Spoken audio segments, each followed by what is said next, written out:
Hello everyone, welcome to the Retro Gaming Junction. This is Camilio and we're continuing one of the best game ever made, Torment. Until I say it's the worst piece of shit I've ever played. No, of course not. I played this game before twice, is this the third time? It's very rare that, well, I guess, no, that's not so rare. 3 times, I do that often, if the game is amazing. It's difficult to know which one's the latest. The latest is this one. It's the first after the autosave. It's quick save, autosave, and then by chronological order, starting from the latest. I feel stronger. Okay. Oh, I didn't decide. Shit. I thought I would. Oh, man. I still don't know what to do with that point. Well, I'll probably put it in wisdom.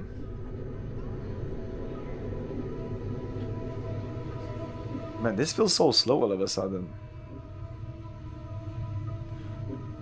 Was it like this last time? Is it because I just played a game that was super fast? Gameplay. Well, no, keyboards. Mouse is almost at the maximum. This is the max speed. What about the keyboard speed? Oh my god. I guess I can do this, click here, and then zoom in. I don't know. Okay, so we removed everything that was here.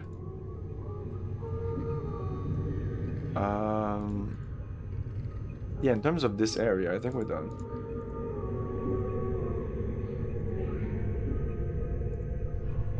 Yeah, I feel too zoomed out, just everything's too small. Oh, I can do this also.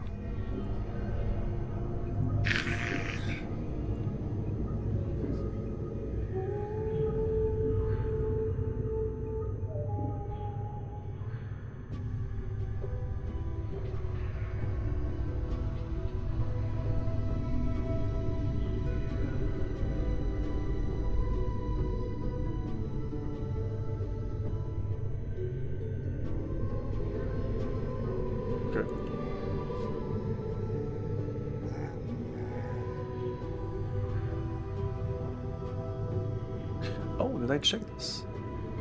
I think I did. Okay, let's get out. I can enter by dying. Every time I'll die, I'll come back here. That was loud.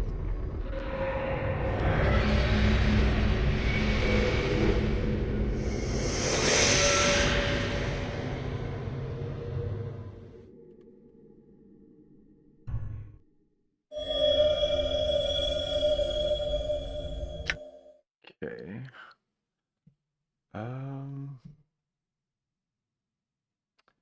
Let's level up our guy. Save. No. New save. Level up. Character. Level up. Accept. Wisdom, I guess. For the XP. Probably gonna go equal everywhere. Even though intelligence is a little more useful. Because I'm a mage, and also, but I won't get to, we're not even close to getting, to needing more intelligence than 16. I'll get to 18 wisdom. I'm gone. And I'll start putting points elsewhere. Pen's note. Vaxis. If you're reading this, then you have undoubtedly failed in your task and have been forced to use the escape route I arranged. I told you that your little disguise idea was ridiculous. In any case, you'll need to lay low for a while. The dustmen may be deluded, but they are not fools, and they will certainly seek retribution for your intrusion. I have left you some coins. Use them to secure a hiding place in the hive, preferably in Ragpicker Square. The dustmen will be unwilling to look for you there. Once you have secured a new hiding place, I have a new mission for you. Find out where Farrod is getting those bodies he's delivering to the mortuary. I read that last time, but whatever. It's apparently causing the dustmen a great deal of upset, and I wouldn't mind not knowing myself. Reports are that the stone-faced dustman at the Gathering Dust Bar, Initiate Emmerich, I think the fool's name is, has been sending our finders to try and mark Farrod's movements. See if you can find out how far along he is and endure his efforts until we know more about Farah's activities. I don't want Emmerich finding out something before we do. Pen. Let's look at our journal. Updated my journal. Journal. Hey, MacApple. Good evening. Whoa. I lost my journal. It says behind my back, it says, I know you feel like you've been drinking a few kegs of stick wash, but you need to center yourself. Among your possessions is a journal I don't have. Farrell can fill you in with the rest. Don't lose the journal. Do not tell anyone who you are or what happens to you. Which I think I did already. Do what I tell you. Read the journal, then find Farrell. Showdown camp. Oh, yeah. Sure. I met a sickly scribe named Dal in the mortuary. You knew I'd forgotten myself. Dal told me he's the one responsible for keeping my return visits to the mortuary secret from the rest of the dustmen. But he doesn't want to tell me more. Of course he knows more. Dal suggested that the wounds I have suffered are minor in comparison to the wounds of my mind. Robert delivered my body here in a cart, along with a heap of other corpses. Dal told me that Farrell can be found beyond the mortuary, in some place called the Hive.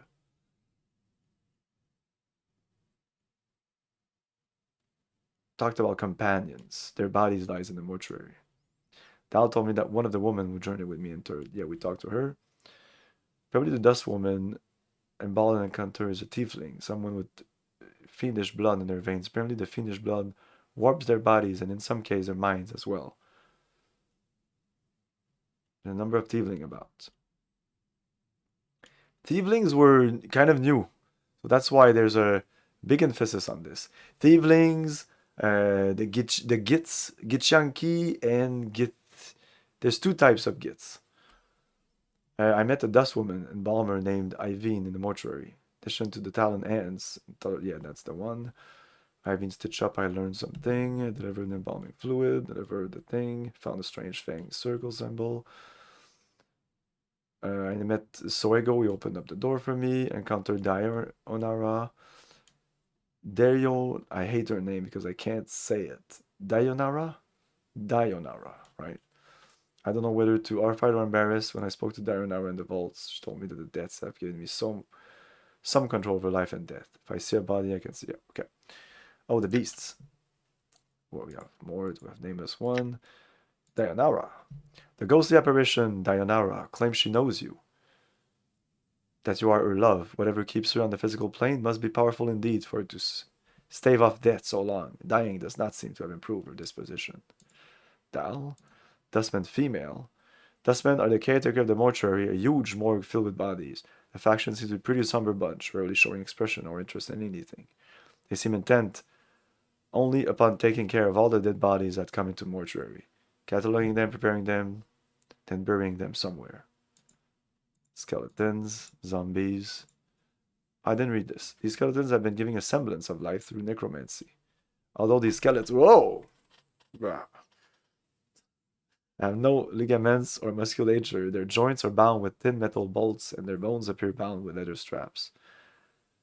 And cords wound beneath their armor. Why didn't you stay there? Why didn't you stay there? Huh? Why didn't you stay there? You came up here and you're still super tired. It's not comfortable here. I keep moving. It's super annoying. What are you doing? Go back there. Skeletons suffer less damage from any slashing or piercing weapons. Crushing weapons such as clubs and hammers inflict normal damage. Well, I'm sorry. I'm sorry, base. Crushing weapons such as clubs inflict normal damage. Less damage from slashing, piercing.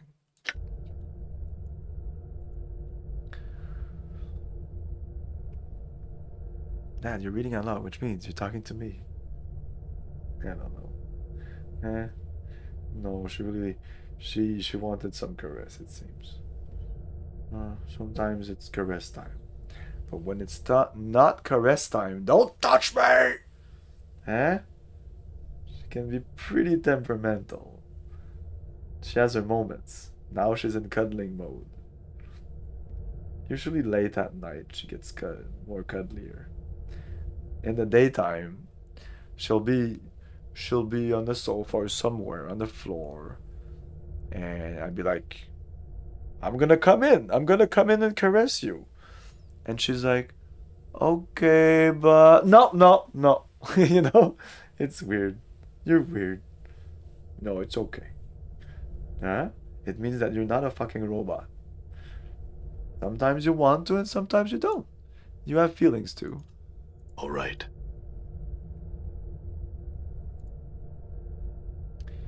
Okay, the cutscene that we saw like twice last time.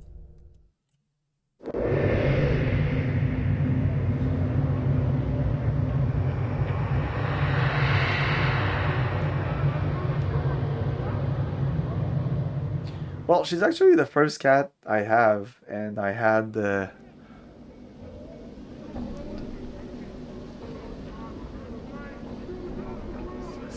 Eight cats now. So pops in. This was always my list to play. I picked up a port for X-Bone. This is amazing. You should play it.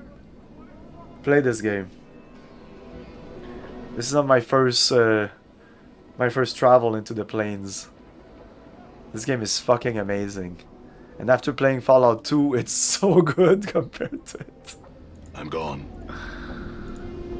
I liked it when it came out, but I didn't appreciate how well written it was because I wasn't as wise as I am now, because now I'm a wise man. But after 20 years, you get a little wiser. Okay, I'll have to stop. I'm sorry.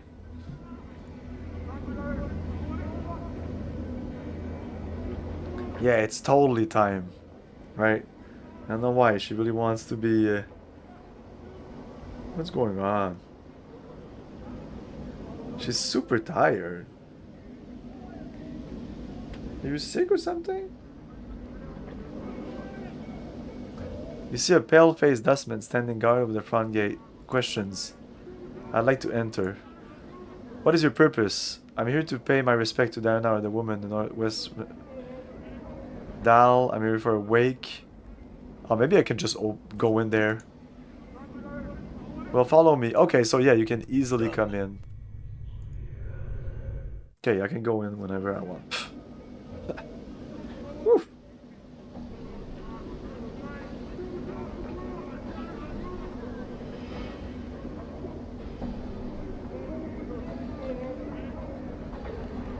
Ah, Baldur's Gate, so fucking good. Yeah, this game and Baldur's Gate are my favorite D&D games. I'm gone. And I think they're not only my favorite, I actually think that they're a masterpiece. Both of them. Not Baldur's Gate 2. Don't play Baldur's Gate 2. It's a BOS. It's a boss game.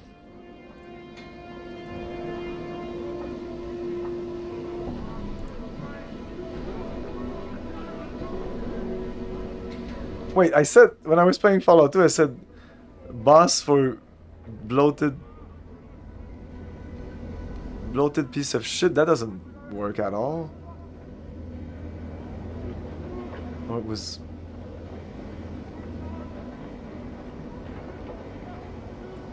Okay, let's marry. Let's go. Let's get married.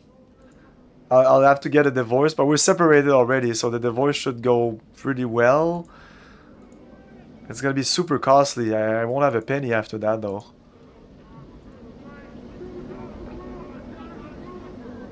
Like, the only reason we're not divorcing is because it's gonna cost us. And why? Who gives a shit?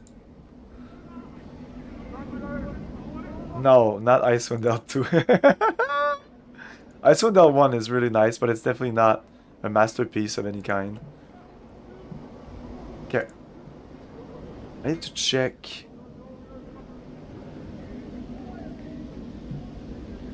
Pox. Oh, you're a named character?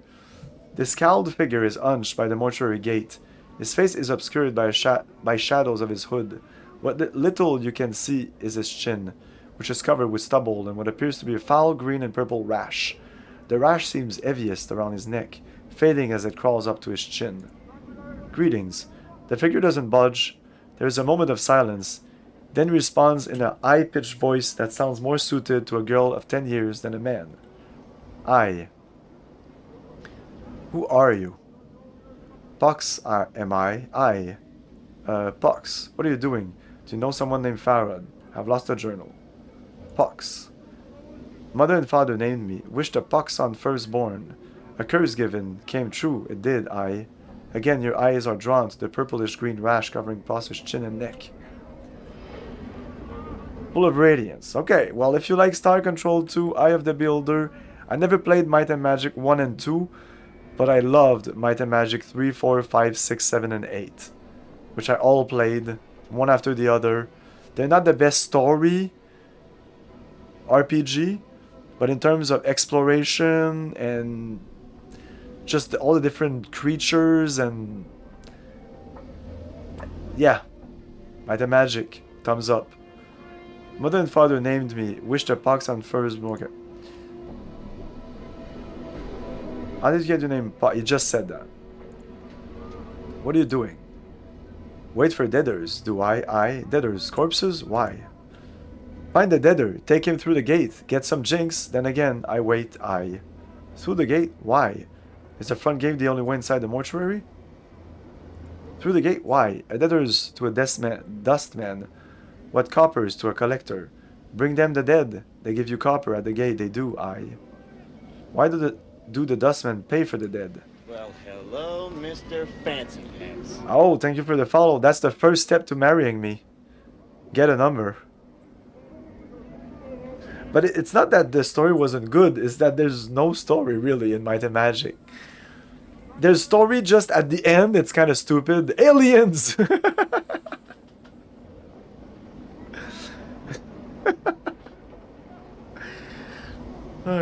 The Star Trek Enterprise. Remember Picard? I don't know. It's really fun games. Street clean, deaders put in their place, streets don't stink dead, aren't lost, kept inside gate, all happy eye. A game with not a lot of bullshit. I don't like bullshit in games. And as I grow older, I now hate, which is not a word that I use a lot. And if I do, I don't mean it. But yeah, now it's like it's getting hating. It's getting, the hate is in here now. Might and Magic XCOM crossover? Yeah, XCOM's amazing. Street clean, deaders put in their place. Streets don't stink, dead aren't lost, kept inside gate, all happy eye. What do the dustmen do with these deaders they buy? So you know a lot of good game, Mr. Free Winter. And so, unless you're some kind of fucking bot or something, in literally 1, 2, 3, 4, 5, 6, 7, 8, 9, 10, and yes, I'm counting their laughing face, 10 lines of dialogue. Is that 10? Did I count the first time chat? 1, 2, 3, 4, 5, 7, 8, 9, 10. 10 lines of dialogue. You mentioned this. You said you didn't name it, but you talked about this. Baldur's Gate, Might and Magic, Star Control 2, Eye of the Beholder, and XCOM. And your 10 first dialogue choices, you chose those dialogue choices to me. So, yeah. Beep boop to you too. That's crazy. Okay, so what's your favorite game then? Because it might not be in there unless maybe Star Control of the Beholder, maybe. I'm a big fan of Deus Ex and System Shock. Streets clean, deaders put in their place. What do the dustmen do with these deaders they buy? All deaders inside the gate, put them on slabs, cut them up, bury them, and make them walk. Aye. Make them walk? Aye, they make some get back up if the deaders give the dustmen leave to, and the deader become a skell or a zombs. In the front gate, the only way inside the mortuary? Aye, only deader or dustmen go in gate. They do. No, I can get in there. You want pox make you deader again? Oh, that's a way to get inside. This guy will just kill you and... I think he just disguises you. He just puts you on a slab and it enters with you, something like that. And he gets money for it, I guess. No, he doesn't get money. No, that's not the thing. These guys don't give a shit about money. Their money, their way to the afterlife, or their way of of living is dead people. They want people dead. They're not going around like, I want to kill everybody, you know. But they tend the dead. They will take care of the dead. It's all about the dead.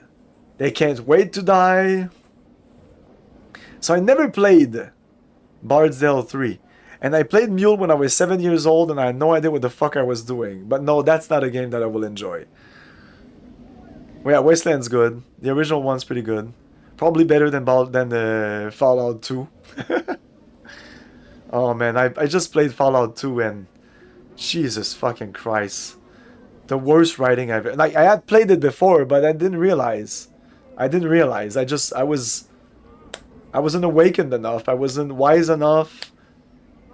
Now I was just real. Well, 4 years ago I played it and streamed it, and I listened to my VODs today. I'm like 2x speed because I can easily understand what I'm saying at that speed. I would even skip some parts I wasn't really talking.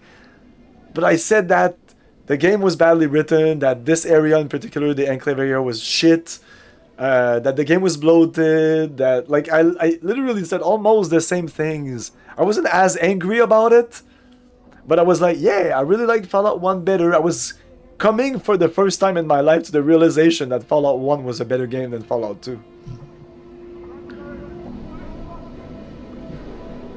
Again? Many times you ask, boss. Always do. Many times? How many times exactly? Many times. So we've met before. Aye. What do you know about me? You a deader who don't stay dead for long, aye. Deal square with pox you do. Know anything else about me? You a deader who don't stay deader for long. Deal square with pox you do. Anything else about that? No. Kill me. Just pretend to be dead. I think that works too. What are you doing? Do you know someone named Farad? Aye, Farad, collector, big name. Big name has weight. Cast long shadow it does, aye. Collector. Aye, collector, gather deaders, bring them to Dustman for Jinx. Do you know where I can find him? Aye, in the Hive here, he is. Somewheres, aye. Can you be more specific? Aye, somewhere in the Hive he is. Farad eyed, he does. Very hard finding he is. Not worth finding he is.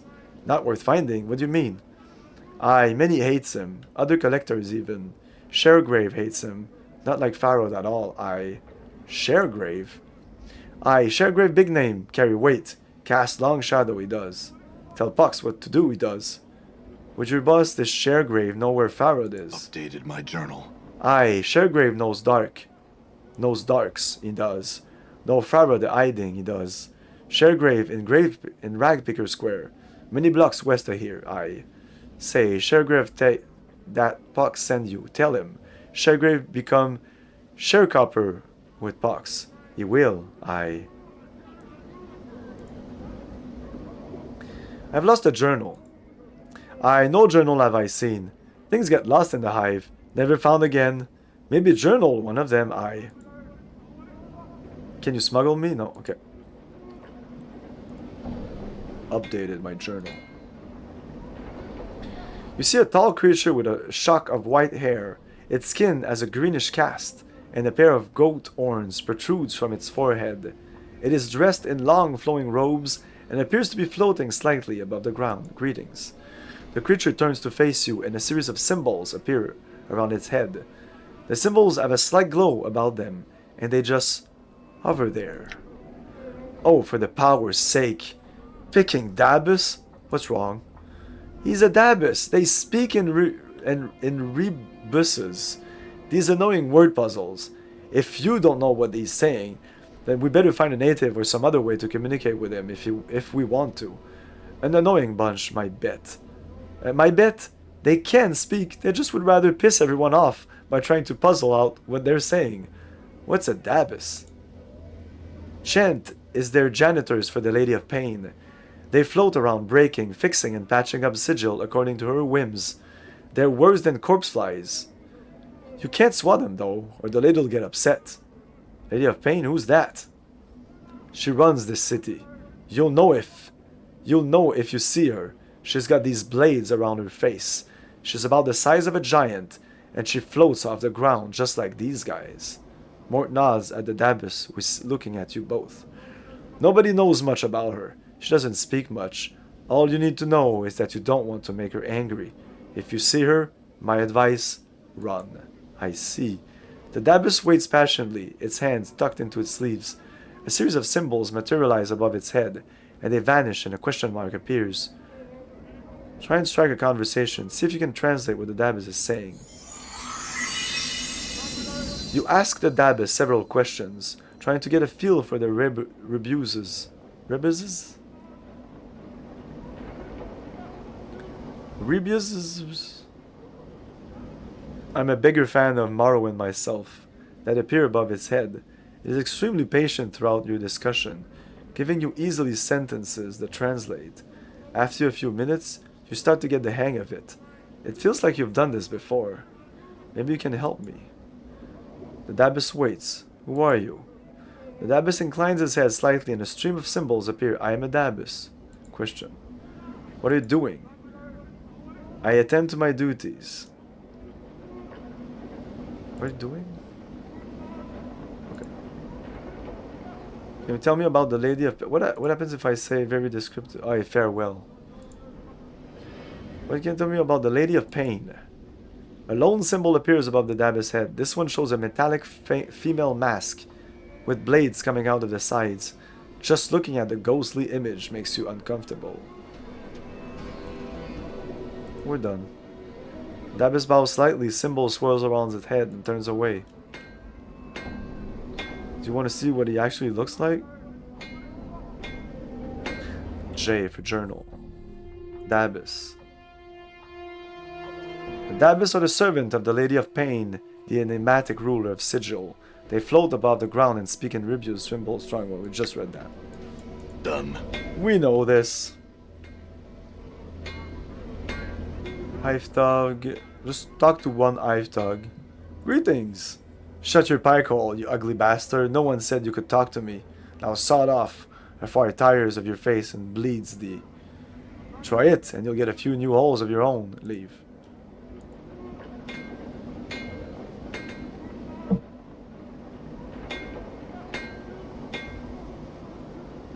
Vine with black leaves. The stem looks extremely sharp. Small dwelling. Shilandra. Blast! I almost had it this time. Don't you know it's dangerous to interrupt spellcasters while they're evoking a spell? Luckily for you, I was only practicing. Well, what is it you want? I apologize for disturbing you. Farewell. Okay, so we probably don't have anything to do with her. Maybe later.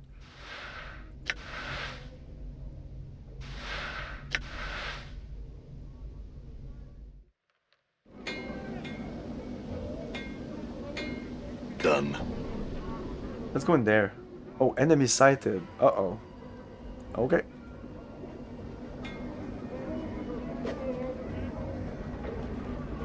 Oh, it's okay. What? Okay. If you really want zero spoilers, but I will not give any spoilers, and we're at the beginning of the game for your information. So, I'm just saying, if I totally understand if you don't want to be spoiled, because I'm like that.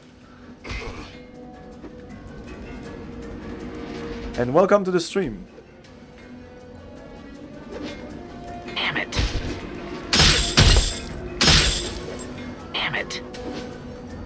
Well, this guy is not happy. He's gonna die. No.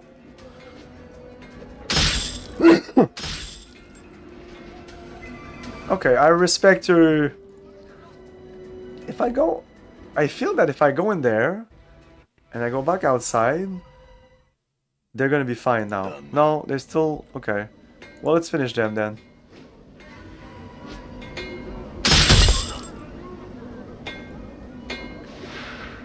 Okay.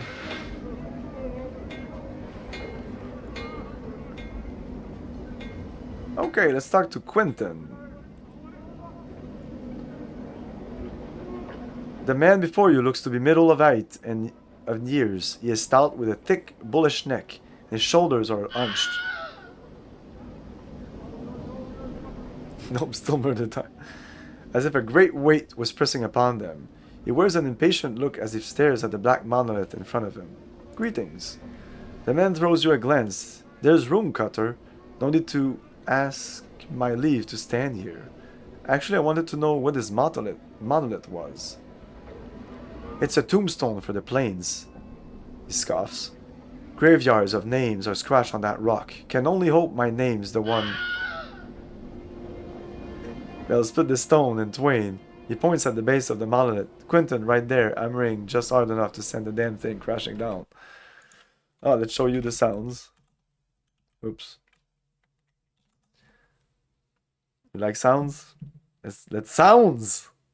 I also like sounds. We should marry. Yeah, my favorite is this one.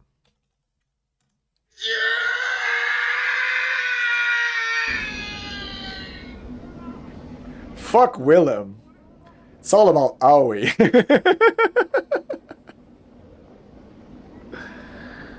It's a tombstone of plains. Did you know that Willem had actually a second take on that? Hey, come on. Hey, Willem 2, what? Willem 2 doesn't work. Oh, Will Elm with... Ah.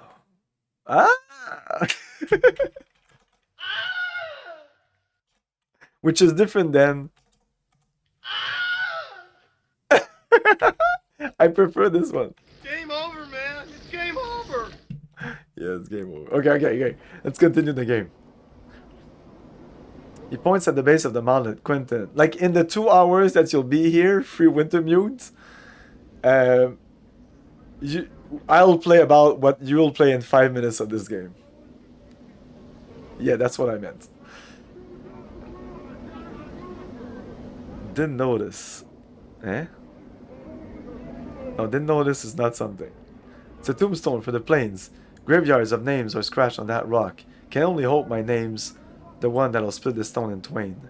He points at the base of the monolith. Quentin, right there, hammered, and just hard enough to send the damn thing crashing down. And I don't care that you use them just to try them out. Don't you see what it is? What the fuck is gods?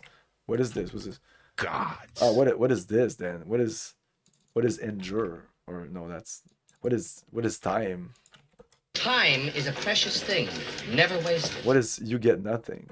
So you get nothing! You lose! Good day, sir! Graveyards of names are scratched on that rock. Can only hope my name's the one that'll split the stone in twain. Okay. Tombstone for the plains. Aye, Quentin smiles ruefully. Logical. The Dusties scratched the names of the dead on this monument. The Dusties scratch. If both of you type it at about the same time, only one will win the match. The sound match. The Dusties scratch the names of the dead on this monument here. He gestures around him. And on the walls of this place, not enough space by my reckoning, but no matter. They do their best. Can barely read half the names. What are you doing here? Reading the new arrivals. Try and find a new one every day. Try and remember if I knew. Nothing more. The dustmen record the names of all that have died on this monument. That was a question. Aye, they scratch him on this rock. And scratch him on the walls in this place too. I don't know why they take the trouble to take accounting of the dead. The Dusties have more care for the living. No, they don't. The living? Ah, you know, about the dustmen mourners that come to this place. They aren't mourning the dead. See, they're mourning the living. You can barely get a word in them edgewise without them asking to mourn some poor living burg for ye. Why do they mourn the living? They mourn the living. You understand? They mourn the living. Like they take pity of us. They're like, oh, the poor living. Poor them. They live, you know? Instead of something saying, oh, he died. Oh, I'm sorry, he's dead. Oh, I'm sorry you're alive. I'm sorry. Someday you'll die and everything's gonna be fine. You got me here, Cutter. Might want to put the question to them. Seems to me the dead are thrice worth the pity of any poor sod living in this pit. He nods at the monument. Every name on there is blessed in my book, it is. Ever know anybody who came back after their name was put on there? You mean come back from the death? Come back from death? Quentin shakes his head. Not a one, Cutter. Everything that lives dies, and that's the way of things. I said that when I was playing Fallout 2. There's only one certainty in life. Well, there's two certainties in life. Everybody dies, and everybody poops. Not a one, Cutter. Everything that lies dies, and that's the way of things. Still considering the planes go on forever and all, I suppose anything's possible. I suppose so. Say, I had some other questions for you. What are you doing here? Ever know anybody who came back after that? Okay, we talked about everything. You seem different than the others. I want to talk to you. Ah, she just disappeared. Frightened, I have to weather. You see a man in tattered clothing. As you approach him, he suddenly stops and begins to look around, frightened. You there, hold a moment. No, greetings. The man looks startled, then takes a step back. What do you want, Cutter? His face is shaky and he seems taken aback by your scars. I have nothing on me, so... I don't, and my rags are not worth the trouble. Calm yourself, I had some questions. Oh, he keeps a safe distance, and his eyes dart from side to side, as if expecting something to step out of the shadows. Question, you said. What might those questions be? Can you tell me about this city? Sigil? What is this place? City of doors, the cage. Place where all doors lead to and from. Center of the plains, and gets most of the backwash from all places too. Some say this is where everybody ends up at one point or another.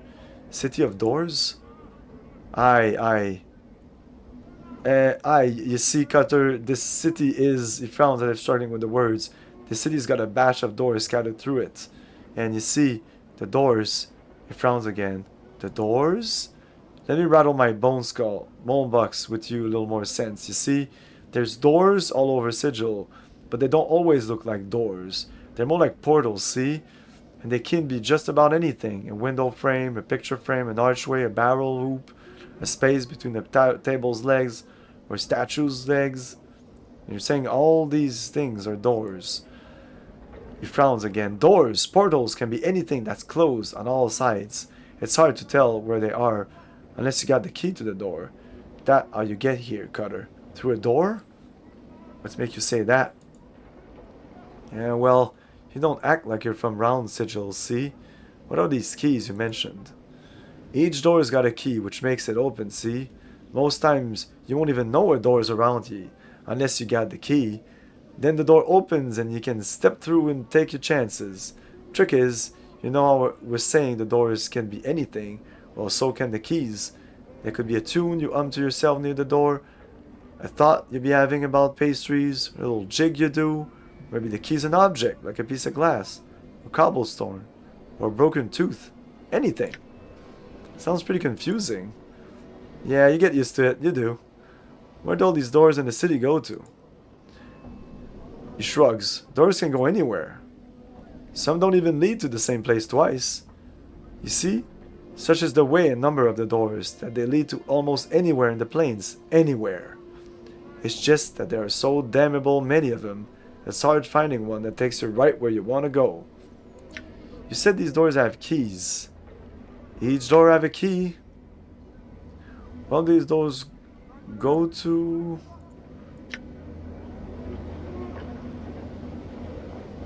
Before you ask if I came to one of these doors, what made you say that? Well, you don't act like when you're around Sigil, see?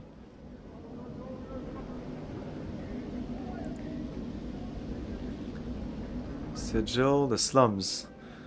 Eh? What you wanting to know about the Hive? Why is it called the Hive? He looks puzzled. I don't know. He looks frightened. He doesn't know the answer. Mess of streets, mess of people, mayhap. What's around here of interest? It depends. Depends on what you're finding, Cutter. I'm looking for a good time. Yeah! Well... I don't know. I don't know.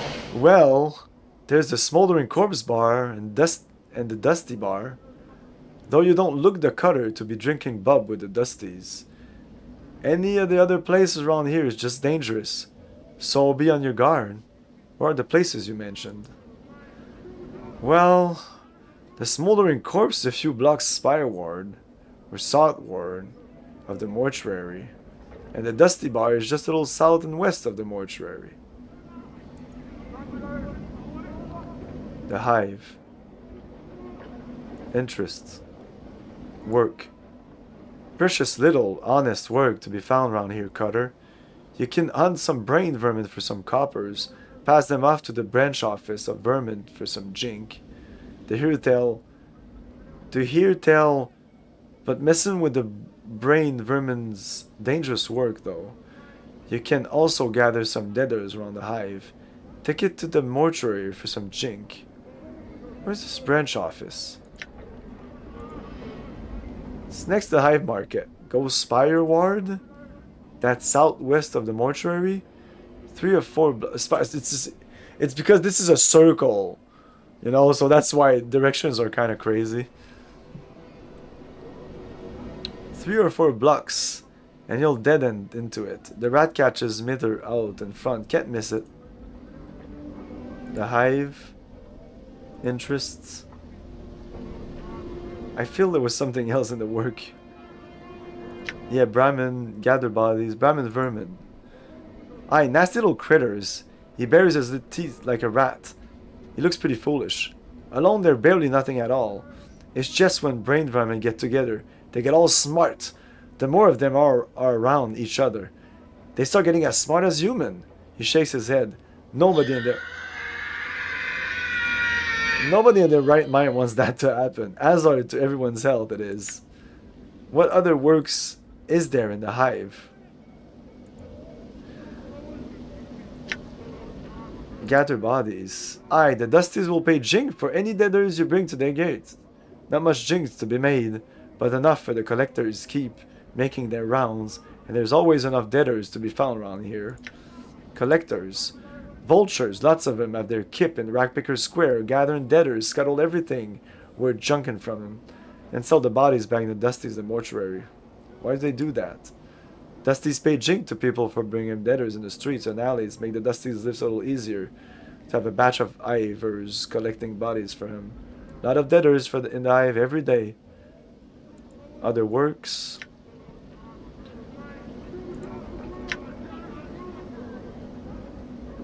Dusties. The Dusties, Dustmen, the pale-faced dead, they are all grim and no humor to speak of. They keep the streets free of the dead, stack him in the mortuary. That's their job in Sigil, mostly because no one else wants it. The Lady of Pain. The Mistress of Sigil. You've not heard of her? You must be blessed or more cruel. Or more cruel, know little about Sigil indeed. What the fuck does that mean? Or more clueless. Lady's words law here in Sigil. Except she don't say much. Dead silent she is actually. Some law. He looks at you warily. Don't want to be talking too much about her, Cutter. You don't want to cross her shadow, nor be singing her praises, all right? Now let's say no more about it. Rattling your bone box about the lady is dim indeed. The Lady of Pain. What else? Oh, that's it. Farad. He's a collector, I think. Well, then he mostly likes his skip in Rackpicker Square then. You might want to look there, during the day that is. Not a nice place at night. Where is this Rackpicker Square located? It's a few blocks from here. Go west from the mortuary as far as you can go. Careful, you're around there, Cutter. The collectors there don't always wait for your body to die before collecting them. I'm missing a journal. You're missing a what? No idea. Nothing. He licks his lip as you turn left. Cutter, you might think you could spare a few coppers for a blood who help you in your way. Not many Rahani do that for a fellow. Enough for a man to wet his tongue after all talking. No. I'll spare your life, how's that? Fair enough, give him a copper piece. Give 5, 10. Give him 1. He glances around to see if anyone saw the exchange, then tucks the jink in the fold of his robe. Thank you kindly, Cutter. May the lady's shadow pass you by. Farewell. This guy was fun. Even if it was just a random guy I talked to.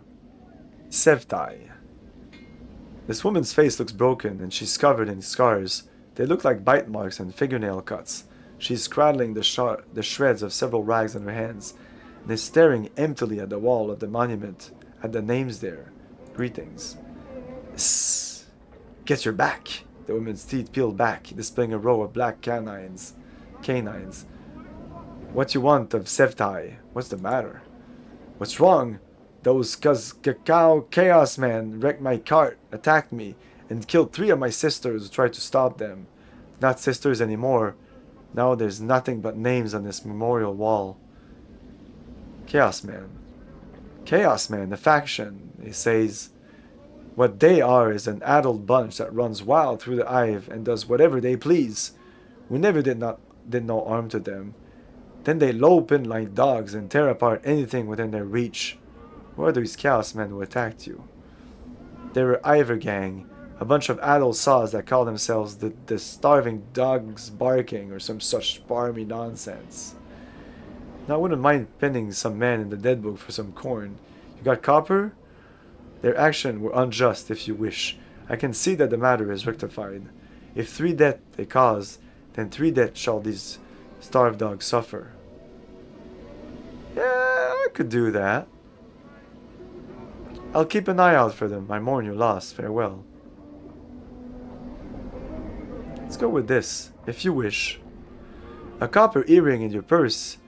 If you pen 3 of those murdering sods in the dead book jig, I'll see to it that they're put in the dead book. Can you tell me where they might be found?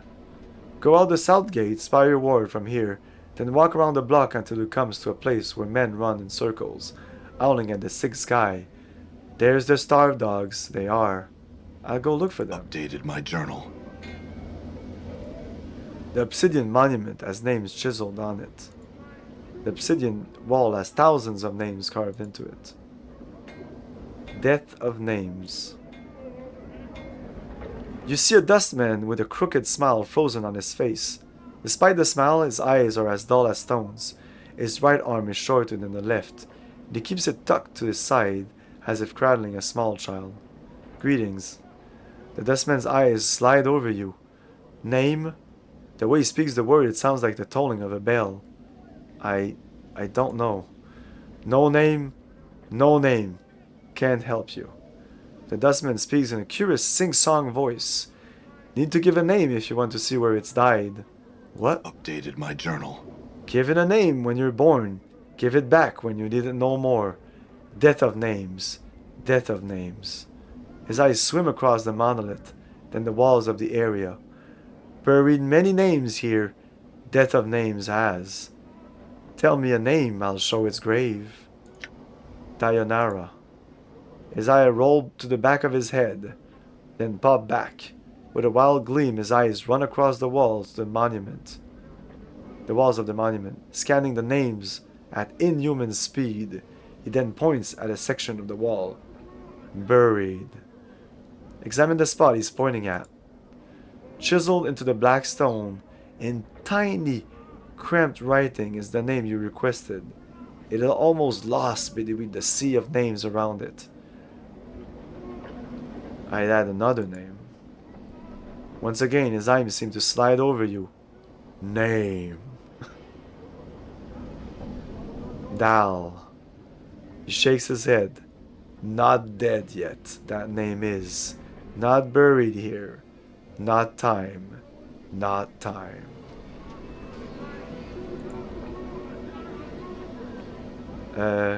Adan? This is a name that we will use as a name, like as our name, kind of. But I don't think it is our name. I can't remember if it is our name or not. Adan. He shakes his head. Not dead yet, that name is. Not buried here, not time, not time. I don't know. Can you bury a name? He nods, then unfolds his small hand from where he is cradled on his side. It looks atrophied. It is the size of a child's hand. Cost jink to bury a name. 3 coppers. 3. No name today. I think I can ask for Quentin. Greetings. I'd like to bury. He's gonna say it's already buried, right? Dayanara. Buried. I'd like to bury a name. Doll. Not dead yet. I'd like to bury it. I'd like to bury a name. Quentin. Not dead yet. Okay. So I could kill him and then ask him to bury it, and he could. He will. Let's do it for funds. For the funsies. I just saved, and we'll save again just to be sure. Attack.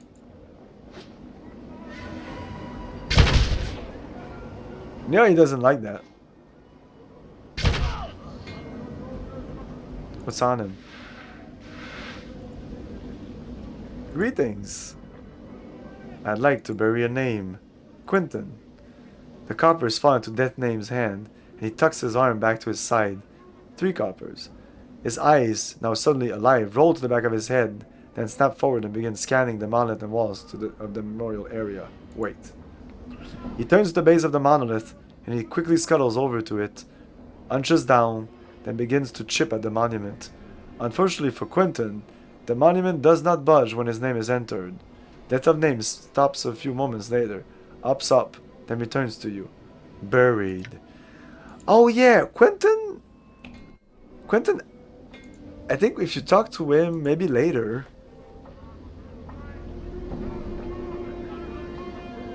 And he wants his name to break this stone. Or it's a legend that a name can break this stone or something like that. I can talk to him more than last time. What this monument is again. Tombstone for the plains. What are you doing here? The living. Why do they mourn the living? Ever know anybody who came back after the name was buried can tell me that crazy dustman is on the other side of the monolith? Oh, that's what he... Not the sane bird. Not the sanest bird in the cackle house, is he? That Barmy's Death of Names. Though Death of Sense might fit him better. What does he do? He's the keeper of the memorial area, knows where all the names are around here, and he can point one out if you need him to. He's a little adult to be sure, but he's helped me a few times. He's also got the duty of carving new names in when their owners pass on.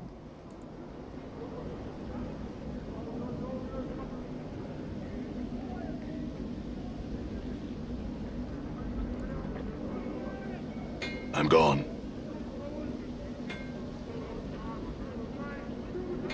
Oh yeah. And I love the reading, so I take my time to read it. I hope you're enjoying it also. Ingress. You see a haggard woman wrapped in rags. Her hair is disheveled and dirty, and her complexion is extremely dark. Burns cover her arms, and her right hand is fused lump of flesh. Looks melted like wax exposed to a great heat. But a lot of these characters are important characters. This is not like Fallout where there's so much shit that nothing matters. No, here everything matters, and everything I think is so beautifully written that it's just fun to read. Updated my journal. What is it you want with me? The woman's accent is thick, and you're having difficulty making out what she's saying. Want me to leave? Not leaving the city, so I'm not. I can't try. I can't try. It's not a city, it's a prison. It's everywhere. Everywhere. There's worlds, there's... Show me your dick. Come on, show me your dick. Not today. Plains that be sinking sands, fields thirsty, nettles be, sightless worlds where limbs are given life and hate, cities of dust whose people are dust and whispers ash, the house without doors, the twilight lands, the singing winds, the singing winds. She starts to sob quietly, but she seems all out of tears, and shadows, the terrible shadows there be. Where are these places? Where's them places? She flings the lump of her right hand in an arc, gesturings at the cityscape. They's all here be! Doors, doors here to everywhere, doors. You're not knowing this! She squints at you and her teeth start chattering. Tell you I will. Beware every space you walk through or touch in this thrice cursed city. Doors, gates, arches, windows, pictures frames. The open mouth of a statue. The spaces between shelves. Beware any space bounded on all sides. All these are doors to other places. What do you mean? Every door has a key, it does. Is that your normal size? Hey Rez! Yes. Not bad. How's it going? Every door has a key, it does. And with this key, they show their true nature. An arc becomes a portal. A picture frame becomes a portal. A window becomes a portal. Your face becomes a portal. Your ass becomes a portal. All eager to take someplace else. They steal you away. She raises the lump of her right hand, and sometimes what's on the other side takes part of you as a tithe. What are these keys? The keys number as many as the doors of the city. Every door a key, every key a door. Her teeth start chattering again as if she's cold, and a key is anything. It may be an emotion, an iron nail held between the second and fifth fingers, a thought 3 times, then thought once in reverse, or it may be a glass rose. Or these are all keys that open these doors? Updated my journal. Yes. Her teeth start chattering, and she clenches her mouth closed and squints her eyes. Yes! Can't leave! How did you get here? Updated my journal. From... She seems to calm slightly, and her eyes take on 1,000 league stare. Came from a place else from here, almost a life ago. Detuned by a glade with 2 dead trees that had fallen together. A brilliant door opened in space between the crossed trees. Showed me the city on its other side. Stepped through, ended here. Why can't you go back? Tried! She tries to sob again, but no tears come. Tried! All doors here lead to other places. She shudders and grips her melted right hand. Went through thrice 10 portals. Some a purpose, some a accident. None at them right. Can't find way back. Oh my god, I have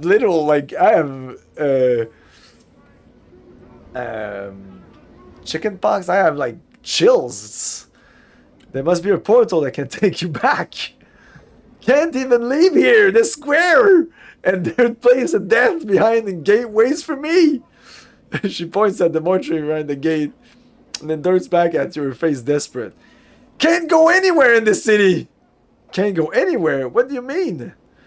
Anywhere could be a door. Any arch there, any door here could be a portal. Don't know the key. Could get us sent to another horrible place. Her teeth start chattering again. God, stay away from the closed spaces. All could be doors. Could have a key on me. I might not be knowing it. Hugh, you're afraid to go through any door or arch because it might be a portal? She nods, her teeth chattering. How long have you been afraid of this? She squints. Since the last time I walked through in last portal to place where my hand, she stops, sits my 10th turning. I'm in my 10th turning that now. Her teeth begin chattering again. 30 years? You haven't walked through any doors for 30 years? Her vision seems to clear slightly. She looks up at you, her teeth still chattering. So the whole time, imagine that her teeth is like chattering while she's that. I want to actually see now the FMV of that. If you got here, there must be a portal that can take you back. It's only a matter of finding it. To be afraid to walk through any door, that's... How mad are you, woman? You must be a fool to not walk through anything that might be a door. If you got here, there must be a portal that can take you back. It's only a matter of finding it. She smiles. Her teeth aren't chattering because she is cold. They are moving around inside her mouth.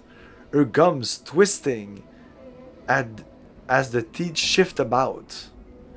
They rise and recede as you watch, chattering as they rattle against each other. What? She hisses at you.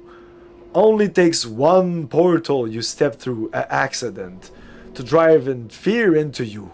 I went through Tristen, lost my hand burned in flesh, and lost my sense. She looks at her feet, and more, and more.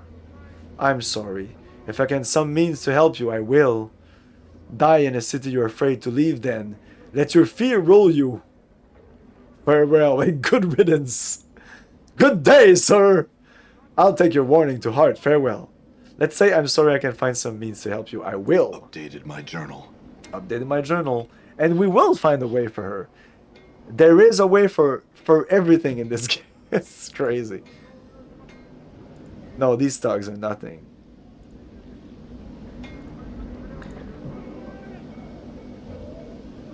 Why are they all ready to fight me? Good day, sir. When you post this VOD on YouTube, add the description, narration by Simon. Something like that. You die! Oh, fuck it.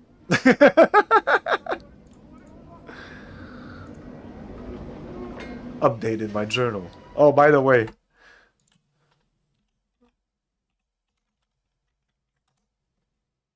What? Oh, I haven't put it in yet. Shit. I need to do that then. This dustman is dressed in long dark robes and her ends are fallen to sleeves. Her hand is bowed and she's chanting as a matter of place. So, this is good writing. You know, that interaction with her, like, that is amazing writing. Every fucking paragraph was like a story in itself. Even though she was repeating some of the stuff, it was so well written and fun to read and filled with emotion. And yeah, I put a lot in it also, but even when you don't, you just read it, and because the way it's written, it's like a poem. It's just, there's something in it. Like, this is just the description, so yeah, it's not that interesting. When some people do talk to you though, I would speak with you for a moment. Listen to their chanting. Yeah, let's do that. All the dustmen carry the exact same tone and rhythm. The chant rises to a near shout every few minutes, then slowly fades in a way that reminds you of an echo. Once it fades completely, the dustman speaks several lines praising the true dead. Okay. I will speak with you. The dustman lifts her head. She does not stop chanting, keeping the same pace and tone. What are you doing? She ignores me. Okay, so I can't talk to her. I mourn for one dead. The mourner suddenly stops, and she studies you. Do you feel anguish over the one that has died? No, the death does not stir my emotions. Lie. No, I'm speaking of her friend, Adan. He's the one who's feeling anguish over the person who died. Yes, this recent death brought me a great deal of anguish and pain.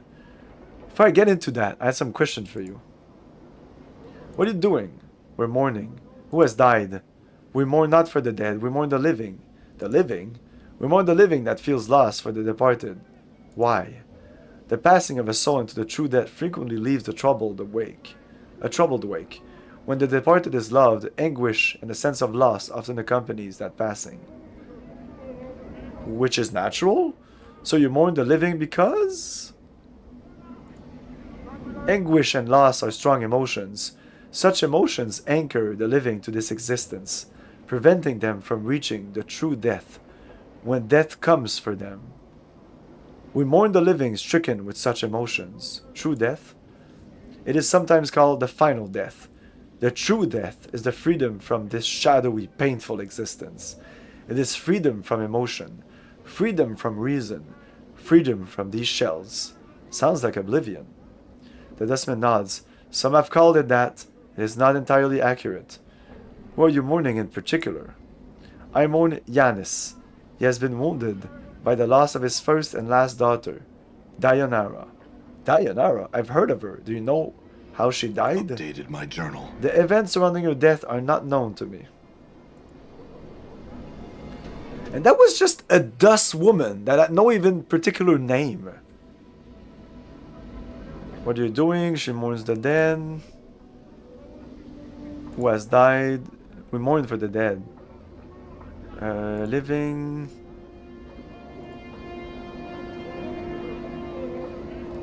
which is natural. Anguish and loss are strong emotions. Such emotion anchor the living.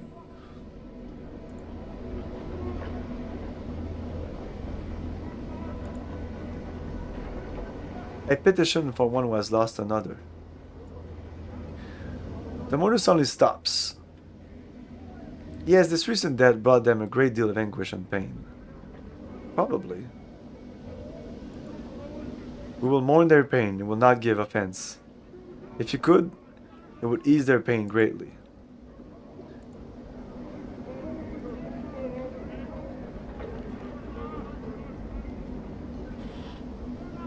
I think we're done with her. What about you? Do you mourn something in particular?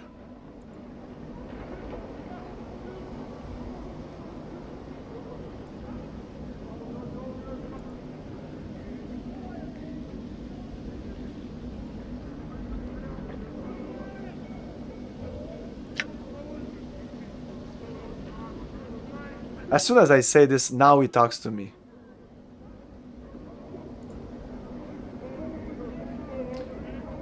What? Why has your chanting changed? Our chanting has not changed. We have carried the same chant since we began.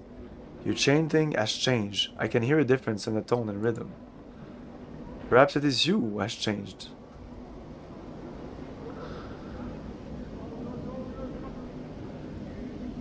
Oh no, he doesn't. I can't ask him for a particular. Seems like I can't get to that part of the conversation.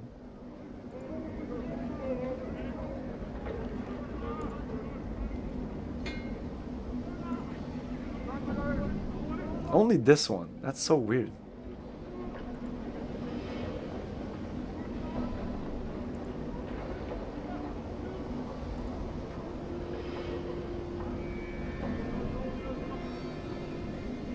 Unlike the chanting you heard when you first approached the memorial, the tone of this chant is harder to discern. As you listen, you realize it sounds strangely muted, as if the air itself was absorbing the chant. The last man's chanting drops off after a minute or so. They speak several lines praising the true dead, then they begin to chant again.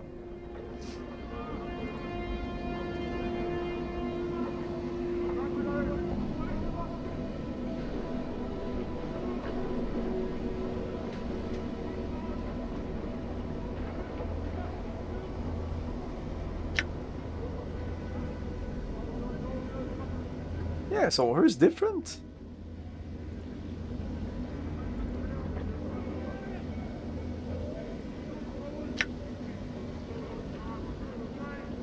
Not anymore.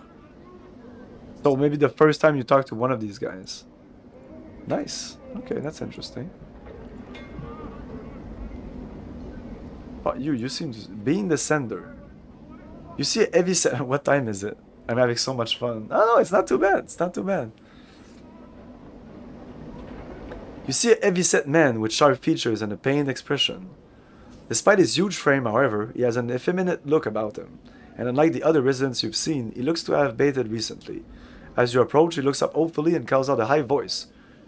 "Craddock, good sir!" "Craddock, good sir?" What? His hopeful expression dies as he studies your face. "1,000 apologies, good sir, if I've given offense." He gives a slight bow. "I'm called Bean the Sender, third child of Dai Bean the Sender. I'm one of the many runners in the employ of the House of Senders." "No apologies necessary. What do you want?" "1,000 apologies for troubling you with such a trivial matter, but I seek Craddock, an overseer in the hive. Bean looks like he is in pain, but alas, he eludes me." He looks at you hopefully again. "Could it be you have heard of such a man?" "No." Bean gives a deep sigh.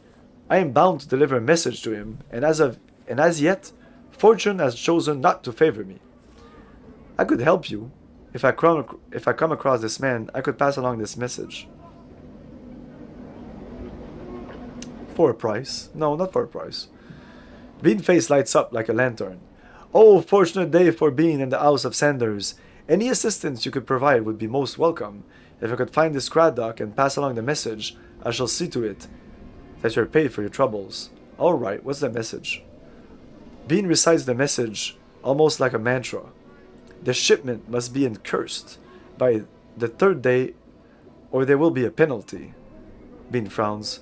I am told that Craddock will know of the shipment to which the message pertains. If I see Craddock, I will pass along the message. Is there anything you can tell me about him before I go that might help me find him? He is said to be a giant of a man, stern of features, that he is an overseer in one of the hive marketplaces. Alas, I know little else than that. Good day, sir. Good sir. Good day, sir. He bows. Thank you, sir. Should fortune favor you and you are able to hear and you are able to bear the message to Craddock, be so kind as to return and tell me of it. I will see to it your efforts are rewarded. Updated my journal. Find any daters. Maybe I can gut a Dusty. Help get a revenge. Said good day. Find a way to help Ingress. Find Craddock, the Bean Ascender. I agreed to deliver the message to Craddock if I should see him. Bean said he was an overseer in the marketplace somewhere in the hive. I'll keep an eye for him. And you can even type in a search term. Here. That's crazy, right? That's crazy. It highlights them and it shows only the parts where it's... oh, that's very well made. Simple. Simple, efficient.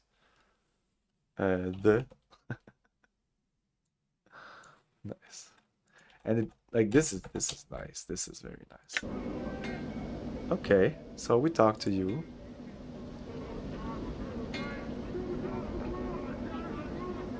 Parod. Updated my journal. Parod is a collector. If you wish to know more of him, I'm told the initiate Emmerich in the Gathering Bar. Where's the Gathering Dust Bar? As one leaves the mortuary front gate, head south and west. It lies past the memorial.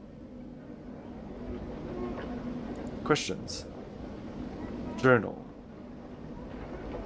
Aye, slow sigil day it is. Into. Frightened Hive Dweller. Are they all frightened? No, that's just the Hive Dweller. Greetings. She turns away. Miss? She turns again, and this time you see a dagger in her hand. Leave me be, dog. I'll be jabbing this, we'll never be finding it. Calm down, I just had some question I wanted to ask you. She makes a semicircle over her heart with her free hand, as if to ward off evil. I have nothing to say to ye. Be gone! Okay. Maybe only the frightened one talked to me. Oh, we started there. That's the tomb we started in. I'm gone. I think that's the smoldering bar is a good way to start. Is a good place to start. A huge monument. There is no name or plaque identifying what is honoring. Harlot. You see a tired-looking woman dressed in a tight leather bodice and legging. The odor of cheap perfume surrounds her like a cloud, and her face is covered with mask of crude makeup. She smiles as she sees you. Why don't you stay and chat with me a bit, love? Greetings. The woman looks coyly at you. Now you look to be a blood who's lost something. Mayhap I can help you find it. Oh? What good fortune. We probably lost what we're looking for back at your kip, miss. Shit, I'm missing my journal. Maybe you can help me find what I'm missing, miss. I'm not missing anything, but I have some questions. Missing a journal. Eh? What you about? What are you about? Forget the journal. Maybe you can help me find what I'm really missing. Her tone become businesslike. I love. Now there's the matter of a finder's fee. How much? Some coppers for a glance at what you're missing, and 10 coppers to actually find what you're missing. Forget it. I'm not a tout. She frowns. Unless you have some jink. No. Bye. Chief, can you sport me some jink? It's been a long time, it has. I suppose it can't hurt. The woman breaks in. It's twice the cost for the Mimir, or any other degenerate. A Mimir? Mimir's a talking encyclopedia. That's me, Chief. I see. Well, don't sweat it, Mort. From the looks of her, I'm probably saving you from dying twice. May a pox shrivel your innards. You have the stink and fashion sense of a goat herd, and you're twice as ugly. Eh? New taunts, alright. Oh, new taunts. Mart stares hypnotized as the harlot lets loose a stream of obscenities. At the end of the verbal avalanche, Mort is silenced for a moment, then turns to you. Wow, Chief, got a few more tons for the old arsenal. Turns back to the harlot, who is catching her breath. I'm also in love. Can't find any daters. Maybe I could gut a dusty.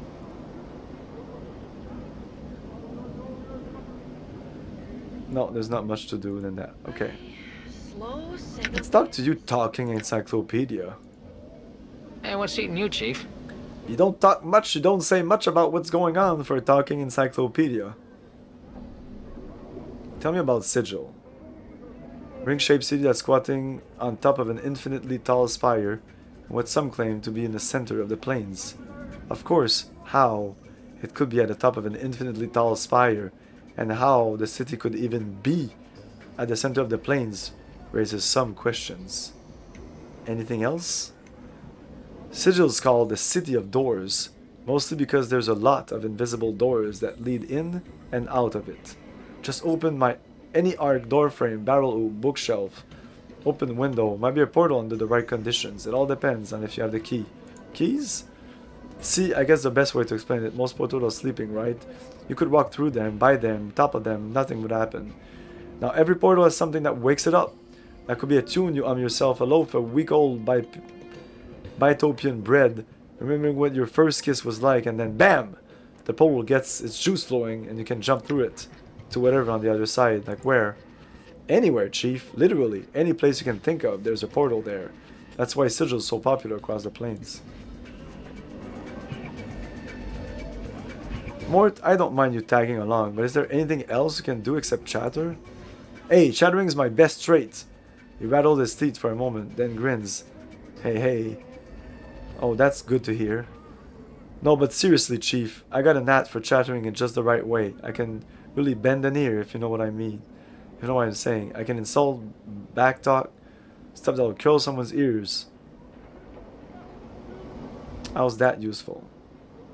It's one of my many talents. I call it litany of curses. You see, sometimes I can really bend someone's ear with just the right comment. Of course, then I usually have to do a lot of running afterwards. Because they flee? How does it work? Updated my journal. Well, I can spit insult at someone until they get mad enough to chase me around. Did we talk about Sigil, keys? Yeah, we did all the things here. Advice. Here's how I see things. I think you should try and root out this Farad wherever he's set up Kip. You would have had these direction tattooed on your back if you hadn't have some inkling of what was up with you. One of the locals around here asked to know where he is. You said you're a mimir. You said you're a mimir, right, Mort? Yeah, a mimir is a floating encyclopedia. You put information in, you get information out. You did die. How did you die? No idea, Chief. I kind of forgot when I died. Can't say I blame myself much. At least there was something waiting for me after I died. If it is life as a floating skull, I mean, could have been worse. What happened to your body? I don't know, alright? It's just gone. More glares at you. But don't think I miss it, because I'm happy just the way I am. I don't need your half-wit judgments or snide remarks, alright? Okay. All started crutch will be telling his copper about now. Yeah, let's go talk to the woman who just talked, because she's Like the dusty she's one of our daters. yeah. Oh, that's a cool character. I like her a lot. All the characters are amazing in this game. Hike off. You see a striking rare red-haired girl dressed in leather armor. Her right arm is covered with a series of interlocking plates that look as if they were taken from the skin of some creature, and an orange shoulder piece protects her left arm. Oddly enough, she has a tail that is flicking back and forth as you watch. Pike off! Greetings! The girl ignores you. Who are you? The girl sneers, then makes an obscene gesture with her tail. Pike off, you clueless sod. Watch your mouth, girl. I'm not in the mood. Now answer my question. Who are you? Hey, easy. I just had some questions. Aye.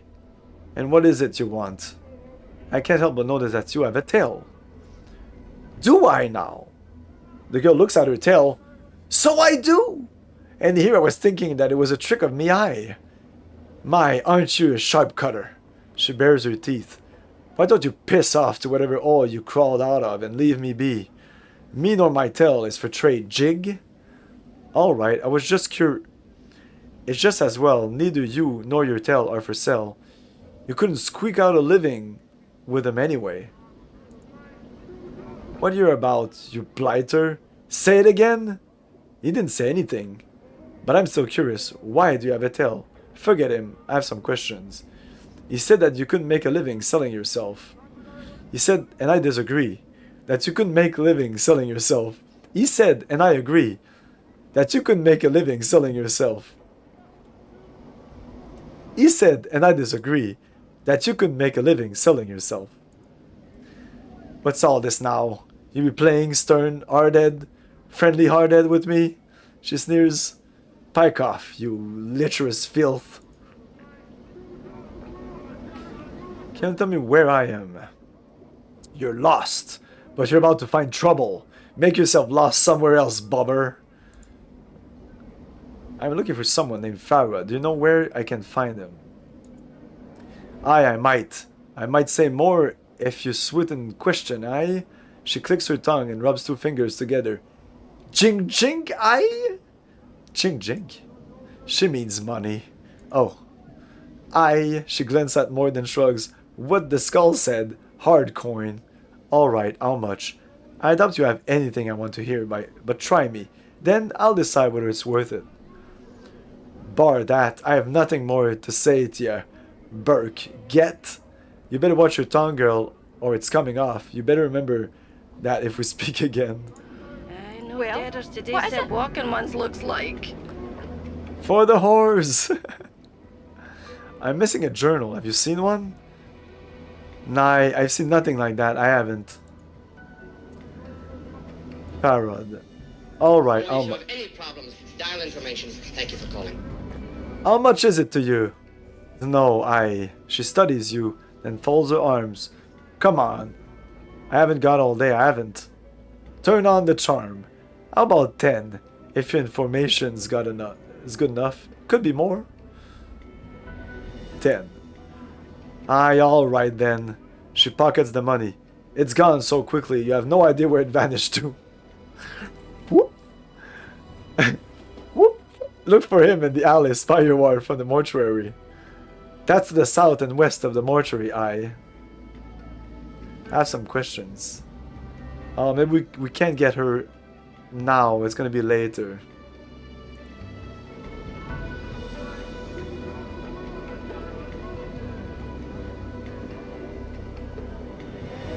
Why do you have a tail? The girl's eyes narrow to slits. Are you daft? Can it be that you're dumber than stone? Or mayhaps you're the power of ignorance? May the Dabbus brick you over and make you street. Look. She's a thieving chief. They got some demon's blood in them. That makes him paranoid and defensive. Nice tail though.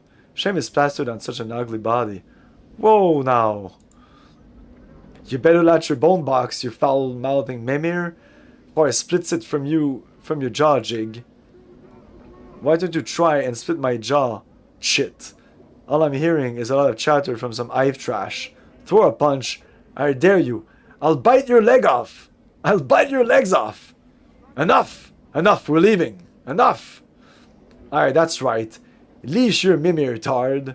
Or I'll bury him with his body, Jig. Mimir, what are you talking about? Aye, Mimir, with the gulf between your ears so wide words echo? Idiot. You still haven't answered my question. What's a Mimir? Mimirs are talking in Soplio. That's me, Chief. Got it. Let's go with the tail again. And say,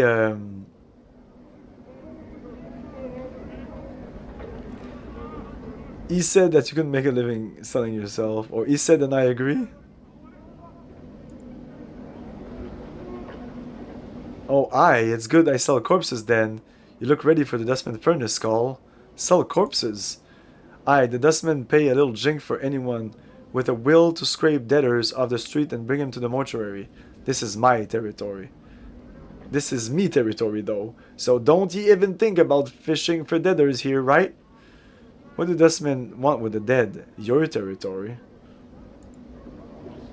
To bury in proper like, send them all to their right plane and make sure that everything in the multiverse be nice and tidy. Plane? Aye, plane. Be the gulf between your ears so wide and your words echo? Okay.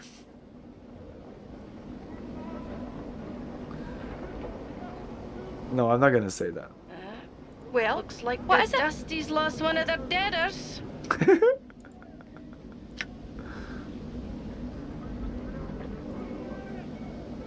Your territory? Aye, my territory. What? Is the gulf... Okay. Let's say this now. Fuck it. Farewell to you two. Well, What I've is never it? seen something so ugly I've not. Okay. Yeah, we'll have to talk to her later, I guess. Looks like The Dusty's Post. lost Do we one talk of to their the Post? debtors. Looks like the Dusty's lost one of their debtors.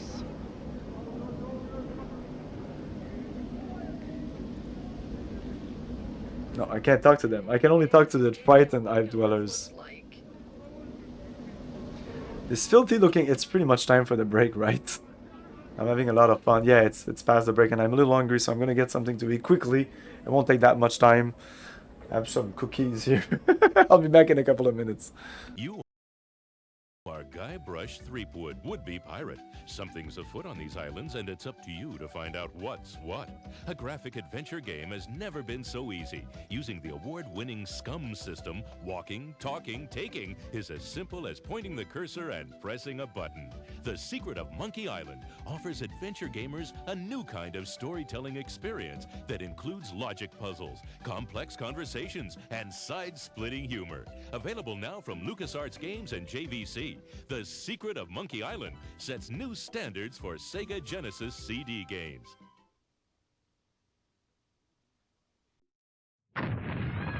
When you want to play the hottest, fastest, most advanced fighting game ever, forget everything else and play Doom 2 on your PC.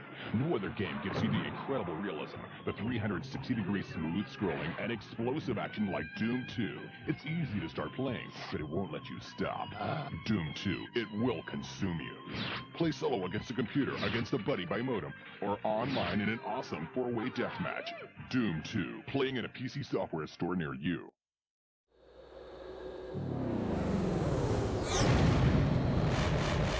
New World Computing, creators of Heroes of Might and Magic, the turn-based strategy game of 1995 that combined high-quality art with unusually clever artificial intelligence,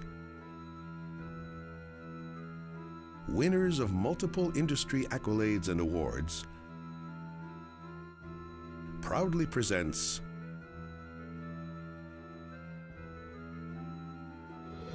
Heroes of Might and Magic 2, The Succession Wars. Picking up where Heroes of Might and Magic left off, players choose sides in a war of succession for the throne of Enroth. An interactive plot combines with fully animated 3D cutscenes to bring to life a story of sorcery, intrigue, and betrayal. Players now have the choice of over 4 dozen monster types, 60 animated combat spells, and dozens of unique artifacts. Included in Heroes of Might and Magic 2 is an improved computer AI, expanded 6-player network capability, 15 hero skills and abilities, a random map generator, and the popular World Builder scenario editor. With many new features, Heroes of Might and Magic 2 is sure to please veteran strategy gamers as well as newcomers to the genre. Look for Heroes of Might and Magic 2, coming this fall.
so I gotta rescue my uncle. But I'm not too sure how to find him, so I go to this island, right? First I gotta talk to the chief, and then I gotta get some clues from a parrot, and then I'm helping these dolphins, and all the time I'm sneaking through graveyards and shooting zombies and blasting monsters. Then my sub cracks up on the rocks. We're back. This filthy-looking corpse in sad shape. Its shoulders are slumped. One of its legs is broken, causing it to lean to one side. Stains cover it from head to toe. Judging from the smell and texture, the stains run from rotten fruit to mud and bird droppings. To add to the indignity, graffiti has been carved into his body, and several notices have been nailed into its chest, back, and head. I thought I was in bad shape. Don't all these nails hurt? Well, no, it's a zombie. He's not gonna answer. Examine the corpse. Despite the many stitches, the corpse's rotting skin is peeling in several places, revealing long stretches of muscle and bone. You'd guess that this zombie is frequently used as target practice. The fruit and mud stains aside, some of the tears in the skin still have rocks and bits of glass lodged in them. One wicked-looking cobblestone is still embedded in the side of its head. Pry out the cobblestone. You grab a hold of the cobblestone and pull it out of the corpse's head. Traces of brain matter and rotting flesh slowly drip from it. It looks like whatever was in its head turned to ooze long ago. Examine the corpse. Examine the graffiti and notices. A number of leaflets have been ruined by rain, but some of them are still legible. One tacked to his back is from something called the Office of Vermin and Disease Control. The one on his forehead looks like a bill of fare for a restaurant. One on his chest looks like an official notice, and another appears to be some sort of want ad. Examine the graffiti. The graffiti runs from obscenities about the dustmen to slogans glorifying what appears to be local gangs. One piece of graffiti catches your eye. Someone has carved the name Farad on the corpse's left arm, then slashed an X across it. Okay.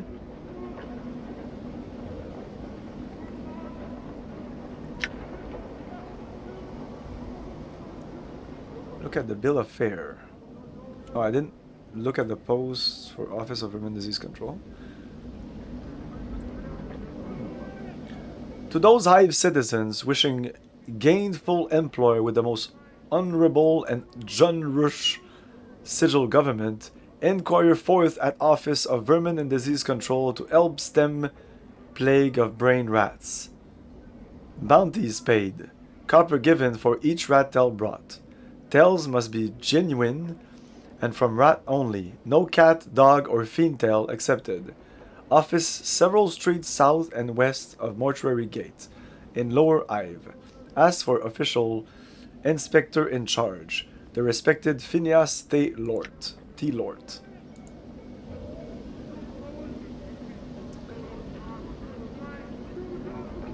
More. The bill of fare.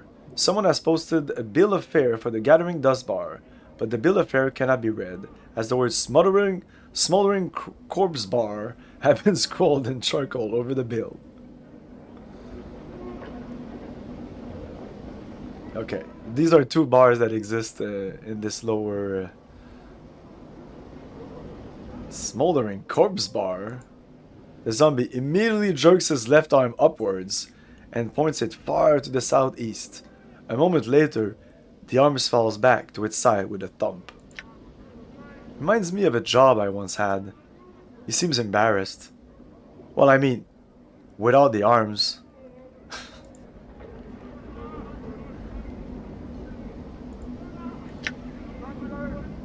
Examine the official notice. Public notice. By the order of the Judiciary Council and in accordance with the citizenry of Sigil, let it be known those defacing or registered servant of the dustmen, either by graffiti, malicious attack, or by posting notices, will constitute felonious assault, and the perpetrator will be answered by the vandalism of said servant. By order of the Hall of Speakers. But this thing is completely fucked up with graffiti and They consider the leaf slit or something the...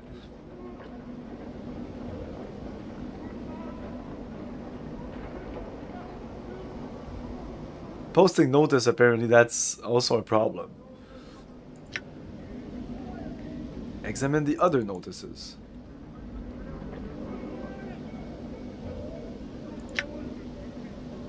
Examine the want ad. Wanted. The able-bodied person willing to investigate a matter of the utmost importance to Dustman cause will offer suitable compensation upon successful completion of said task. Interested parties inquire with Initiate, No Rudge, Gathering Dust Bar. Gathering Dust Bar? The zombie immediately jerks his left arm upward and points west to the building before you. A moment later, the arm falls back to its side with a thumb. That's why it's a post. You go there, you say where you want to go, and he points you in the direction.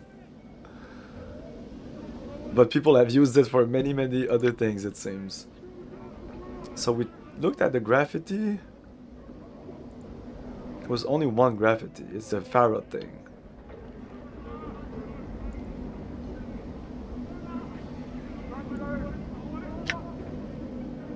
Examine the corpse doesn't do anything more.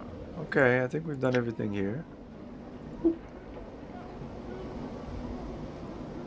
Let's talk to this dustman.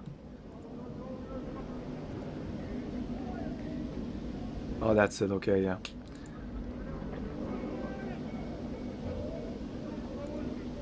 I think this is it.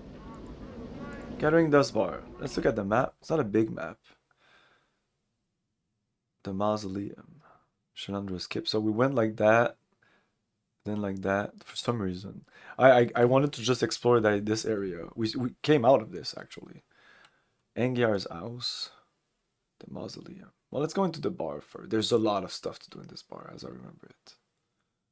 Quite an important... Like, if you just go out and you continue forward, you're gonna end there.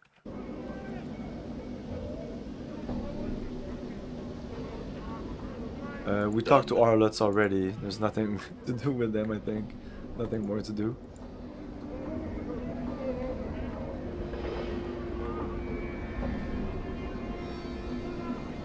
Okay.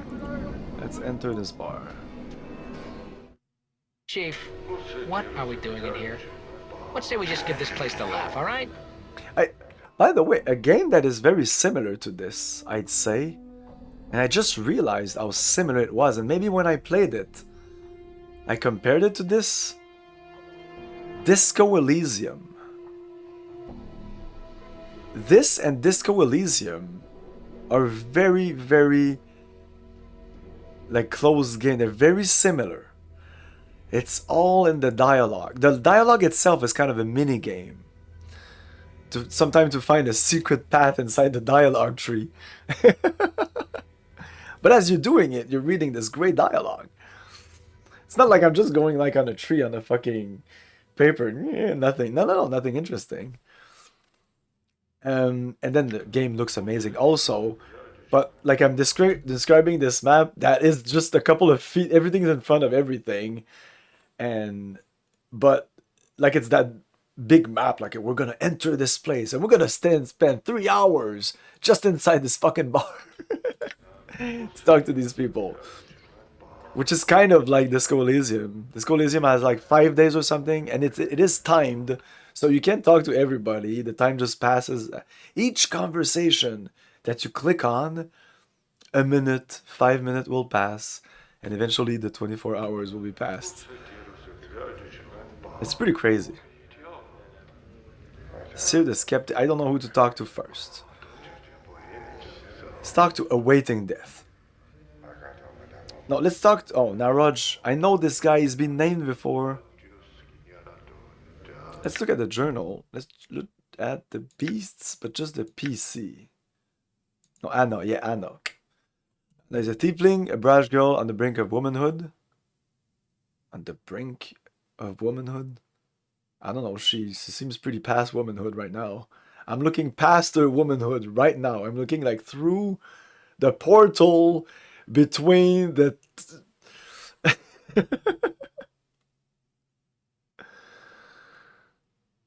Ooh la la, indeed. Like, there's so many portals here. Just the right finger inside the portal. She's canny gutter snipe, and Ive seems to be second skin to her. What the fuck, brink of womanhood? What the fuck is that? I feel bad now. What the fuck? Brink of womanhood, go fuck yourself. She's actually 12 years old. You're a pedophile. Oh, ho, ho, ho, ho. Did you get an erection by looking at her? Oh. Not at this time. The dustman becomes silent, turns back to her drink. Farewell.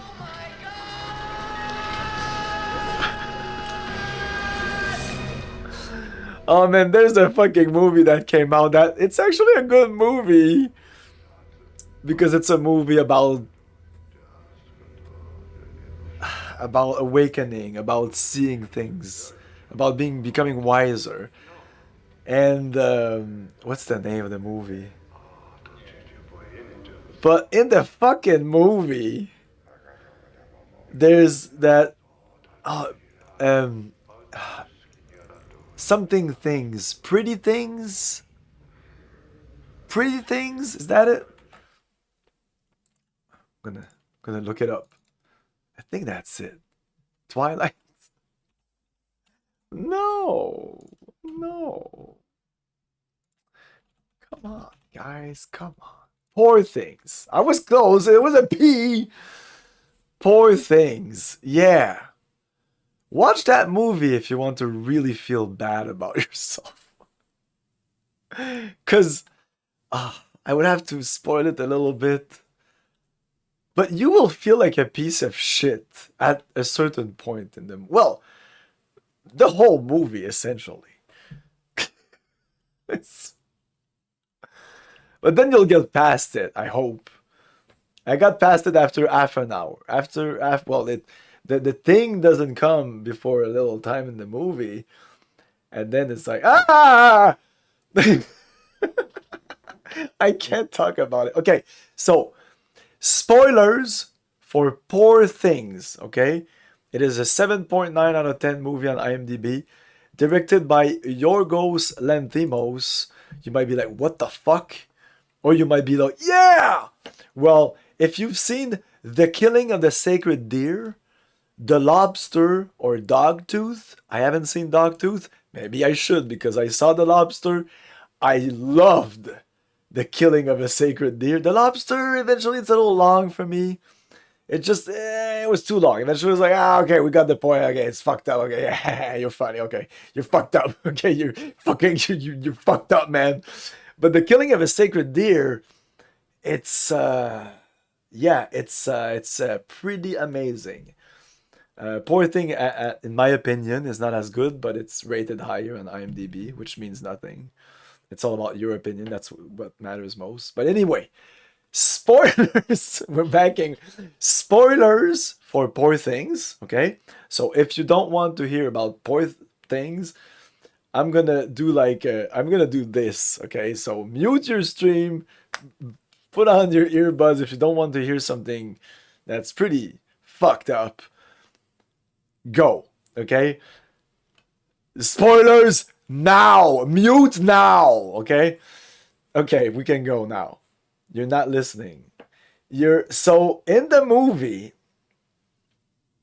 there's this woman at the beginning of the movie that commits suicide. And in this fucked up society... Oh man, this movie is fucked up. Okay, it's fucked up. Nothing makes sense. Everything makes sense. It makes sense. Trust me, it does make sense in the end if you... It's an amazing movie. It's art at its purest form. So you have this woman that kills herself, and that's really the first frames of the movie. And then a scientist or whatever. I watch a lot of movies, so I don't remember that much. And I've watched it maybe a year ago, something like that. It's a 2023 movie.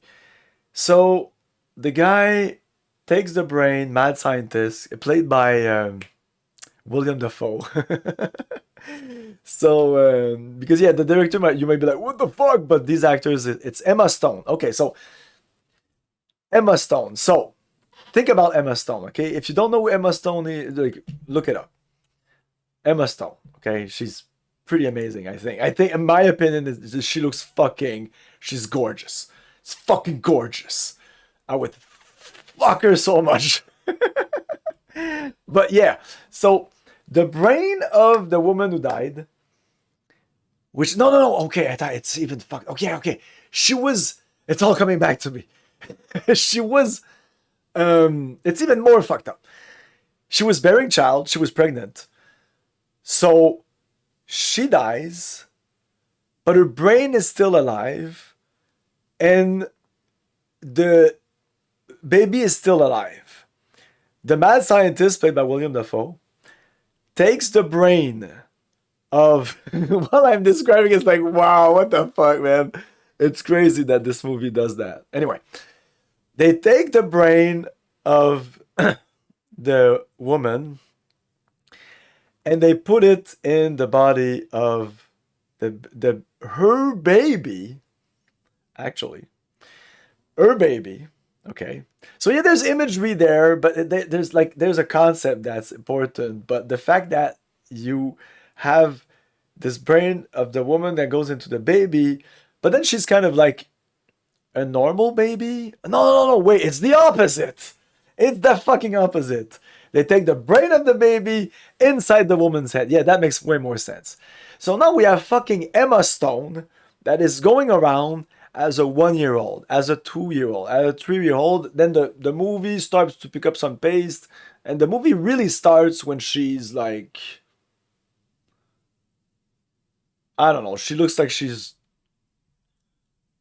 I think they say 12 or something like that.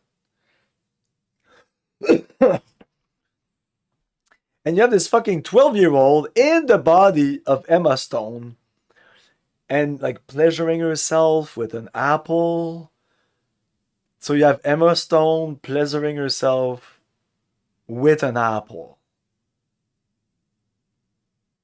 So yeah, I was watching the movie. Yes, I was aroused.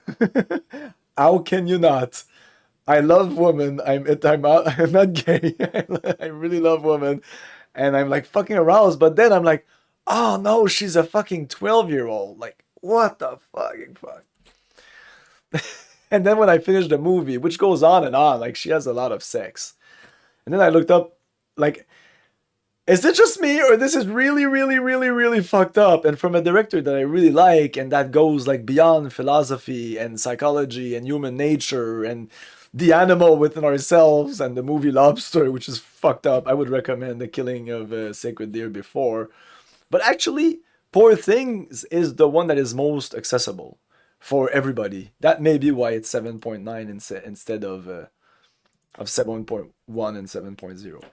Anyway, end of spoilers. And now there's only 4 people watching the stream, so we're gonna go back. I'm sorry about talking about Poor Things. It's just that... Why did I talk about that movie? I can't remember. What's up? Okay. Oh my god. We're back. No more spoilers, but no, the viewers will not go up. Is there anybody in the chat? Anyone? Go watch Poor Things.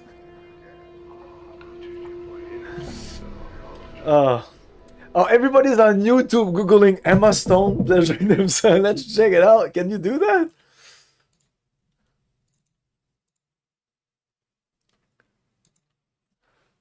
The stream has just gone full mature, 18 plus. I'm sorry. If you're not mature, get out. Emma Stone. Apple. Scene. YouTube's like, oh, you want the apple scene. You got it. Let's go. Why do you pen book every nut? I must note down your nutritional intake. Emma Stone's apple scene in Poor Things is shocking and memorable. Yeah. Is being celebrated. I know it's a guy talking about that. We're not gonna watch this. Oh, we kind of. Oh, with him talking over it though. Much more than the apparent shock value in she proceeds to put a bunch of stuff over her eye. It's just, oh my god. Oh, she goes on and on. And then she proceeds to have sex the whole fucking movie. Well, it's just not sex, but there's a lot of sex. Anyway, I said no. We're supposed to be in the non-spoiler section. And that was Camilleo's review of Poor Things. Good, but really fucked up. It's like me. I'm good, but fucked up. And this movie won Oscars, okay? So I'm not the only one who's fucked up. Come on! William Dafoe, mad scientist, plucks out a baby's brain, put it in a woman's head. You want to see that a woman's head is which is Emma Stone. You want to see that movie. Everybody wants to see that movie. Okay. Okay, I'm talking to myself right now. There's no one else in the chat. Nobody responded when I said is there somebody? There's no one. The dustman doesn't look up. He stares straight ahead as if he's seeing something several leagues beyond the walls of the bar. Can I ask you some questions? The dustman doesn't respond. He keeps staring into the distance. Alrighty then. Mortis hisses at you. Let's go, Chief. It's dusty. Might as well be fertilizer. As you turn to leave, the dustman suddenly speaks, his voice barely a murmur. You have to strain to hear the words. You think he said something about wanting to die. What did you say? Ignore him and leave. The boy's expression does not flicker. Do you want to die? Yes. Do you? Oh, he's gonna say yeah. He's awaiting death. That's his fucking name. I really don't know. Do you want to die? Are you threatening me? Boy! I don't know. I can't lie. No, do you? I can truth. No, do you? I can truth. Yes, do you? I can lie. Yes, do you? But I cannot lie. No, do you? Why?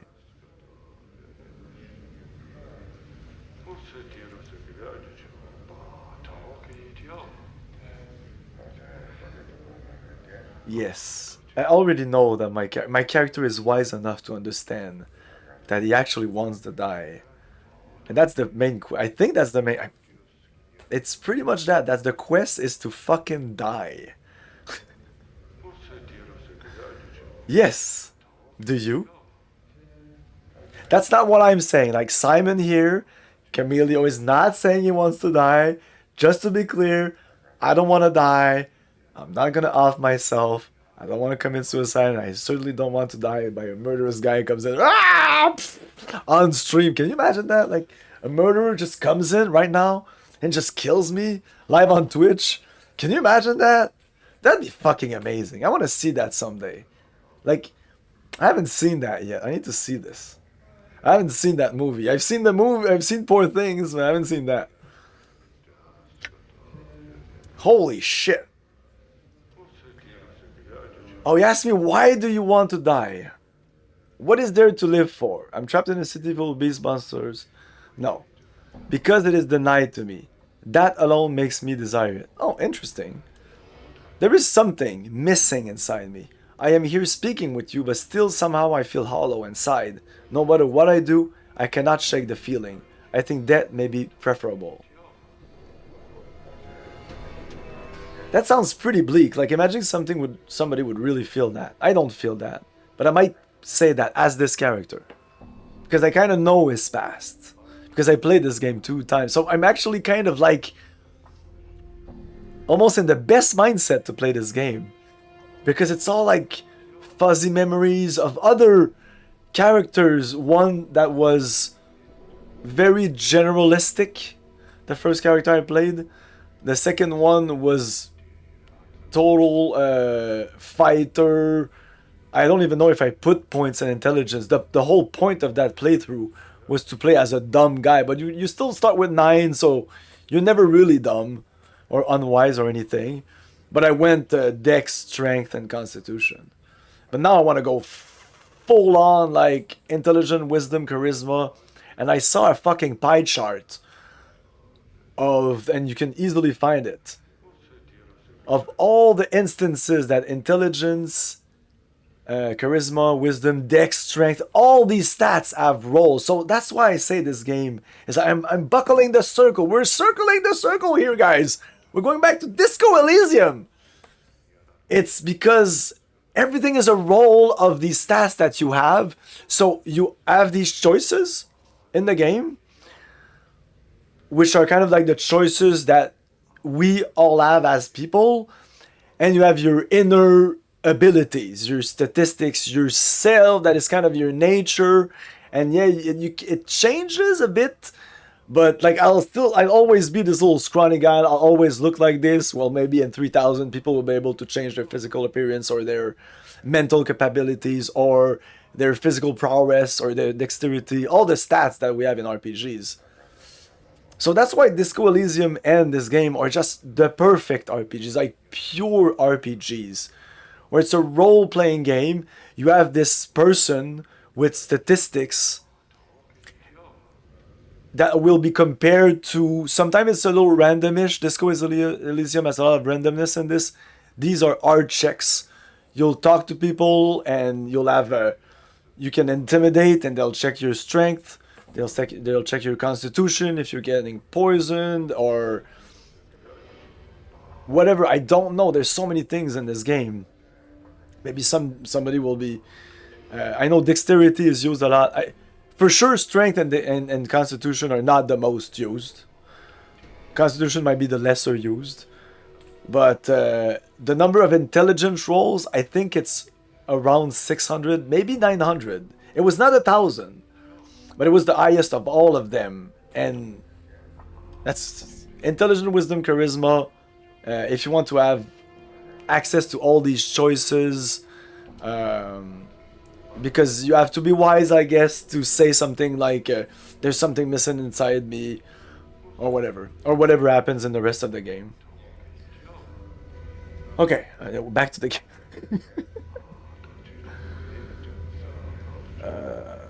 I was lying.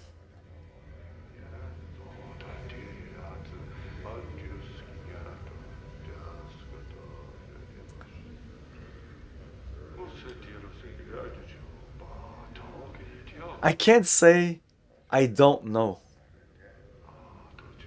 Which would be the truth of this character. This character must have this desire to die for so long. Well, we will see that he had multiple phases or characters that were pretty impactful, but in the end, he just became this blob of a man that we have in front of us that wants to just die.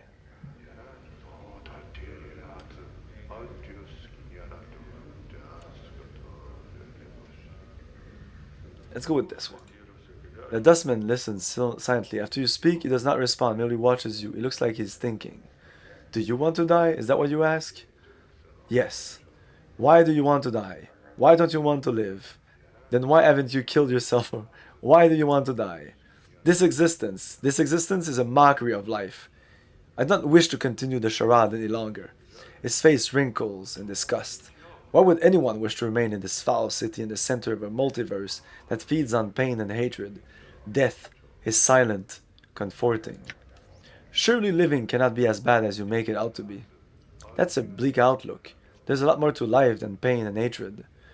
Then why haven't you killed yourself already?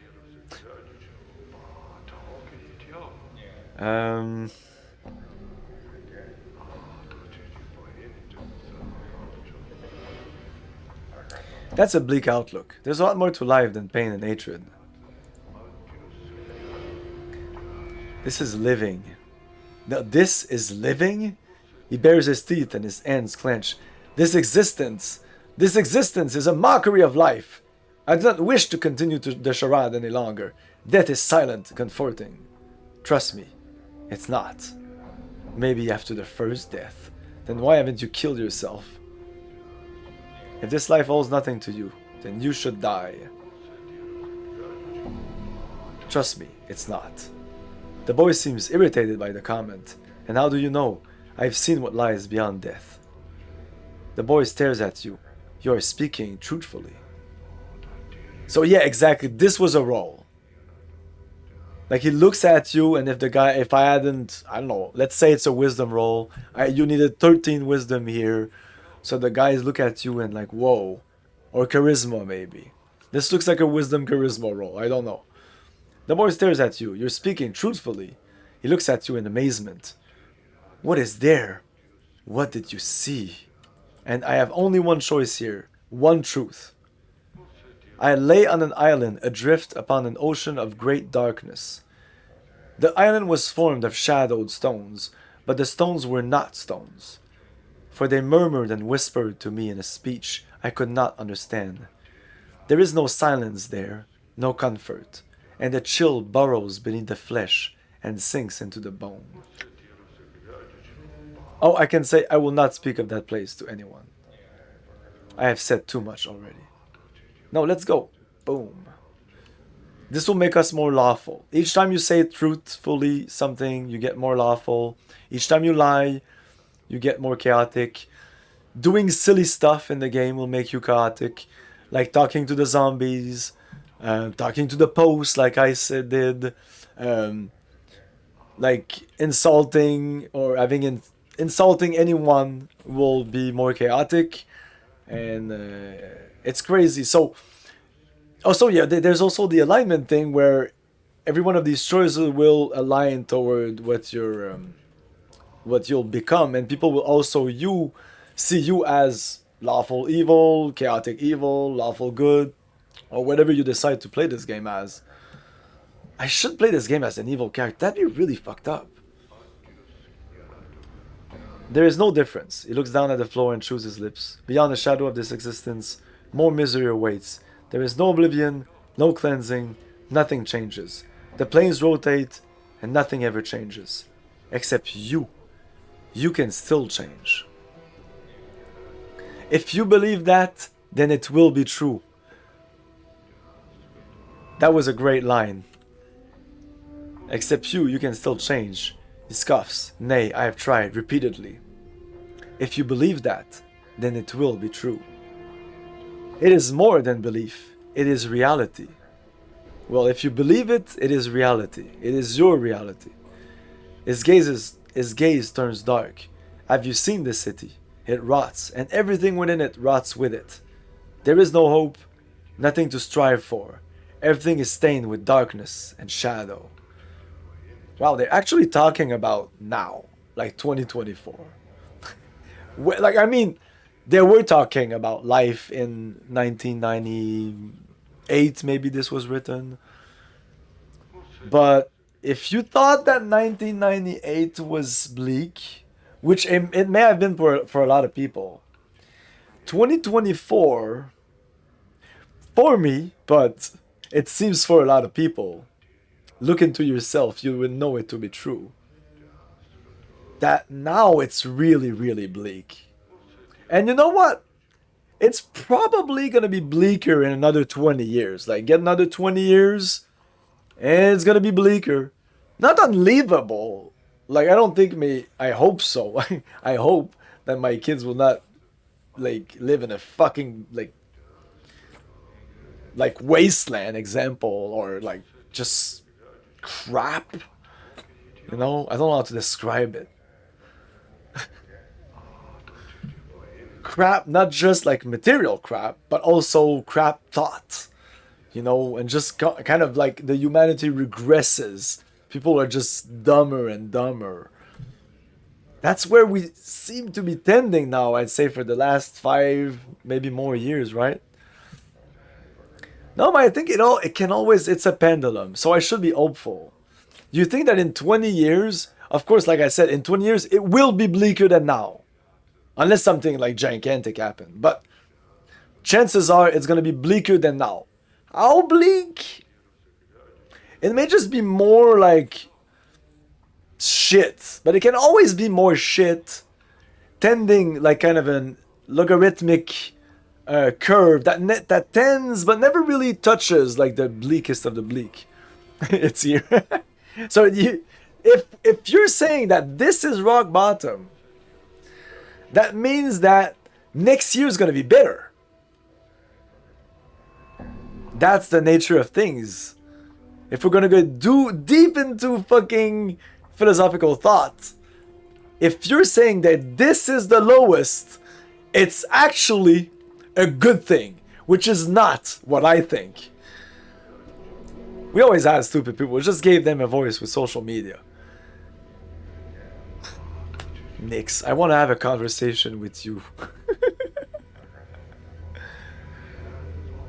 I want to have a one-on-one conversation with you. If you want, like, I'd really like to. Are you like no joke, dude, no joke. Tomorrow morning, I wanted to type in Discord, PMU, and others people on Discord I want to have chats with, like just one-on-one chat with you and me. I'd like that so much, man. I'd like to pick your brain so much. I can't ask the questions that I want to ask. You're gonna say, oh, put them in my Discord. Dude. No. There's no fucking way I'm doing that. We are the muck now.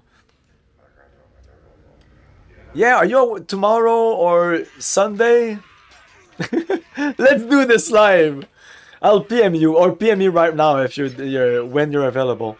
Hey, thank you, Serious Caco Demon, for the raid. You come in at such a weird time, but this game will probably bring stuff out of me because it's just, it touches everything. It's kind of poor things. It touches so many aspects of life, and this is way longer and way more chaotic and fucked, and like we're gonna go to these planes where these evil lawful evil creature are super evil, and they make you sign contracts and stuff like that, and that's like kind of like a very like the worst of the worst that could happen, and very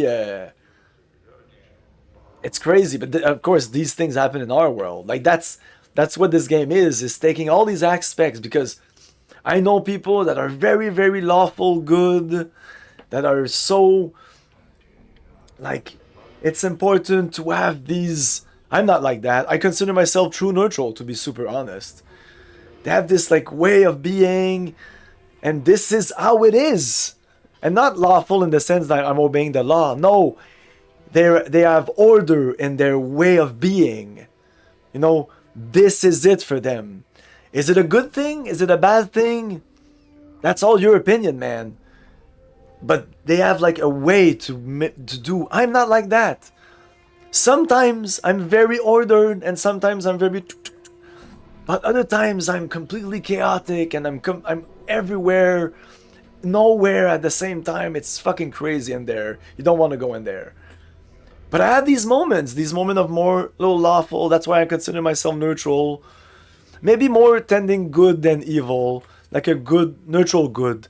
Probably not true neutral, because I don't have many evil thoughts. Yeah, sometimes, like anybody, but like especially at this point in my life, I feel that throughout the years I've moved even more toward the good, which is kind of surprising. I would have expected the opposite. When I was younger, I was like, man, as I'll go older, I'll probably because when you're 15 to 20, at least that's my way of, that's what happened in my life.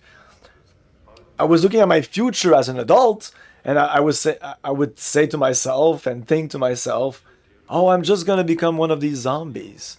But I'm so happy that I didn't become one of these zombies.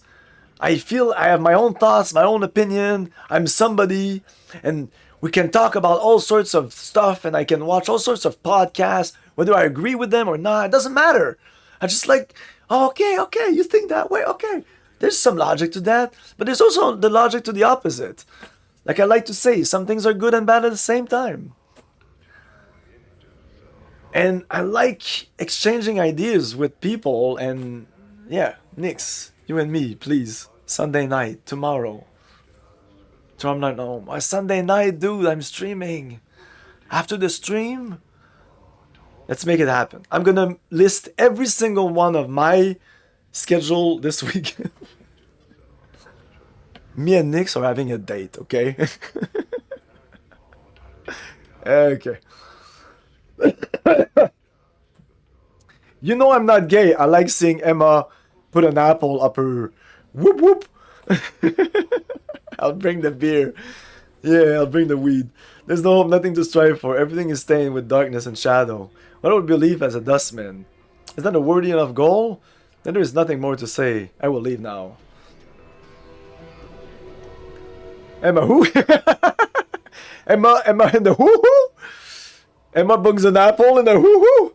Emma Stone? So think about Emma Stone, and think about an apple, and think about Emma Stone putting an apple up her vagina and making faces to the camera, and you may want to watch Poor Things. You missed yeah, everybody missed it probably. Yeah, I talked about Poor Things for like 20 minutes or something, but I did say there was spoilers, and at the end I did the we are not out of spoilers anymore. But yeah, I didn't summarize the whole movie, but I went at least to where the apple goes inside her, and she puts other. Anyways, that was supposed to be spoilers. Yeah, have you ever watched the other movies from that director? And I think he directs and writes his own thing. He directs and writes. I think with his brother. I think it's he directs, but he writes with his brother. There's a lot of directors that do that, and it tends to be good. We're gonna come back to the games. Just give me a thing. Just give me a same 5 minutes. Same minute. Just same minute. Same minute. Poor Things was not. Oh no, because Poor Thing I think is based on a novel. But Yorgos Lanthimos, I think I'm saying it right. He's directed The Lobster. Did he write it? Yes, he did write it with Eftimis Philippou. So that's probably not his. Eftimis Philippou, also for The Killing of the Sacred Deer. Well, The Killing of the Sacred Deer, man, I need to watch that movie again. But God almighty, was it fucking fucked. I need to watch Dogtooth now, because it was made in 2009, and I haven't seen it, and I love everything that that guy touches. I thought that The Lobster was getting a little long at the end, but that's my only complaint. Because, man, the entire first hour maybe is just, it's better than everything that guy ever did. But the rest of the movie, But The Killing of a Sacred Deer is not as long, I think. 2 hours. Both movies are 2 hours. But The Killing of a Sacred Deer, Jesus Christ. It's so fucked. And now I need to see Dogtooth. So yeah, I'll probably watch Dogtooth. Maybe tonight. Maybe tonight. I'm in the perfect mood for this. Anyway, I really recommend anything that fucking director touches. And I mean, he did other things. That was just what I want to see everything. I want to see all the things. Okay, wow, there's a lot. Dogtooth, Alps. Well, Alps, I think I saw. No, I did not see that. But Dogtooth, it's very well rated. Alps less, 7.2, 6.3 for Alps. Necktie 6.4. The Lobster 7. The Favorite 7.5. So that might be pretty amazing. The Favorite. It's not written by him though, so I don't know. But I'm definitely gonna watch Dogtooth. That looks amazing. A controlling, manipulative father locks his 3 adult offspring in a state of perpetual childhood. Okay, I'm just gonna stop reading. Oh yeah, that's gonna be amazing. I can only imagine coming from that guy how amazing that's gonna be. I can see the movie where we could go with that. Because that is like that's every one of his movie is a metaphor for our society, like the zeitgeist of the moment. Like I'd say the 2000, the millennia or whatever. I'd say since 2000, that the world is this thing. Maybe we're in the Matrix. Man, I'm having these weird, like, we are derailed, but I'm gonna come back to the game, trust me. Just stay with me, 5 more minutes max, maybe not, maybe less.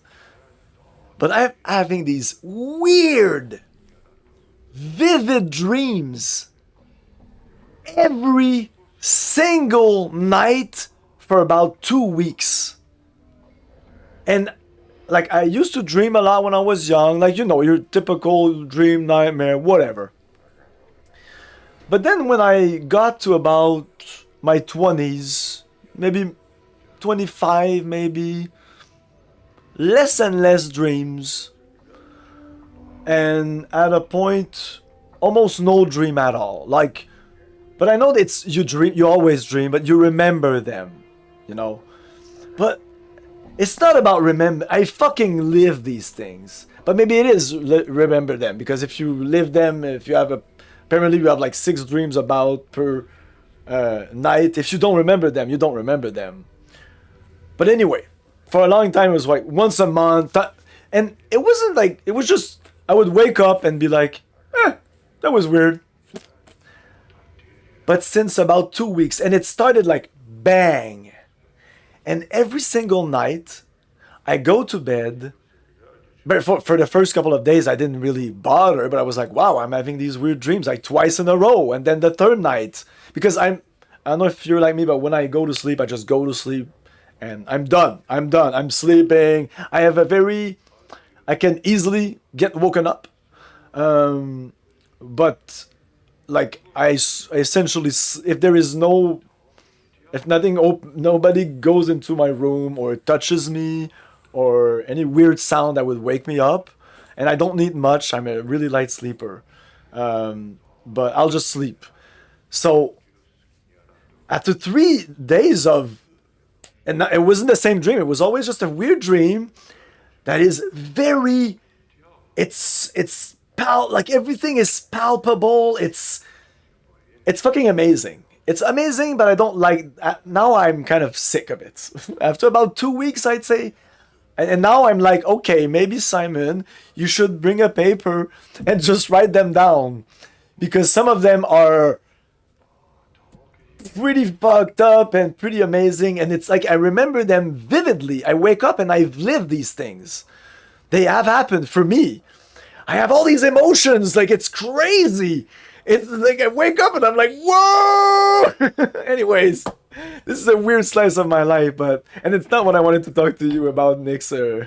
This is just like what's happening to me in the last... Hey, what's happening with you, Camilio, these days? Well, I'm having these fucking vivid dreams, and now since about 3 or 4 days ago, 3 or 4 nights ago, whatever, when I decide to go to sleep, I go, well, what will be the adventure tonight?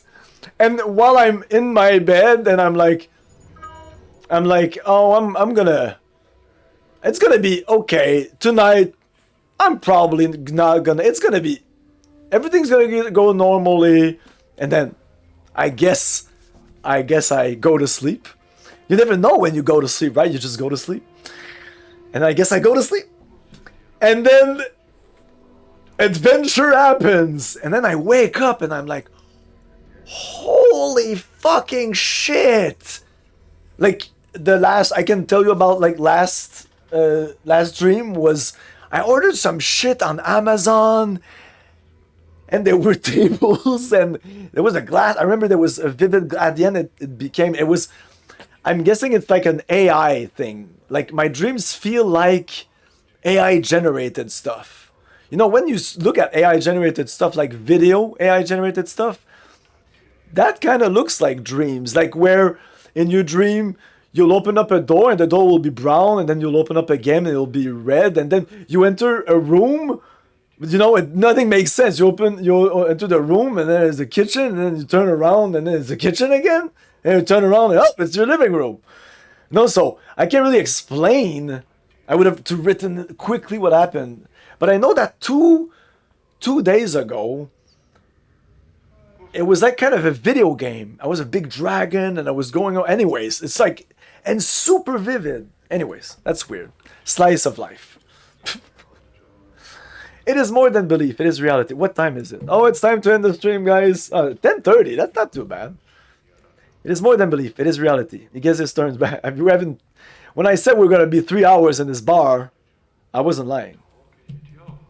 It is more than belief. It's reality. Its gaze turns dark. Have you seen the city? It rots and everything within it. There's no hope, nothing to strive for. Okay, I read that.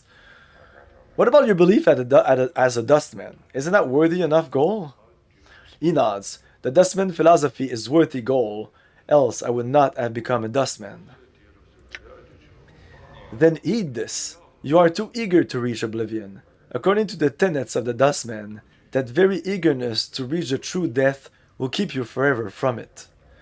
Then why not make the beliefs of the dustman your focus? Perhaps this is a life of pain and misery, but if you focus on your beliefs and that which is of value to you, they shall help you work past it.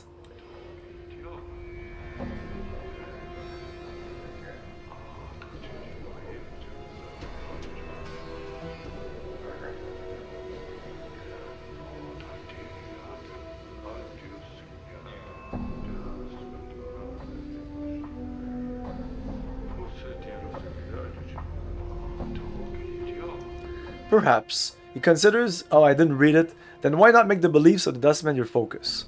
Perhaps this is a life of pain and misery, but if you focus on your beliefs and that which is of value to you, then shall help you work past it. Which I think is, yeah. Simply try to, perhaps he considers what you've said. Perhaps you're right, but sometimes it is hard to ignore the pain of this life. How should I deal with it? Oh, I can answer that. I went through all the fucking pains. I haven't lost a child. That's the pain that I'm so afraid of losing a child. Like I have two children. That like I hope to fucking God that I die before them. I am not ready. I am not ready. I can like my parents can die. I would live with it. That's fine. They've lived a good life and a good life, a really great life, amazing people and everything. Like that would be normal, or that would be okay, you know. But I would not be able to live with. But well, maybe when they'll be 40, 50, I'll be like, okay, it's fine. But now I'm like, oh my god. But I've lived other fucking pains in this fucking life. Simply try to live as best as you can. Use this life, no matter how painful, as an opportunity. You are young, perhaps seeing more of this life will kill your eagerness for death. You must endure this life. In enduring, you will learn to let the pain and misery wash over you. Soon they will not affect you at all, and then you will begin to progress for the true death and the oblivion you seek. Oh, that's even better. This was good. It's good things to say to somebody who wants to kill himself. Our entire lives are spent learning how to die.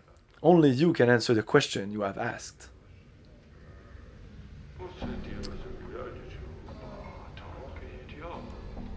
This is good too. Our entire lives are spent learning how to die. How do you want to die? And I don't know what they mean exactly. But if I would say that, I wouldn't mean how to die like with a knife in my heart. No. How to die.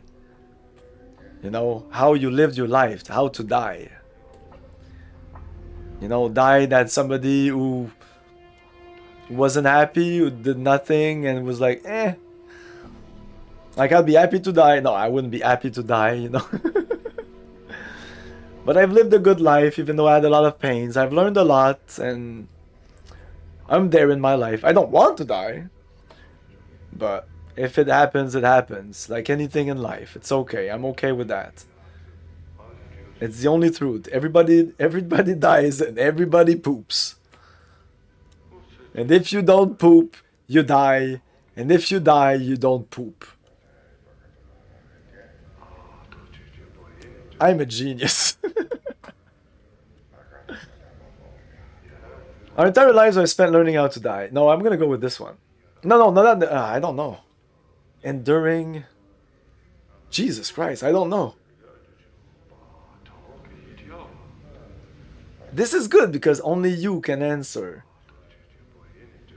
But also endure life. But also live as best as you can. All these. All of them. This is this is probably not a super important decision in the game. But I'm overthinking this.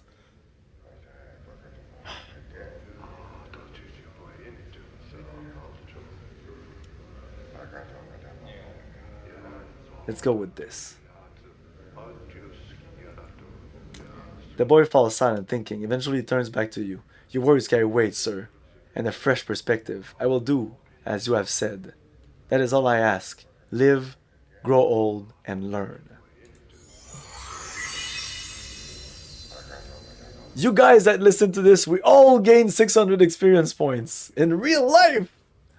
Because we learned about enduring life and what is difficult. We're all having some problems, and I'm sure you're listening to me and you're like, oh, you think you have problems? You haven't listened to my problems. No, listen to my problems. I'm gonna tell you about my problems on social media.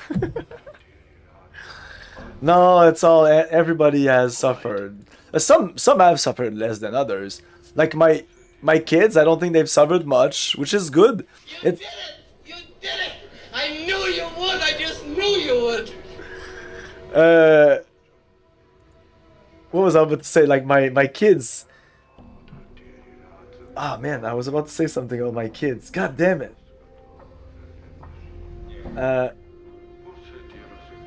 I completely lost my train of thought. It's right there. I can feel it. It's slipping away.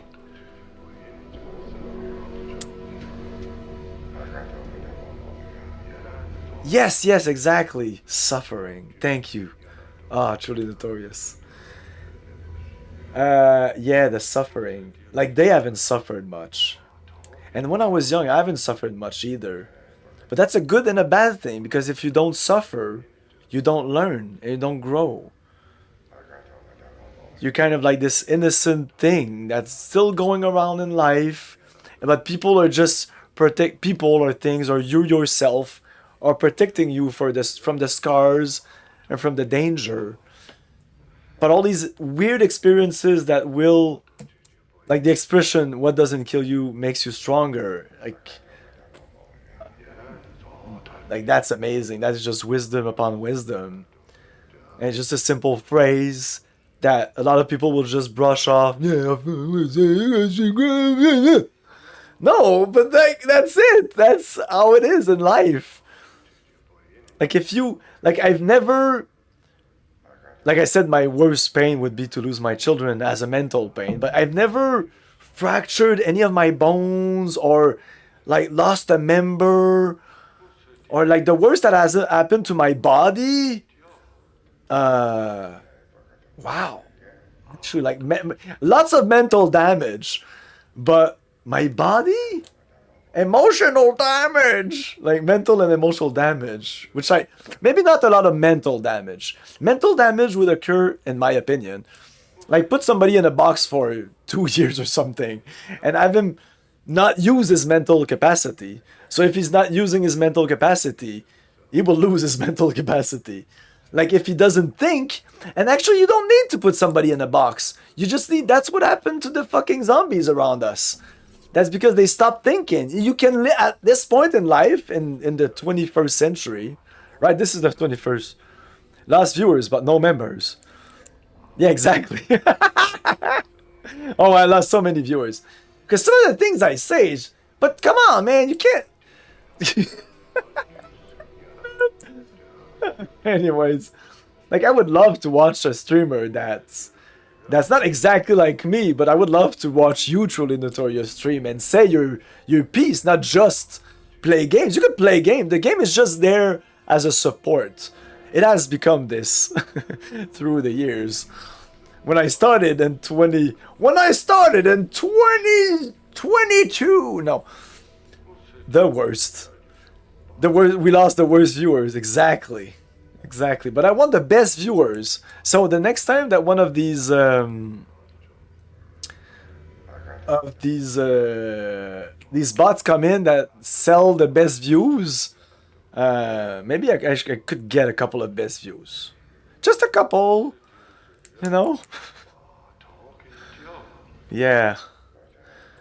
I just want to hear people say their piece. And the game has a background, because no, I might not listen to somebody who's just saying stuff unless it's really interesting. But nowadays, I look at a couple of podcasts here and there, and it's fine, it's okay. But fake views, yeah, of course, fake views. I know, fake views, but best viewers. I think that it says that like, the best, buy the best viewers, and then the tiny roll. Say nonsense, gets them confused. Well, yeah, but it's fucking bots anyway. But, and if you're confused about what I'm saying, it's because you needed to be there. I'm just talking about life. Well, I mean, I'm gonna come back to the game. Give me a minute. I said that like 5 minutes ago, right? And I said it'll only take 5 minutes. And a slice of life and a couple of dreams of Camilio. Oh, man. I should move on, right?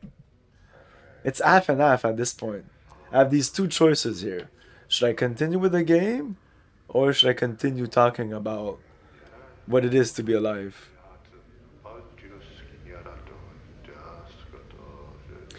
Oh no, it's this. It's just... There's a wave of normality going around where right now Arrogant and Truly Notorious are watching me.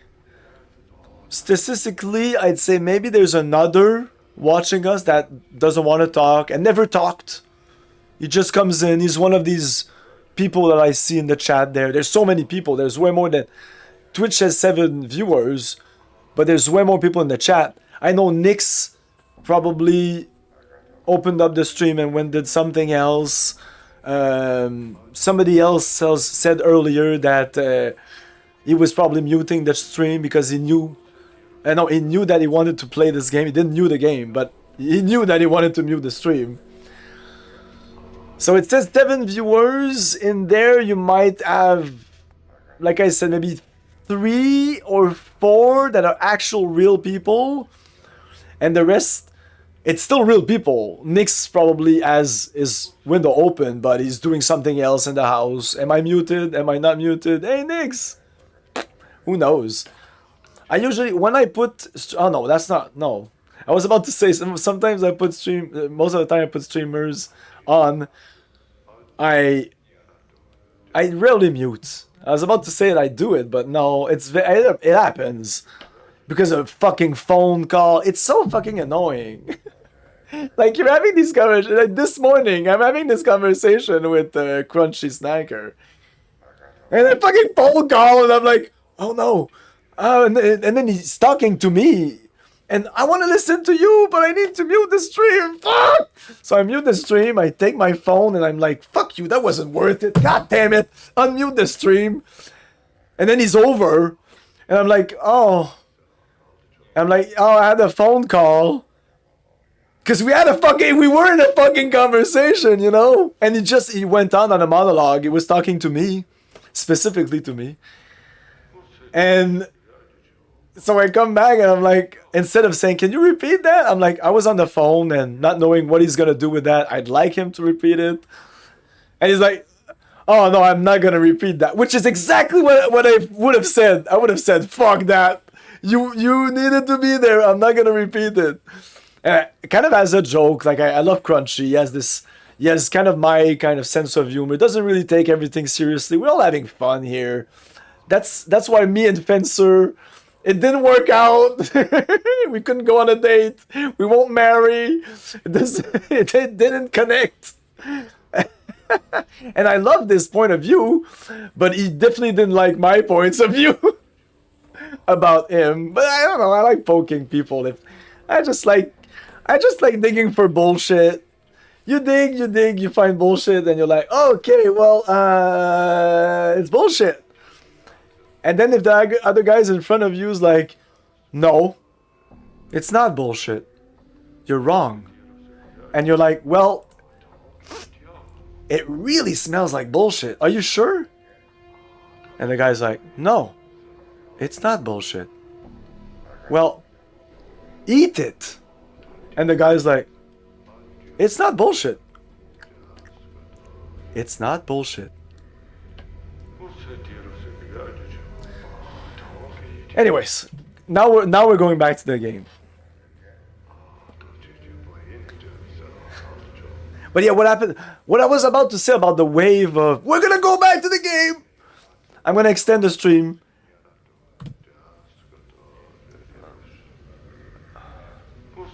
Yeah, well, yeah, exactly. Ooh, we're going deep, deep in the shit. What I was about to say is that the viewers. Oh, I was watching while doing the laundry. Exactly. We're all a real person. We're all people, and sometimes it says 10 people watching, like the viewer count in Twitch, but actually there is 0 people watching because everybody's doing something else. Some have muted, some have not, or they tone down the sound so much. They're working on something else. Like, they're actually hearing me, but they're doing, like, they're writing an email, they're doing something else, they're writing something, they're drawing something. Maybe you're an artist, maybe you make music. Rez makes music, maybe he's making music and puts me on the side. I know people will play a game and have a streamer on the side to play a game with them. Maybe the same game, sometimes different games. I've had chatters say, oh, I was playing this game while watching you. I was playing Cyberpunk, I was playing Baldur's Gate 3. And I can't do that, by the way. If I watch a streamer, I'm in 2 modes. 2 modes only. There's no doing the laundry while I'm watching you, Nix. Never. 2 modes. First mode.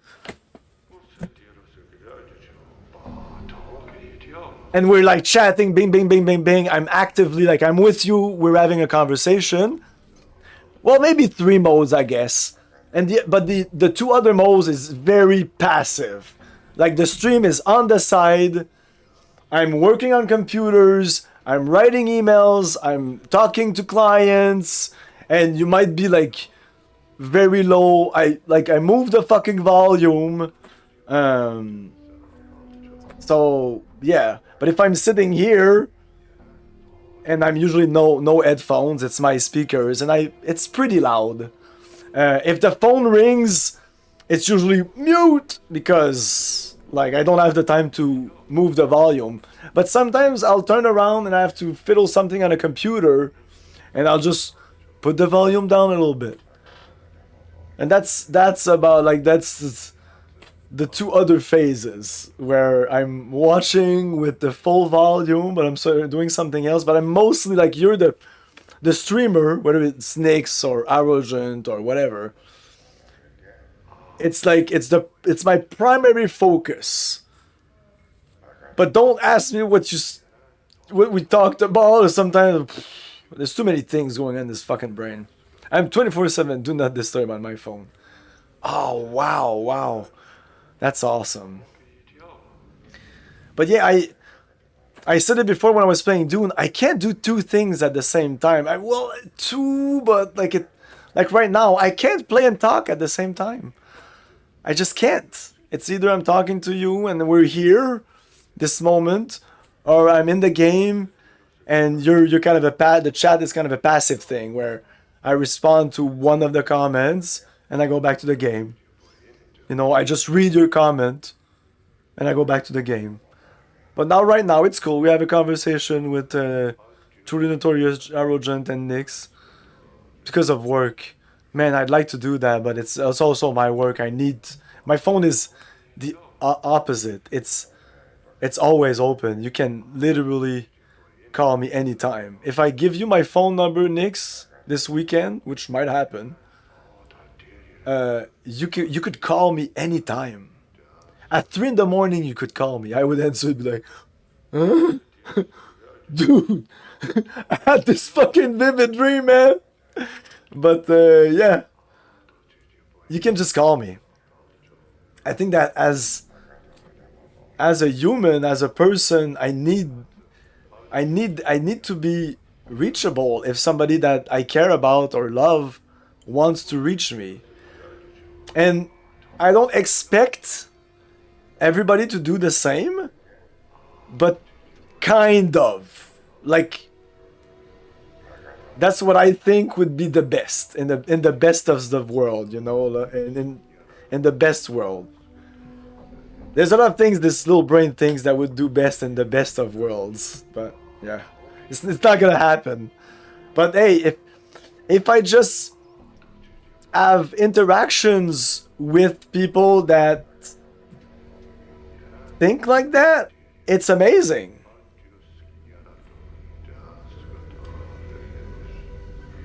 You're very opposite from me, but that's okay. Yeah, I don't know, man.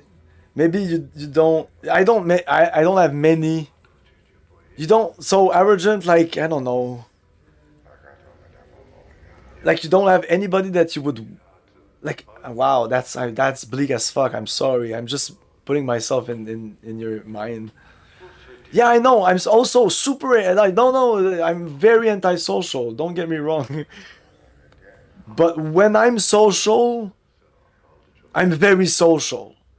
I'm engaged, I'm passionate because I'm right here. This is us. I'm not thinking about tomorrow, yesterday, or blah blah blah blah blah. Like I said, I can't focus on anything more than one and maybe two things. That means I'm gonna talk to you and there's gonna be some music in the background. I'm gonna talk to you and I'm gonna be smoking. I'm gonna talk to you and I'm gonna be drinking something. You know, I'll be at the very least I'll be filling with a piece of paper or something as a secondary thing. That's all I can do. There's a primary mission, a secondary mission, and that's it. And the secondary mission is very, very secondary. I'll still remember kind of what I did, but it's very secondary. I'm focusing on pizza. But I don't know. I have not many people in my life, but all the people that I've kind of put in my life, that I want in my life, I would be happy for them to call me and we could have a discussions of whatever. And if I don't have time, like if they're calling me and I can't talk to them right now, well, I don't feel bad telling them. I used to, but now I'm like, no, it's okay. I can't talk right now, but let's move it to something else, like some other time. Just call me in an hour, in 15 minutes, tomorrow, in a month. It depends on what, you know, it depends. Like I just had a conversation with my best friend 2 weeks ago, and I told him, hey, it'd be nice to just, I just called him. I was like, hey man, that's the thing I used to not do because I think I didn't love myself. Probably, I didn't love, I didn't actually love the people around me. Some of them, yes, of course, like my mother and father, and my wife at the time, of course, and my kids. But there was other people in my life, my friends, co-workers, stuff like that. I don't have many co-workers anymore. So it's like my ex-wife, which is an amazing friend, my kids, my best friend, my brother, one of my brothers, and my parents. And that's about it. So all of these people could call me anytime and I'd be super happy to talk to them and be like, whoa, blah, blah, blah, what you've been doing, blah, blah, blah. And I understand now how some people, because when I was in my 20s, I wasn't like that at all. It would almost annoy me, people that would say things like that. So I might be annoying you. Like I'd be like, yeah, fuck that, man. What the fuck? I don't want to talk to anybody. But all the other people in my life, and that's a shit ton of other people that I didn't name right now. If I would, and that's a shit ton of people. I'm just realizing this, and I'm sorry if they ever hear this, because this is going to be public. I don't care. Like I would see them in a store or on the road, or they would call me. It'd be super awkward. It'd be extremely 100% super awkward. I would be like, something needs to happen so that we can go our separate ways. Like you get a phone call, I get a phone call, something happens, so I can just end this and we will never see each other again, I hope. My hopes are to never see you again, never interact with you again. Because I guess I don't like you. Coming to these realizations while playing Planescape Torment, streaming on Twitch, it's kind of funny, but that's how it is, you know. Like it was always unconsciously in my mind, but now it was brought in. That's exactly what it is, and that's what it is. It can't do anything about it. So essentially, before I had my wife and before I had my kids, and I was friend with that friend that I won't name just in case. I was friend with him, but it would still annoy me if he would call me, if you know what I mean. And even my parents, like, my parents would call me and I'd be like, oh, please don't call me. Oh, I'm 21 years old, my parents call me, I'm like, yeah, okay, yeah. Oh, I had a great day. What did I do? Stuff. I played Dragon Age the whole fucking day. Yeah, you know, like, I don't know, stuff. Like, I did some cleaning in the house. Total fucking lie. Yeah, it was, yeah. Okay, and I'm in my mind, it's like, do you ask them what they did in their day? And I'm like, don't ask them what they did, because you have like 10 more minutes to talk to them. It was like, okay, bye. You know, that was what it was. Like, I'm totally honest with myself. I know I was like that, and I'm sure some of you are listening to me and like, dude, I can totally relate. Everybody can relate with that. That's why I think that most people need to be honest with yourself. Know thyself. And this game, we're coming back to Torment. This game is about knowing yourself. You need to know yourself if you actually want to go outward and be happy. Like, I'm happy, but at the same time, I'm unhappy. Because look at the world. You mean, come on, it's like, okay, yeah. Inside of me, I'm like, I'm content. Serenity. Serenity now! But also Serenity, the movie and the series Firefly. Great series, by the way. Questions. Not that this... Oh, we're done with this guy! I think we're done! Woo! That one party member wants to know that was my favorite character. This guy here? It's the call parents. So, how's the weather? Oh no, you don't call your parents to say that. Thanks, Planescape. Permanently in limbo. The one party wants to know. Oh, the box guy? Is that it? My favorite character, I think... Oh, yeah, that's my favorite character too. But I think that's everybody's favorite character. I can't remember his name. But yeah. The Gichanki, or he's a Gith. He's from the same plane as... or the opposite plane? Anyway, he's kind of related to the Gichanki. But he's not a Gichanki, he's a Gitiansei or something like that. It's complicated. We'll probably learn a lot about this in this game. Okay, so, wow. We're back! No rush. You see a spindle-thin dustman in dirty black robes.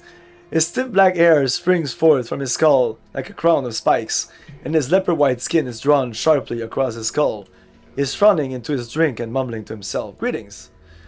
The dustman looks up, blinks once, then looks you up and down, studying you. As he studies you, he takes one of his spiked locks and points at himself with it. No Raj, initiate, dustman, guard. Oh shit! Oh my god, I know the feeling. Didn't you have like a bunch of saves? You need all the saves in the world. Oh my god. Yeah, that has happened to me in Arcanum, but it was at the beginning of the game, and I know I didn't lose anything important because I was able to finish it. But hear me out, okay? I was super stupid because I'd read online that it was like Baldur's Gate, that you could leave stuff in containers and everything's gonna be fine. So I entered the first industrial city, like the big city in Arcanum. The first big city you encounter, probably. because it's a very open world game. And I was like, yeah, that bin right there, that trash can. Yeah, that was dumb. Yeah, that trash can, it's right there. You enter it's right there. I'm just gonna put it right there. Fuck that. Don't need to find an empty house with something. Nah. I'll just leave it in that trash can. Yeah. Int. Don't leave stuff in trash can in Arcanum. Because they're fucking trash cans. The game is too well made for you. You've played yourself. Because of course, this game is amazing. There's a fucking newspaper. You can read the newspaper every day in the fucking game. I don't know if it changes every day, but it's fucking amazing. It's a fucking amazing game, but it's also pretty dense, pretty complicated. There's some bullshit in it. I would recommend looking walkthroughs when you get stuck. But it's packed with content and it's very logical and very fun game. So of course the bins would get, like when you looked at a bin, there was like a shoe or a cloth. You know, in that game there's a lot of items because you can craft a lot of stuff. So, like really shitty shoes, maybe a coin in there, whatever. You know, wires. There's no trash in the game. It's all like cloth, wires, a bottle. But with a bottle and a cloth and some oil, well, Molotov cocktail, bitches. You know, this is the game. It's a very, and I never even played as a techie. I always play magic oriented. And unfortunately, the way the game works, and it's kind of frustrating, is that you have, if you're a mage, you probably want mages around you, because your magic will influence their tech will be less, and it's because, and also you'll make choices that will make, I think, your entire party more magical, so they will lose their tech ability or something like that. Or there's a lot that don't even join you if you're magical, so you can't really experiment with both. And also when you have people with tech in your party, oh, you know, that's the big problem, is that you can't really create items from their inventory, can you? Anyway, you need your first character as the thing. So I only played twice as a mage, and I really want to try it as a thing. Anyway, of course, every couple of days, that fucking bin would get recycled. Like, instead of a shoe, it was something else. So my stuff that I put there transformed in a shoe. There was always a shoe in fucking bins. Trust me, I know. Oh my god. Yeah, sorry for you. It said in the tutorial I could throw stuff there on the floor permanently. Yeah, in what game you were talking about? This game. No, this game uses the Infinity Engine game, and after a certain while, too long in my opinion. Because what I used to do is I drop stuff on the ground and then waste time or move outside the map and come in. I used to do that every RPG that I could do that.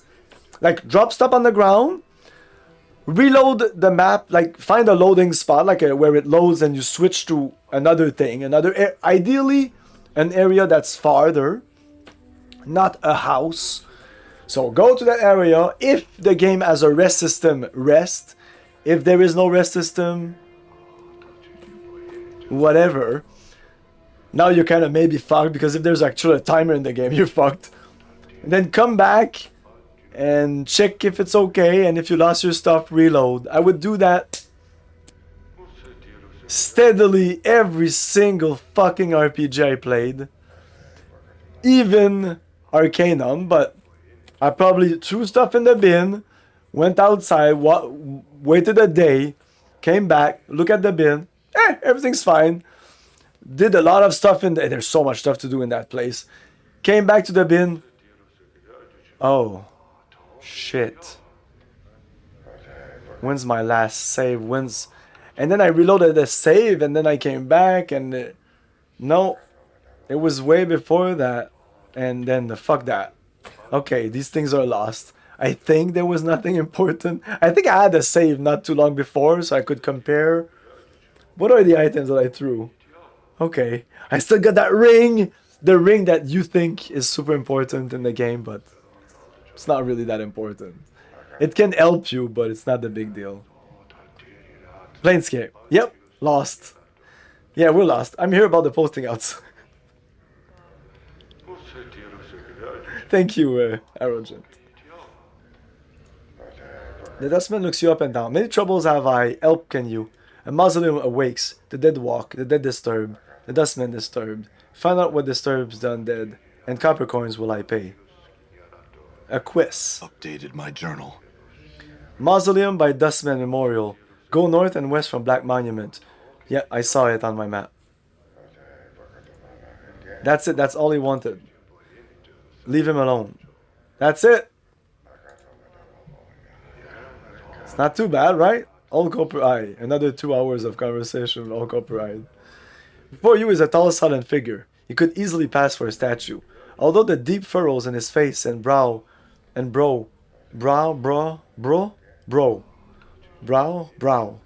make you wonder if the sculptor was a little too eager in defining the face with a chisel. He looks well over 50 years old, but exactly how much over 50 is hard to tell. As he slowly turns to look at you, you catch a dull sheen of copper in his eyes. All Copper Eye stares at you. His eyes are difficult to make out past the black well of his eye socket, but they look to have a coppery sheen about them. Copper Eye says nothing. Oh, well, I was wrong. I have questions. Never mind. Okay, the game is shutting me up. Zombie bodyguard. The zombie gazes at you with vacant eyes. His lips have been stitched closed. The bandages are wrapped several places around his body. The faint smell of alcohol emanates from the corpse. So, seen anything interesting around here? Oh, he's a zombie, so he's not going to talk to me. If doing this will only bring my chaotic ire. Right, let's talk to him anyway. Ah, fuck.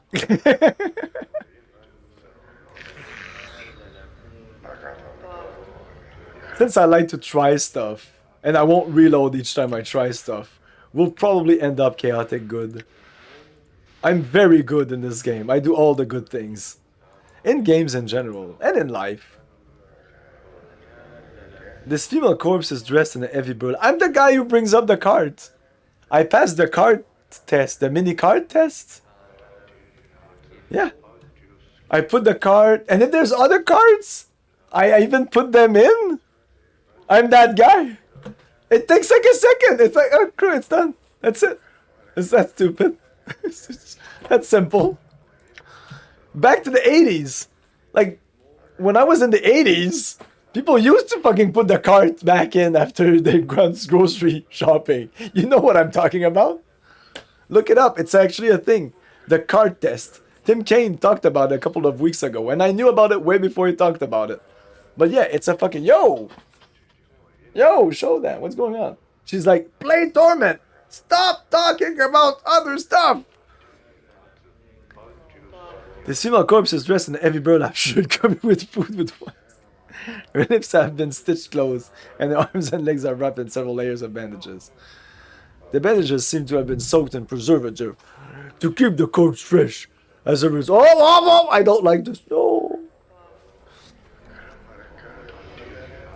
Are you staying? You're not sure. You're like, oh, he's fucking with me, this human.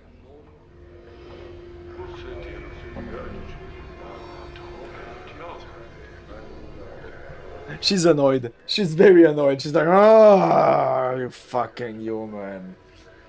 Yeah. I'm not sure I like you anymore. Now, stop talking to fucking zombies. Did you see the way that character is? Ah, fuck that. Please don't start this again.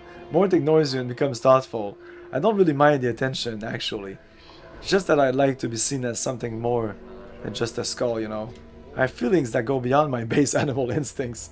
I want courtship, not some Fortnite fling around the mausoleum. Keep it up, and I'm going to fling you somewhere.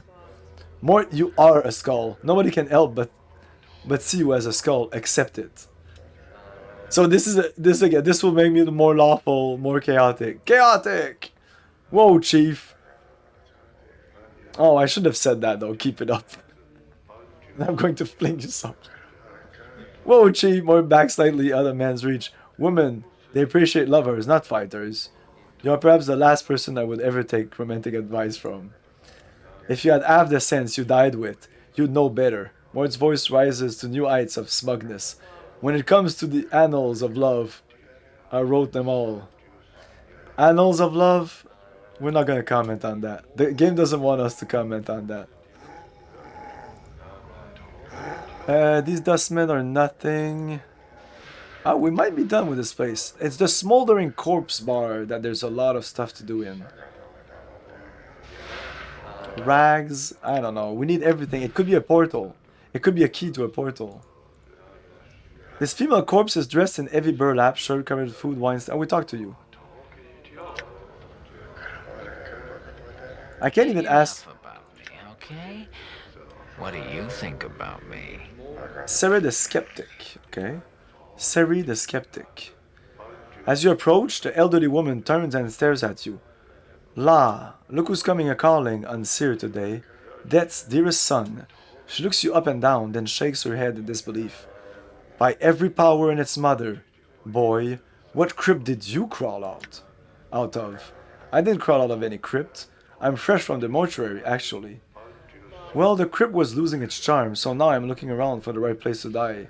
Know of anywhere? I'm fresh from the mortuary, actually. That's so. Sarah raises an eyebrow. She's skeptic.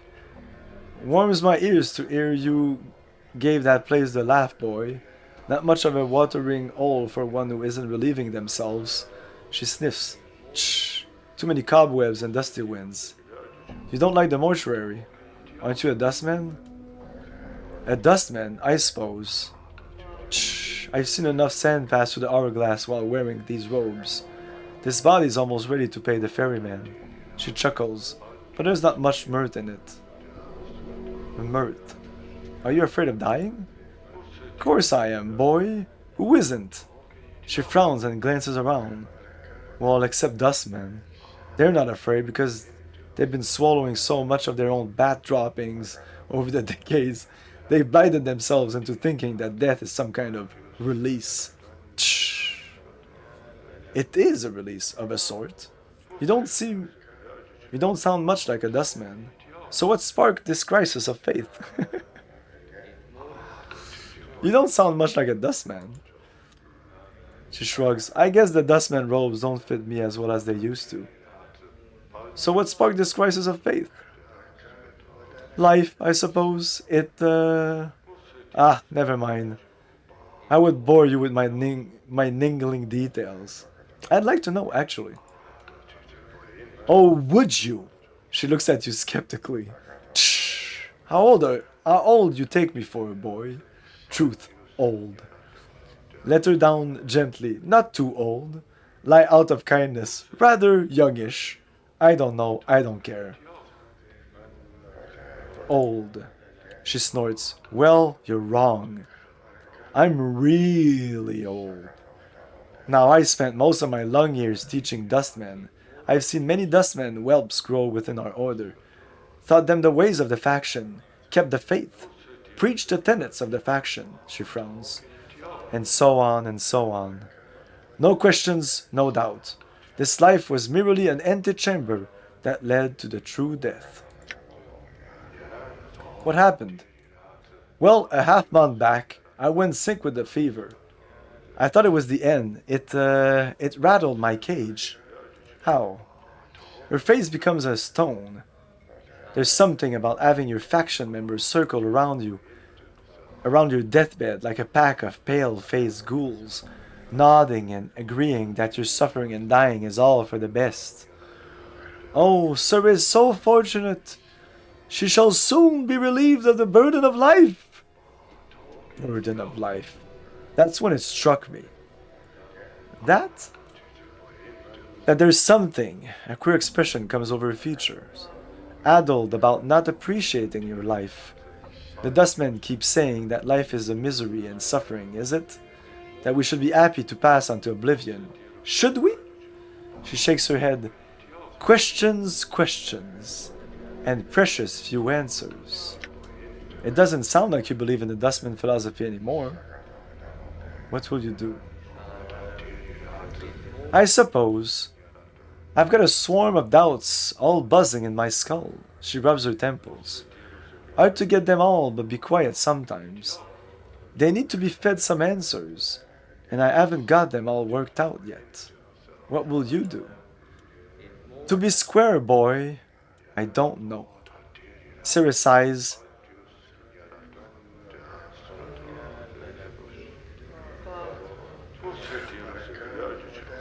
Trying to distract me, arrogant. I won't be distracted. To be square, boy, I don't know. Sarah sighs. That's the problem with doubt. I can't even trust that what I'm feeling is true, or if I'm scared of death only because of my brush with the fever, or even what I should do. Is this a passing thing? I don't know. Siri, if you had truly believed in the Dustman philosophy, then your brush with the fever would not have left you with such doubts. Siri, I would treat this as a test of your belief. It sounds like these feelings are only temporary. All those years of devotion to Dustman could not have been false. Oh, they could. At the core of the Dustman philosophy is that this life is one of pain. It is a weapon that life uses against the soul to keep it anchored to this existence. Do not let this brush with the fever break your Dustman belief so. Time will heal these doubts.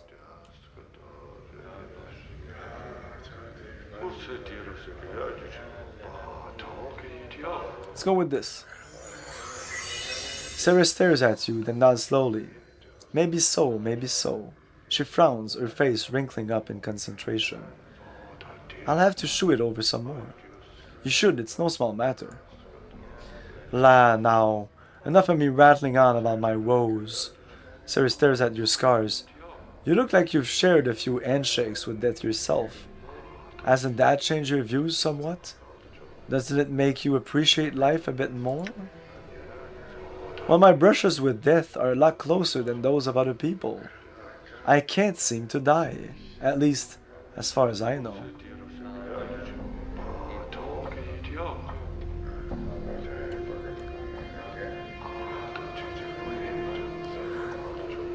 So she's asking if my shares of handshake with death have changed my appreciation of life.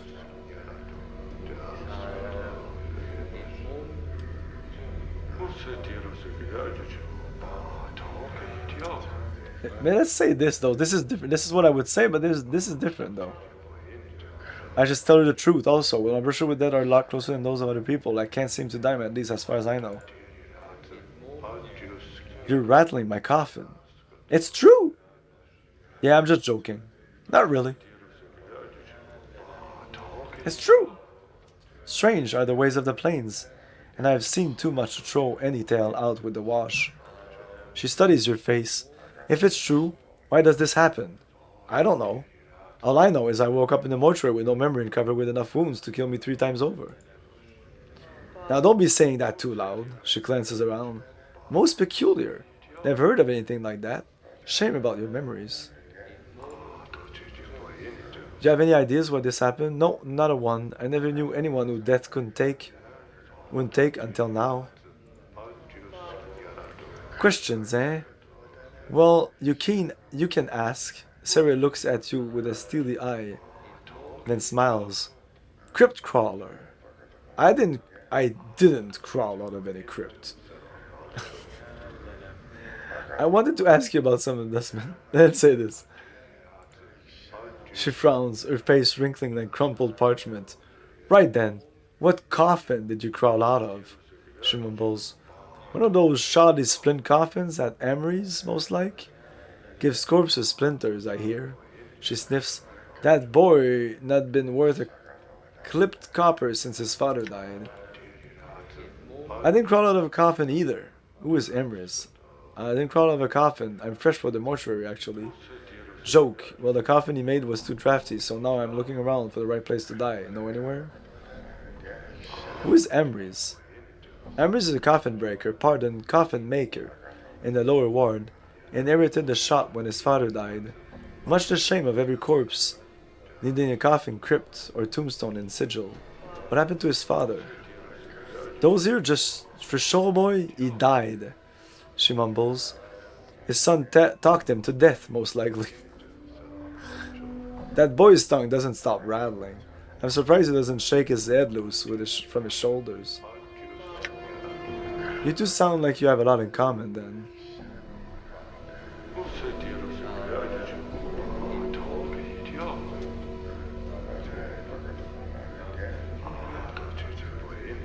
You two sound like you have a lot in common, then.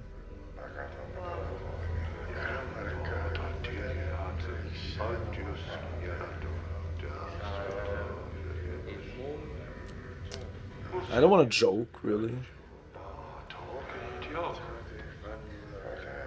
Do us both a favor and lash that bone box up. Don't be drawing comment between me and that yapping whelp. Okay.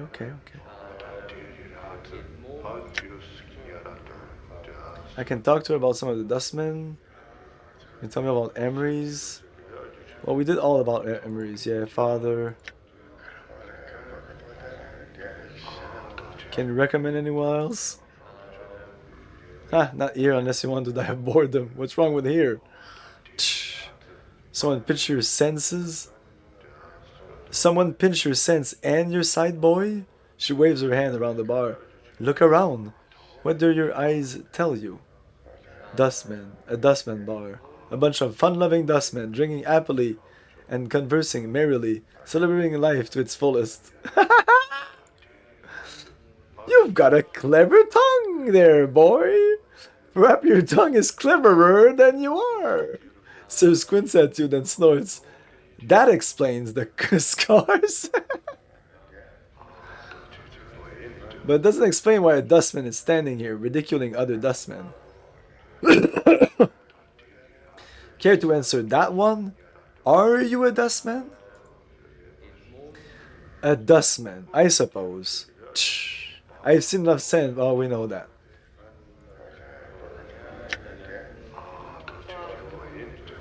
Dustman in particular? No harm in it. Who's in your mind? Can you tell me about awaiting death? Awaiting death?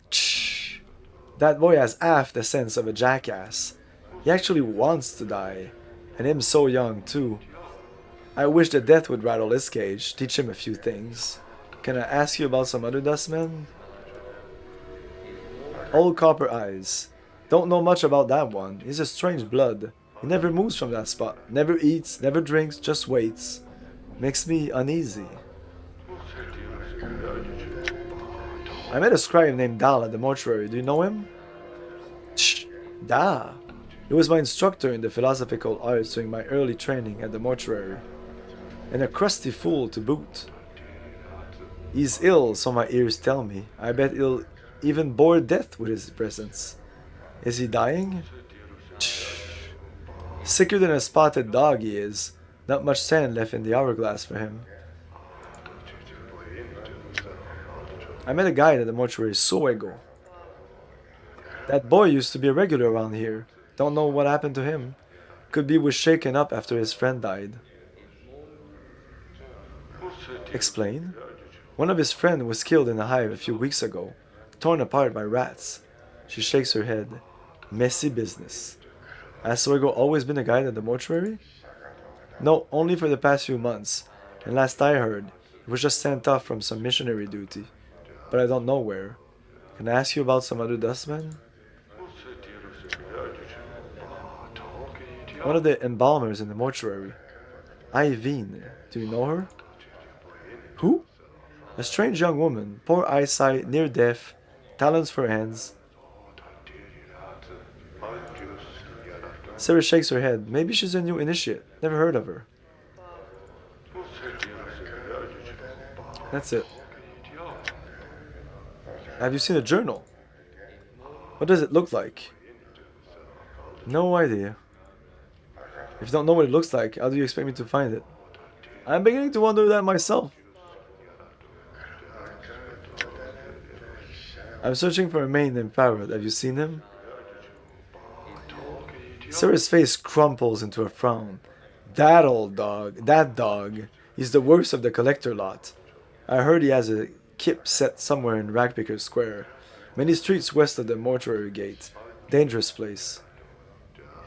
Some of these collectors aren't patient enough to wait for folks to die so they can sell them for jink. Collectors. They're vermin that scavenge the bowels of the hive for bodies to sell to the dustmen. Make a living off the dead. A motley breed. Makes you ashamed to share the same city with them. Shh. At least they help keep the streets clean.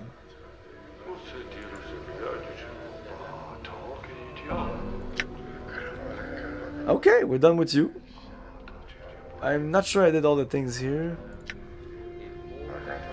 Search for the mortuary.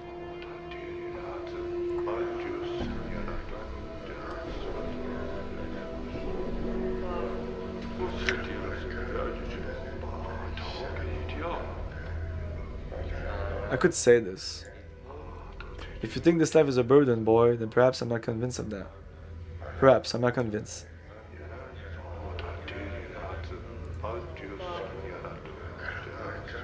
Okay. We're done with you.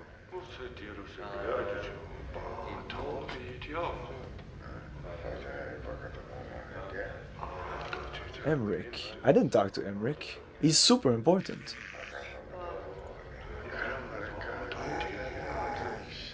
People I've talked to, like in the main quests, he's supposed to know where Farad is, but everybody told us where Farad is.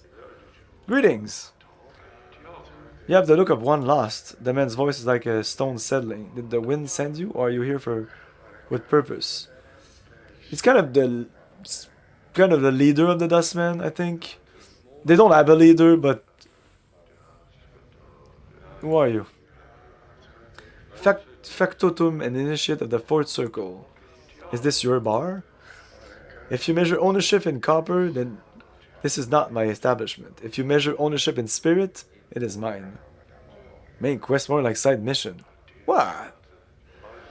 He pauses, as if trying to emphasize a point. The dustmen here are my students. They're under my protection. Maybe. I don't remember. Emric waits. He's in my journal somewhere. Is this your bar? Can you tell me about the Dustman faction? Dustmen seek the true death. Some call it oblivion. But this is incorrect. To Dustmen, the true death is freedom from the chains of this false life. This game is made of... I think this game is made of nodes.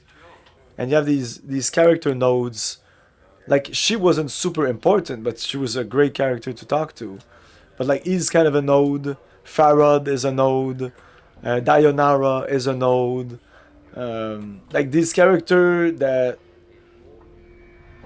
You don't need to... I don't think you need to talk to... Well, some people maybe, but... Most of the people you don't need to talk to. You probably can speedrun this game pretty easily. Some fights might be difficult because you'll be very low XP. Like, you go directly to Farad, you get your stuff, then you go see a witch or something, and then she sends you there, somebody sends you... Yeah, you can skip shit ton of this game. Yeah, it's... But it is very linear. There is a beginning, a middle, and an end. You go through all these places. That's how I like games. Too open.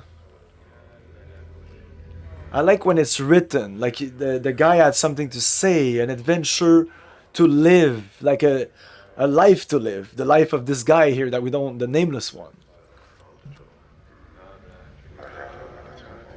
So yeah, he's still with. This guy is not as interesting. He's very matter of fact. It's like that many clings with emotions, false existence. I think I can go into their faction. There's no... The first time I played the game, I did all the factions. And the second time I played as a fighter, I wasn't an evil fighter. I should have played evil fighter, but I think I was pretty neutral. Maybe asking for copper more than the first time, which I was playing super good, which I'll be playing super good. I want to be a good guy, talk to people, like share their lives, becomes a dustman. Yeah, definitely. But we'll switch factions. You can switch faction as much as you want in this game. The manual says that it influenced some people talking to you, probably. But as you can see, there's so many permutation and things that people can talk to you about. It's no big deal. I miss Emmerich. I'll never be able to join the Dustman faction. I will found Farad anyway. I guess there's main knows that you need to. Pretty sure you need to talk to Farad. You need to talk to that witch person. I can't remember her name. And you need to go to some of the planes. I don't know if you need to go to all the planes. I think one or two are actually completely optional. Anyway, great game.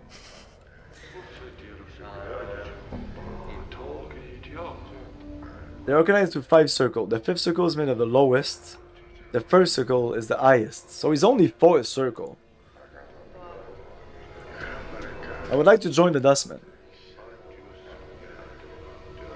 Yeah, why not? If you desire to join the Dustmen, I will hear your request. Yes, I desire to join the Dustmen. You have misjudged me. I have no desire to join the Dustmen faction.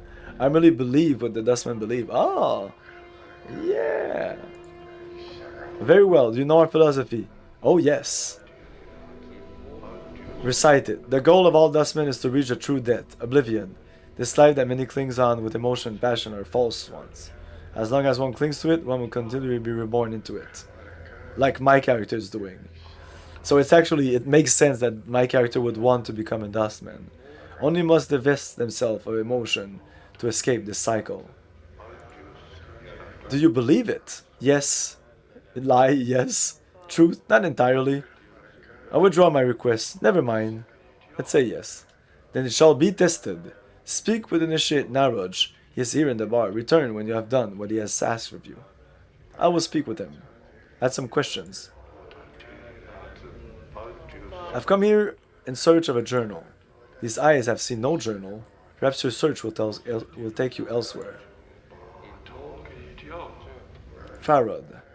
I would know why you seek the collector Farad. Collector? Collectors gather the dead and bring them to us. I would know why you seek this collector. Why do collector gather the dead? They gather the dead for us, for copper's sake. You pay them for the dead bodies? Why? The streets are not burial ground. The mortuary is where the dead are to be interred. It is duty of dustmen. Emmerich falls silent for a moment. For some reason, you feel he is trying to make a point. I would know why you seek this collector, Farad. I wish to speak with him. Why? Is there something wrong? Actually, I misspoke. I had some other question instead. Why? The collector Farad has brought many corpses to the mortuary of late. One must ask where these bodies are from. Tell me more about the bodies. Look, whatever is between you two is your business. I just don't know where it is. Tell me about the bodies. Some are recent dead. They still have their last moments in their eyes. Many more bodies are centuries dead. The dust of ages lies upon their bones. One must ask where these bodies are from.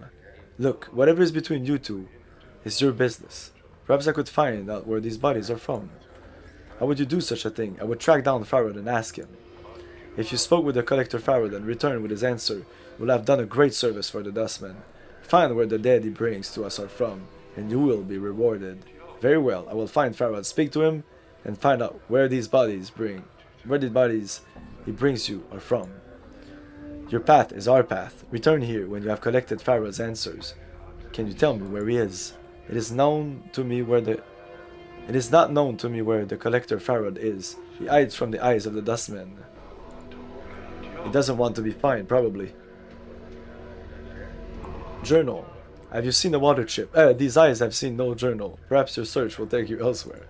The journal is totally the water chip of this game. Okay, are we done here?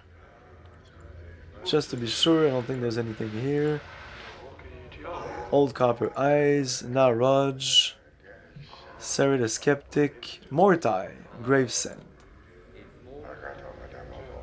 This tiny, wizened man is dwarfed by his huge dustman robes. They look as if they were chosen to cloak his small stature. Oh, there's other things I could talk to him about. I'm gonna go talk to him again. Although he looks to be in his late 90s. 90s? This man is extremely energetic. He fidgets consciously. His eyes dart around the bar like a bird's. Greetings. The man's eyes gleam as he takes your measure. He gives a slight nod in greeting. Hail and well met, traveler. You look like one who is just getting their sigil legs about them. Pardon me. Have we met before? Your face seems familiar somehow. Possibly. Are you certain it was me? Maybe I was mistaken. Mortar shakes his head. Well, no matter, no matter. How is it that Mortar Gravesend may help you? Do you seek... He clucks his tongue as he speaks. The contract, perhaps? Contract? The contract? Why, it is but a simple transaction. From the depths of this huge robe, Mortar pulls from the dusty parchment and a quill pen. I give you 50 commons.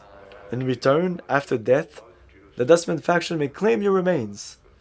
He smiles and clucks his tongue. What use will you have for them at that point, anyway? What do the Dustmen do with the body? Mortar holds up his hands as if he doesn't know. What does it matter?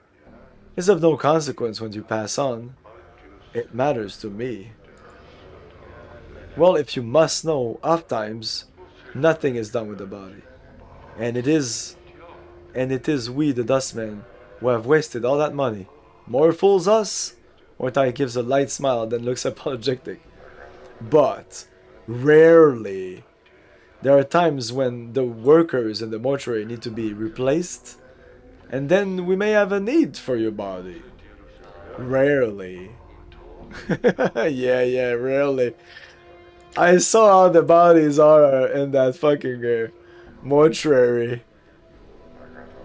It seems that not a lot of people give their body for that. And as soon as they have access to a body, they probably... Like, as soon as they have access to a body that have accepted this contract, they turn him as a zombie pronto. You mean I'll be animated as a corpse and put to work in the mortuary? That doesn't sound good. Ah, but no harm is done, no pain. Mortar raises a finger, as if to emphasize the point. And there is no danger. In exchange for money you can spend in this life, you merely have to give us something you will have no need of anyway once you have died. Mortar taps his chest.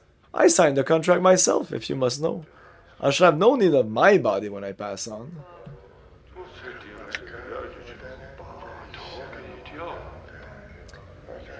Well, I'd prefer to rest in peace for a number of reasons. Even though he's kinda right, he has a point. Who cares? You're dead, whatever. But, like, if you...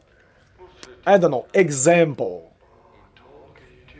Like, you die and then your mother is still alive, and then she sees you going around as a zombie. That's not cool. So you never know. Like, that's just an example of something that could happen. So, I prefer to rest in peace. But I can help you, I can! Mortar calls you as you leave, his voice pleading. Return should you be in need of funds, and Mortar can help, all in exchange for your signature. So that's an easy way to get money, but it's money in this game, it doesn't matter really. So... Emmerich, I'm not sure that I talked to him. Let's zoom in a little bit, just to see more. You see, Emmerich is regarding you as a stony gaze. Is this your bar?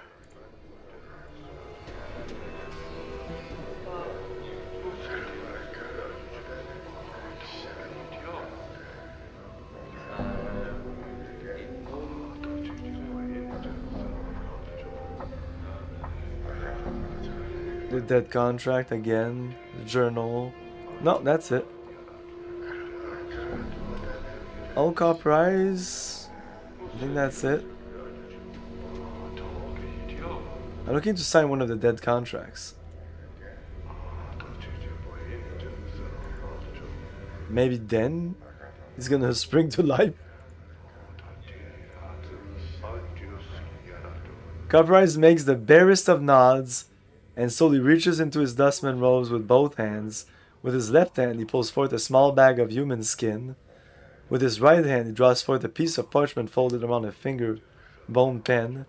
The bag and the parchment are slowly laid on the temple in front of you. Pick the parchment and examine it. It's a contract entitled the dustman to take possession of the signer's body. He has passed beyond the eternal boundary. The signer, in exchange, received a monetary sum from the dustman. Agreed upon at time of signing, you assume the sum in the bag. And the amount you will receive, that's it. Examine the bag. Take the bag.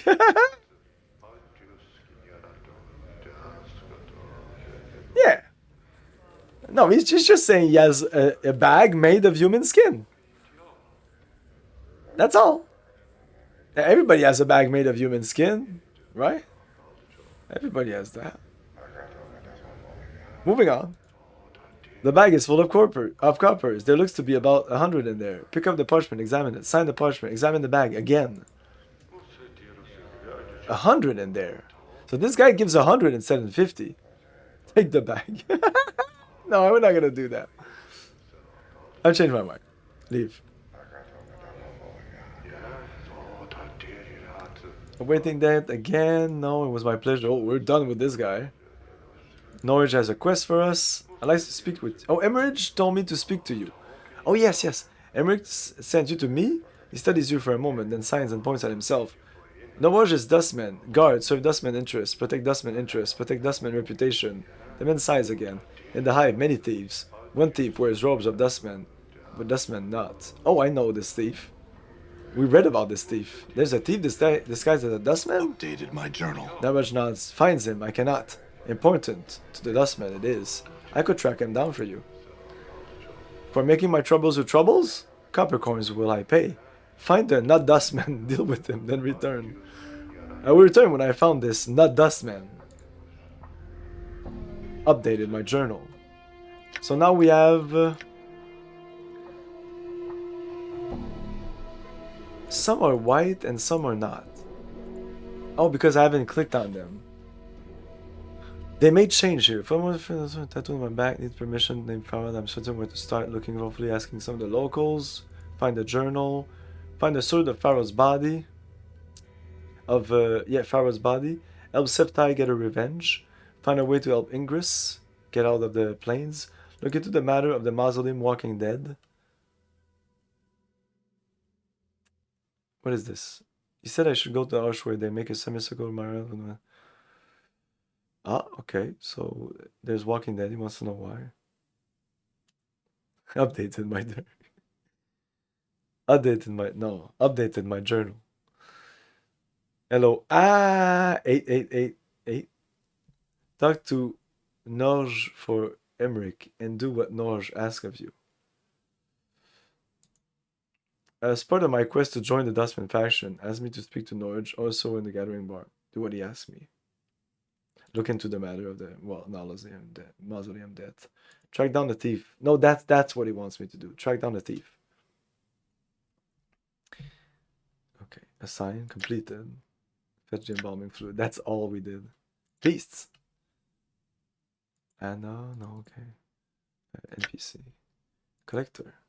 Collectors are pathetic remnants of humanity, cast adrift in the Hive. They scrape together an imitation of life by collecting the dead who accumulates in the streets of the Hive Ward, dragging them to mortuary in exchange for money from the dustmen. You know they've gathered your body from the streets on occasion. Smell male, female.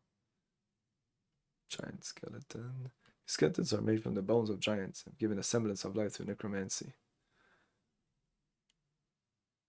The archaic armor and weapons do not look like they've suffered from age. Their blades are razor sharp. It's possible that armor is cleaned daily.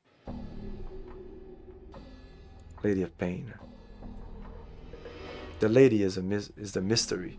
She's widely regarded to be de facto ruler of Sigil, protector and its victim.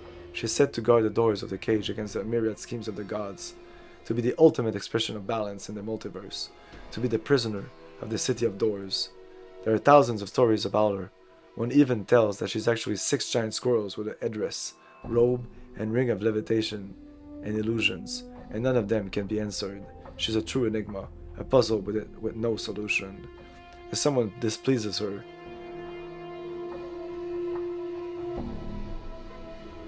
If someone displeases her by upsetting the balance of the city or worshipping her, the lady may punish the offender. Her punishment ranges from the mazes, a twisting, turning hell with a cleverly disguised exit, to the casting of her shadow across the transgressor, covering him with slashes and gouges from her sharp-edged shadow, leaving behind a pile of gore and viscera. Neither option is particularly attractive. Oh no, we weren't done. Midwife. Midwives fill many roles. They act as repository of knowledge, with subject to birthing baby and proper herbs. Interesting. Skeleton, small thug. People who can't live with the laws of society lays down. Maybe they feel downtrodden or oppressed. Maybe they're driven to the streets because they have no other options. Maybe they're just resentful. Whatever the cause, quite a number of them choose to slip into a life of crime, living by preying off others. You've done it yourself. Doesn't mean you like it any better when they're trying to prey on you. Tiefling, female. Lower Planes spits evil across the cosmos, inflicting everything it touches. Sometimes it swallows people. When they come back with the lower plane stamped across their face and their souls. Sometimes they come back bearing children. A child who has been touched by the lower plane is called a tiefling. It's scarred from birth. Being born with the soul that's unquestionably tainted with evil will do that. That reaction a tiefling earns while growing up scars it still further. Tiefling tend to be loners, steering clear of trust and friends, living their own lives. When they do trust, they do it sparingly and only over a long period of time. And it's rare that they ever show it. DM punishing player for doing 2 assassinating or important NPCs. Yeah. Welcome, 8888. I'm just gonna call you of course. You like this game? This game is fucking amazing. I've played it 3 times, and as a 43-year-old man now, I can appreciate it further. Much further. And probably in 20 years, I'm gonna appreciate it even further. The most miserable of all the miserable folks of Sigil. The townspeople. They have sunk as far as they can. That would be a solace to most of them. They do what they must to survive, no matter how base that existence might be. The males are even worse. Upper class townie. Power and wealth create privilege, a privilege law. For those who know how to use them properly, when used correctly, they can create more wealth and power and keep a perpetuating cycle that shuts out the less fortunate and sometimes victimizes them. Yes! In Sigil, what this means, everything in this game is yes. In Sigil, what this means is that you'll run into a supercilious breed of human whose experience tends to be limited to what is right and proper. This woman is a fine example of that. Zombie female, zombie male. Yes, it adapts Planescape very well. A text adventure game. Yeah, text adventure game. Right. Indeed. I never heard that one, but yeah, I totally agree with that. I would recommend Disco Elysium, which is very similar in terms of the way it works.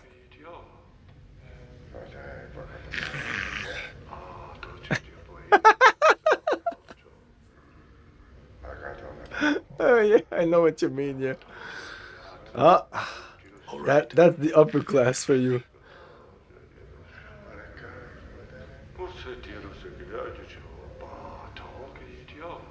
Decently, you mean these robes? Oh, it's the night now. There was a thing about 3 days. Is that like really 3 days?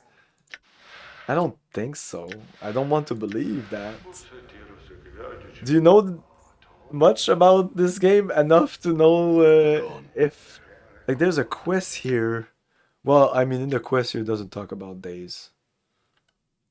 Is there a time quest in this game? No. I don't think so, right? Am I wrong? Alright.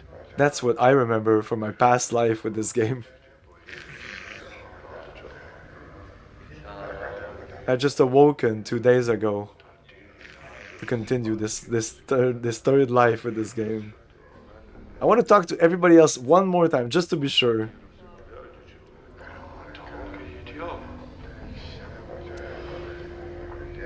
I didn't talk to him about Mortai or Emmerich? Mortai. I thought you were going to ask about a dustman. There's no dustman who's less the dustman than this. That jinx-smacking bone box rattling lackwit. Wow. What do you mean? Mortai is so anxious to impress his better by getting the most dead contract signed that I wonder if he'll ever be a dustman. I don't understand. He's eager to get contracts signed, boy. He's concerned about his reputation. He's thinking of his career. In the dustman, that alone says it all. Ah, cool. So I know which one of these is the better dustman. The purer dustman. Who is the pure dustman here? Type it in chat. Put in the comments.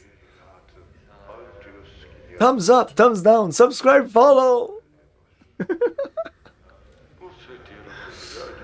I still don't understand. Me, I'm pure. No, I don't think so. The purest in here, in this bar here. No, Nix, you're not a dustman. You wouldn't be talking to me if you were you would want to talk to me tomorrow if you were a dustman. No, the purest dustman here is the eye guy. The eye guy has no desires. He is nothing. He's just there. You ask him if you want to sign the contract. He brings the contract out, gives you the money, and he's done. And then eventually he'll die.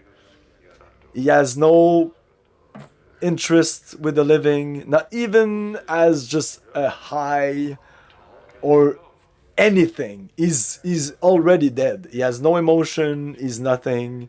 He is the purest dustman. But that's just my opinion.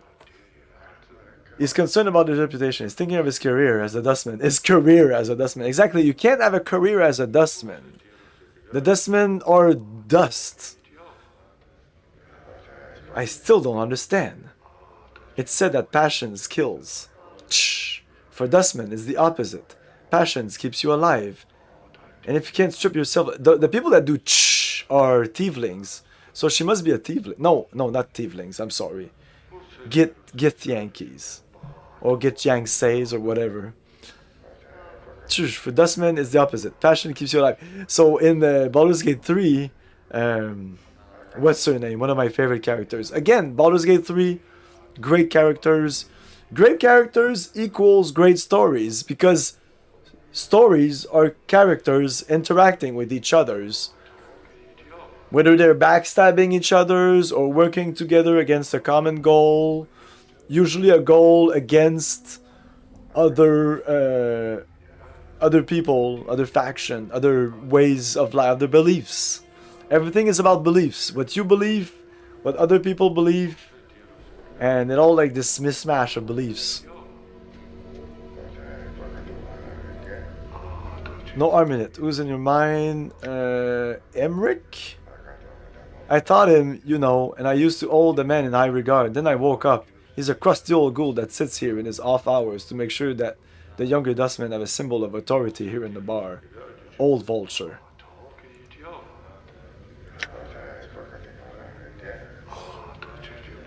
Like, she knows herself. She knows she's not a dustman, but she's still a dustman with a robe, and she's just doing the dustman thing because she doesn't know better.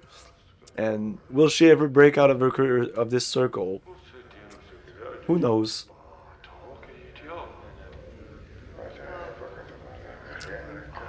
Okay. We'll never be done with this place. We'll never come out of here. Never! No, we're pretty much done. Well, we hear the voice. Updated my journal. He has this big voice like this. Updated my journal.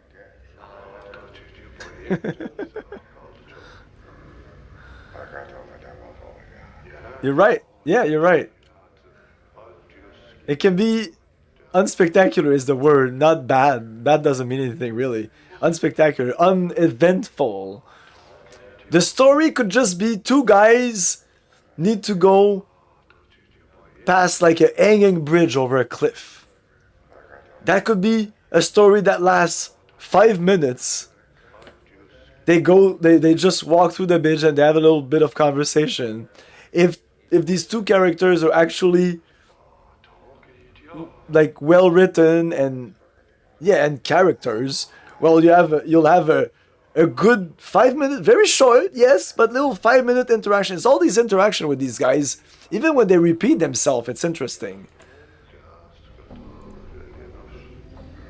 I haven't appreciated good writing in a long while. Like these last few years, like whether it's good writing in books or good writing in movies or good writing in games, bad writing just comes out as a sore thumb. It's like super obvious. Okay, let's move away now. We're moving away from this place. Done. Alright, let's go in the mausoleum. It's getting late, right? But I'm gonna continue on. It's midnight. Let's just enter the mausoleum. I think it's a place where we battle. And let's talk to this angry dweller for half an hour before. Oh, really? How is it? Did you watch all his movies? I haven't watched any of his movies. I've heard things, and I saw... Hello, Mr. Fancy Pants. Hey, all follows! That took a long time. For realize that. Yeah. This is where you want to be. Camilio stream. The real talks. No fucking bullshit here. This is not your typical Twitcher. This is not your typical human being. I'm actually I'm an actual character in the story of life. Yeah, the only one I hear about is Holy Mountain or something, which just looks like, oh my god, it looks horrible. How did you find Crime and Punishment? Are you watching them in order? I would need to watch them in order. I bought that book thinking it would be like Les Miserables and not American Psycho but Russian. Really? Crime and Punishment it's American Psycho? I read American Psycho. It's an amazing book. Highly recommend. It's amazing. It's fucking amazing. Oh, I read the book. You read... Okay, so that's Dostoevsky's? Dostoevsky. That's not... I had Jodorowsky and... My god, like all these fucking weird names. I'm sorry. I'm sorry if I offended your culture. I'm a fucking racist now. Oh, Jesus Christ. We're gonna get canceled now.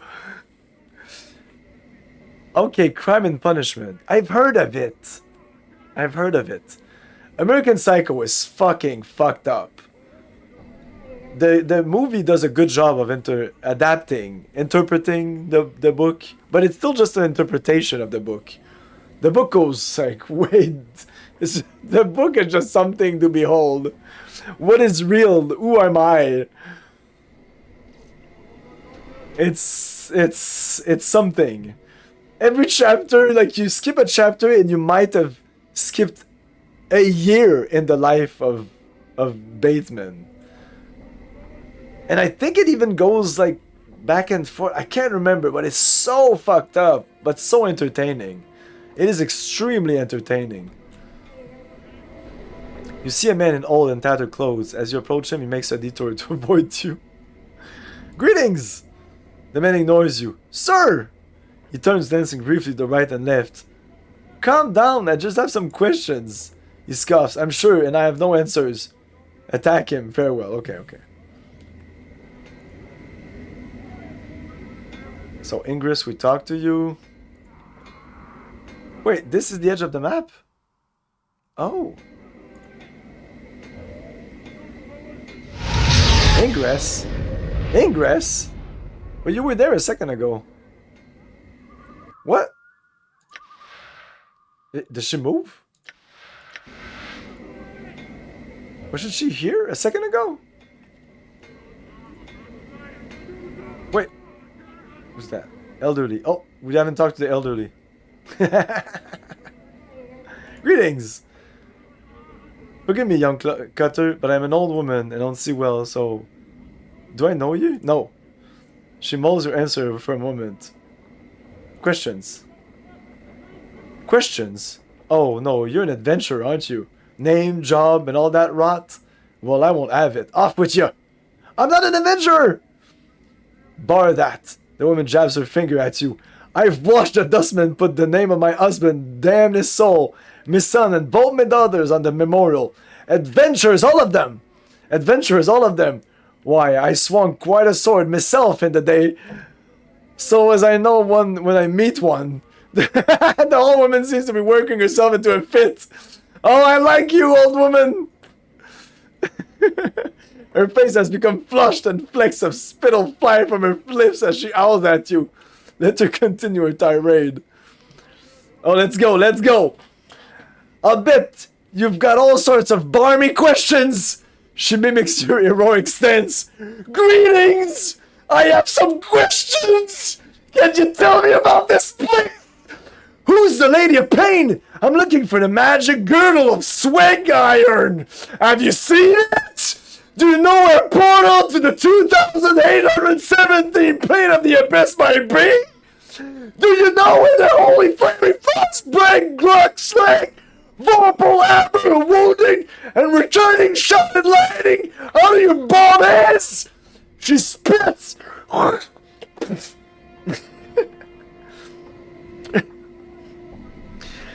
Dung!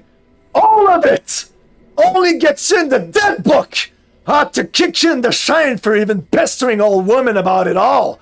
Now go away! And leaves me in peace!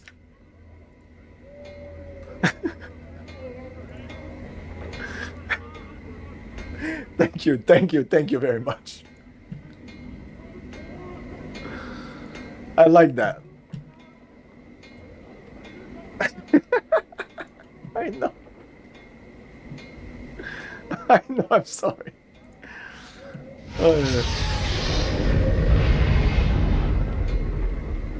I do have a limiter myself here, so I hope it sounded okay. I did a couple of tests, and the last time I checked, it worked fine.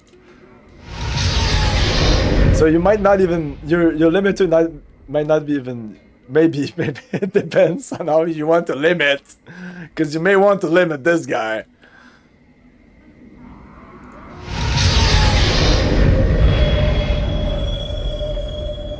I was told I should do theater. This spectral figure materialized from the bloom. I mean, that was an amazing speech, and I knew it would be well written and filled with stuff like the vocal holy blade. Sorry, I read it. I can't even remember what I said. You see, this old woman reminds me of when I talked to an old Colombian man and he gave me a long section on machete, their types and their quality. Was he as pissed as she was? Because she was fucking pissed. The spectral figure is materialized from the gloom of the passageway ahead and quickly moves to block your path. It floats before you, its once human feature twisted in a mask of rage. Defilers, leave this place at once. Greetings.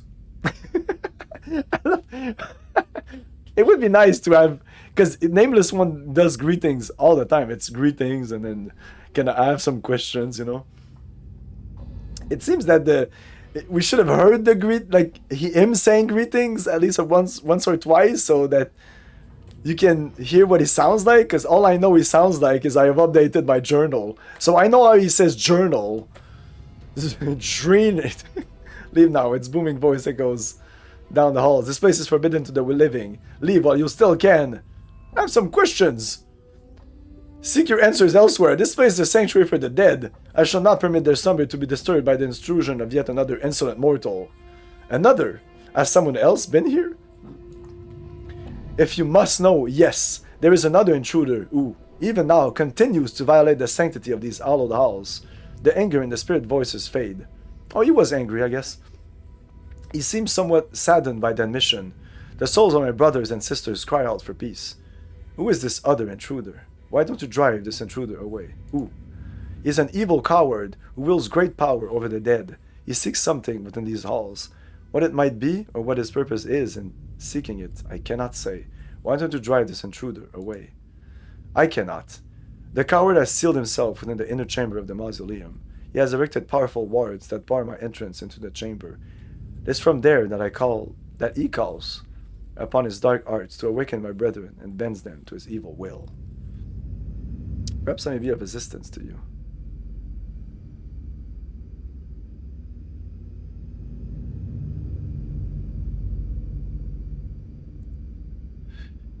The spirit remained silent for several long moments. You can almost feel the weight of his lifeless gaze upon you. Yes, you might prevail where I have failed. If you will pledge to rid me of this blackguard, I shall grant you passage. I'll do it. Updated my journal. So be it. The spirit slowly begins to fade until only the echoing of his disembodied voice remains. But take heed. Tread lightly in these halls, lest you join the others in eternal rest. So this is a dungeon. It's a pretty big dungeon. All right.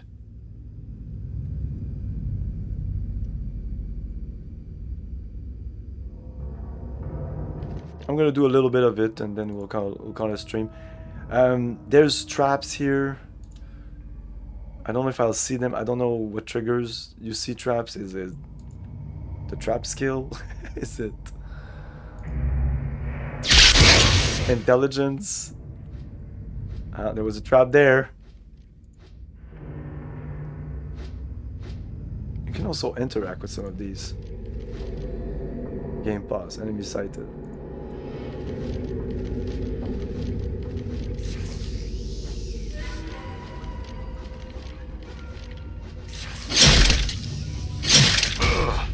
Wow.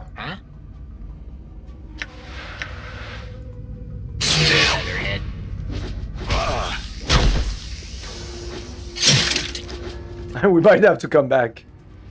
And out of nowhere, he began to tell me about his gorilla pass, and I managed to... Oh, wow. Ah, man, that's awesome. I live for these stories. I would get out the popcorn and be like, oh yeah, tell me all about it, dude. People's stories, like real life stories, I think it's what it's all about. When people are not bullshitting and it's actually like pretty much, I mean, it's all about memory, you know, but you never know.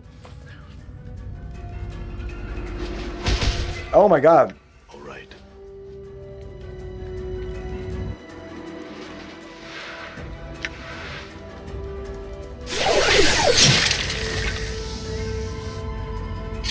What? No, litany of curses. Yabo.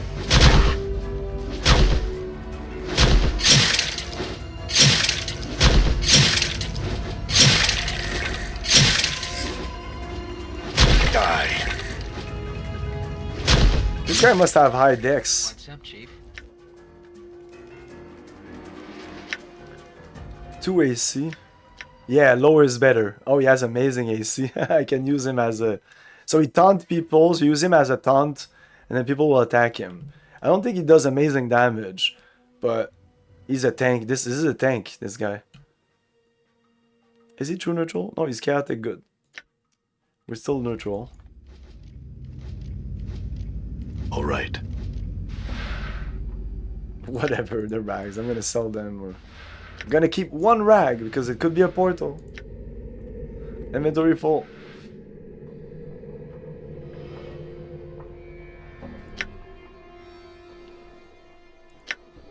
Yeah, I should have chosen. Wait, what inventory full? What are you talking about?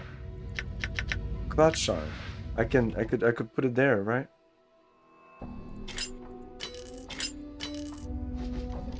Done.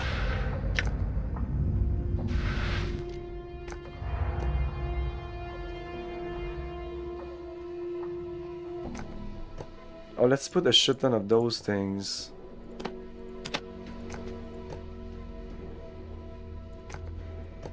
Eh? Cleaning rags.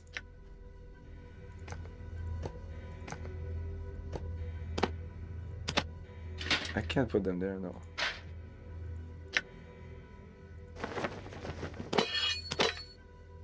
£42. Is this really the best we can do? 1-6 crushing, 2-7 slashing, speed 10. But still, that's the best. Definitely the best weapon we have right now. Tackle -1. Tackle -1. That's not good.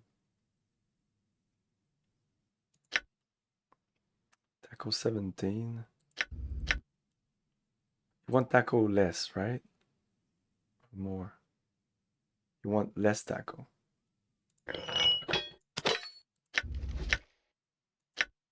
$17. The same thing. Huh. Let's say -1 there.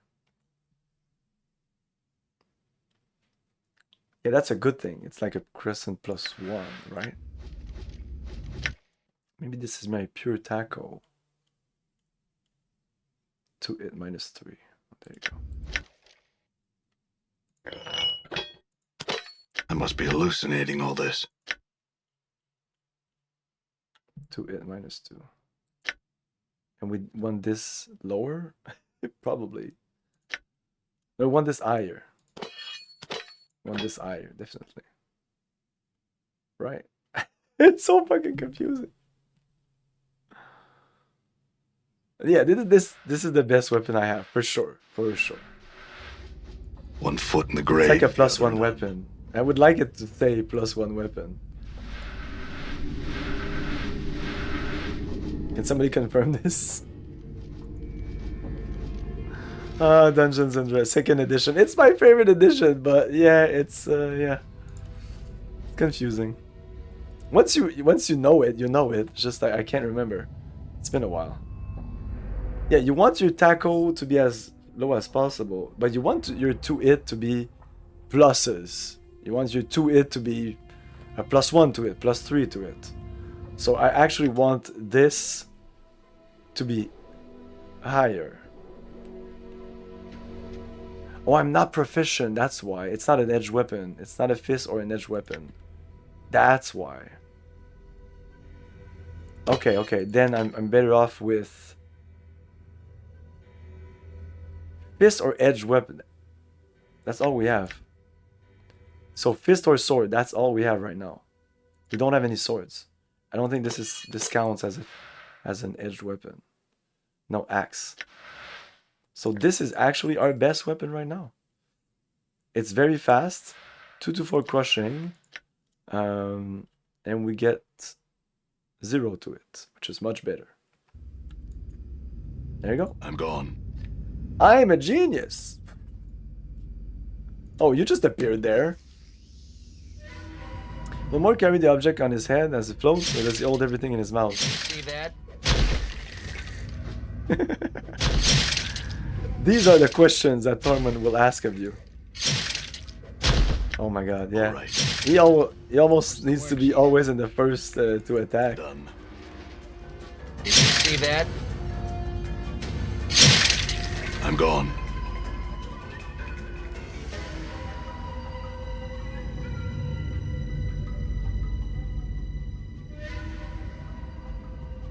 Okay, we're having a lot of fun. This was a fun game. I'm gonna do this battle, but after that, Done. that'll be that. Damn it! What's up? Good as done. Scum. Yeah. Can you do it on everybody? Don't get a phone, you wickless ape. That's crazy. Filthy stinkers. All right. Damn.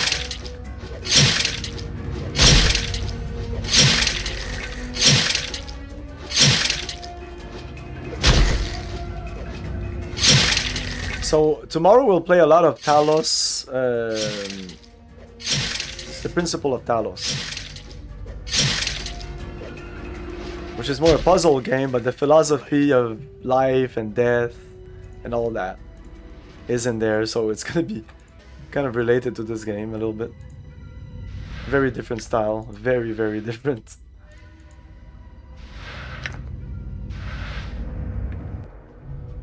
Yeah, I love this game. This game is just so good. A little bit of fighting, a little bit of talking, just a good amount of everything. No bullshit, good writing. It's complete opposite of Fallout 2.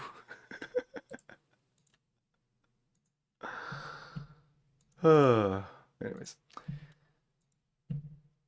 And that's Saturday. So, well, we're Saturday right now. It's 12:16 right now. 12:16 in the AM. It's Saturday Night Live. I'm the ladies, man. Okay, let's go. So Saturday today in about maybe 15 hours, something like that. I want to play Talos Principle. And then at 9, join us on Discord. Highly recommend coming into the Discord if you're not afraid of no bullshit. If you don't need a safe space and you have somewhat thick skin and you're not afraid of opinions, Discord.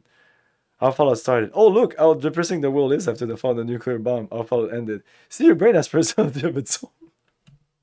See, your brain has a personality of its own. So yeah, tomorrow there'll be that. Then at Discord, we're gonna watch another philosophical. It's all about philosophy this week on Camilio, RGJ's channel, the Retro Gaming Junction. Which at this point I would almost like to shed off the Retro Gaming Junction, but it's so part of my identity that it needs to still be there, just so that people come in and they're like, "Whoa, who's this Camilio guy? He's talking about politics and philosophy. Ah, I can't do it. I need to touch grass, but I don't know how." So yeah, tomorrow Talos Principle. Then we're watching Ghost in the Shell 2 at 9 p.m. on Discord. And then Sunday and in the afternoon, more of Talos Principle, which has replaced Fallout 2. We finished Fallout 2 today. Well, yesterday, technically, about 6 or 7 hours ago. I'm pretty impressed with Talos Principle. And I think Nix was right about the fact that it's more like... I actually didn't need another... Like, all the puzzles I could do with what I had. So I came back to an old puzzle and thinking that maybe... Because I got another item... It's a weird game. Puzzle item... What are you talking about? Touch grass tomorrow and the next day and after that. Yeah, I don't touch grass like with my hand touching grass. Actually, like a lot. I do sometimes. I don't really go on the grass. Like, oh, it just happens. Sometimes I just sit in the grass. I like sitting on the grass. Like if I go to the park with my kids, I'll just sit on the grass. Just feels good. Just even like lying on the grass, just looking at the sky. So cool. Yeah. So yeah, Talos Principle this weekend. And Sunday at 8 p.m., which I need to update kind of in my schedule. But I did post it on Discord because I'm done with Dune 2000. Fuck Dune 2000, I'm sorry.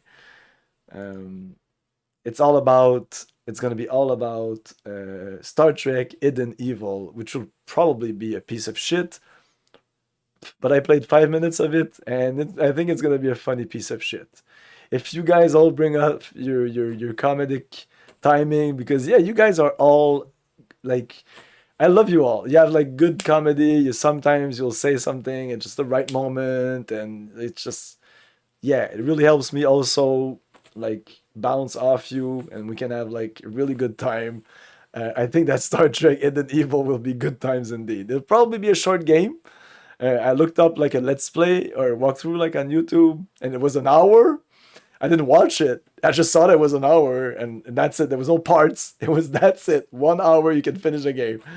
Probably gonna be a short game. Of course, I'm gonna get stuck and stuff like that. So maybe probably more than one stream, but I'm pretty sure it's gonna be a short game. Then we'll jump into Homeworld 2, and it has nothing to do with Homeworld 3. I didn't even know they were working on Homeworld 3 when I started to play my series of Homeworld 2 years ago. I don't know. It's not 2 years ago. Maybe last year. I played Homeworld, and I was like, okay, I'm going to play Homeworld, Cataclysm, and Homeworld 2. Not even knowing there's going to be an Homeworld 3. And then after that, maybe I'll play Desert of Karak. I don't know. So I played Homeworld 1, and then there was a huge break, and then I played Cataclysm. And then there was a pretty long break because I played Cataclysm not too long ago, but not too long ago in streamer time. It's like 6 months ago. Anyway, who do we stream?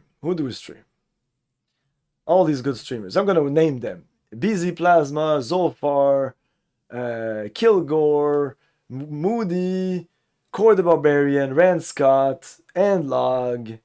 Go watch these guys.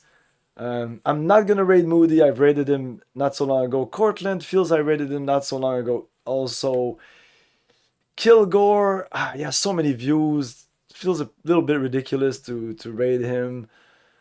Zolfar, he also has a bunch of views, even though that guy's amazing also. And he has also a good personality. He may not go as deep as me in politics and philosophy and stuff like that, but he's a very cool guy.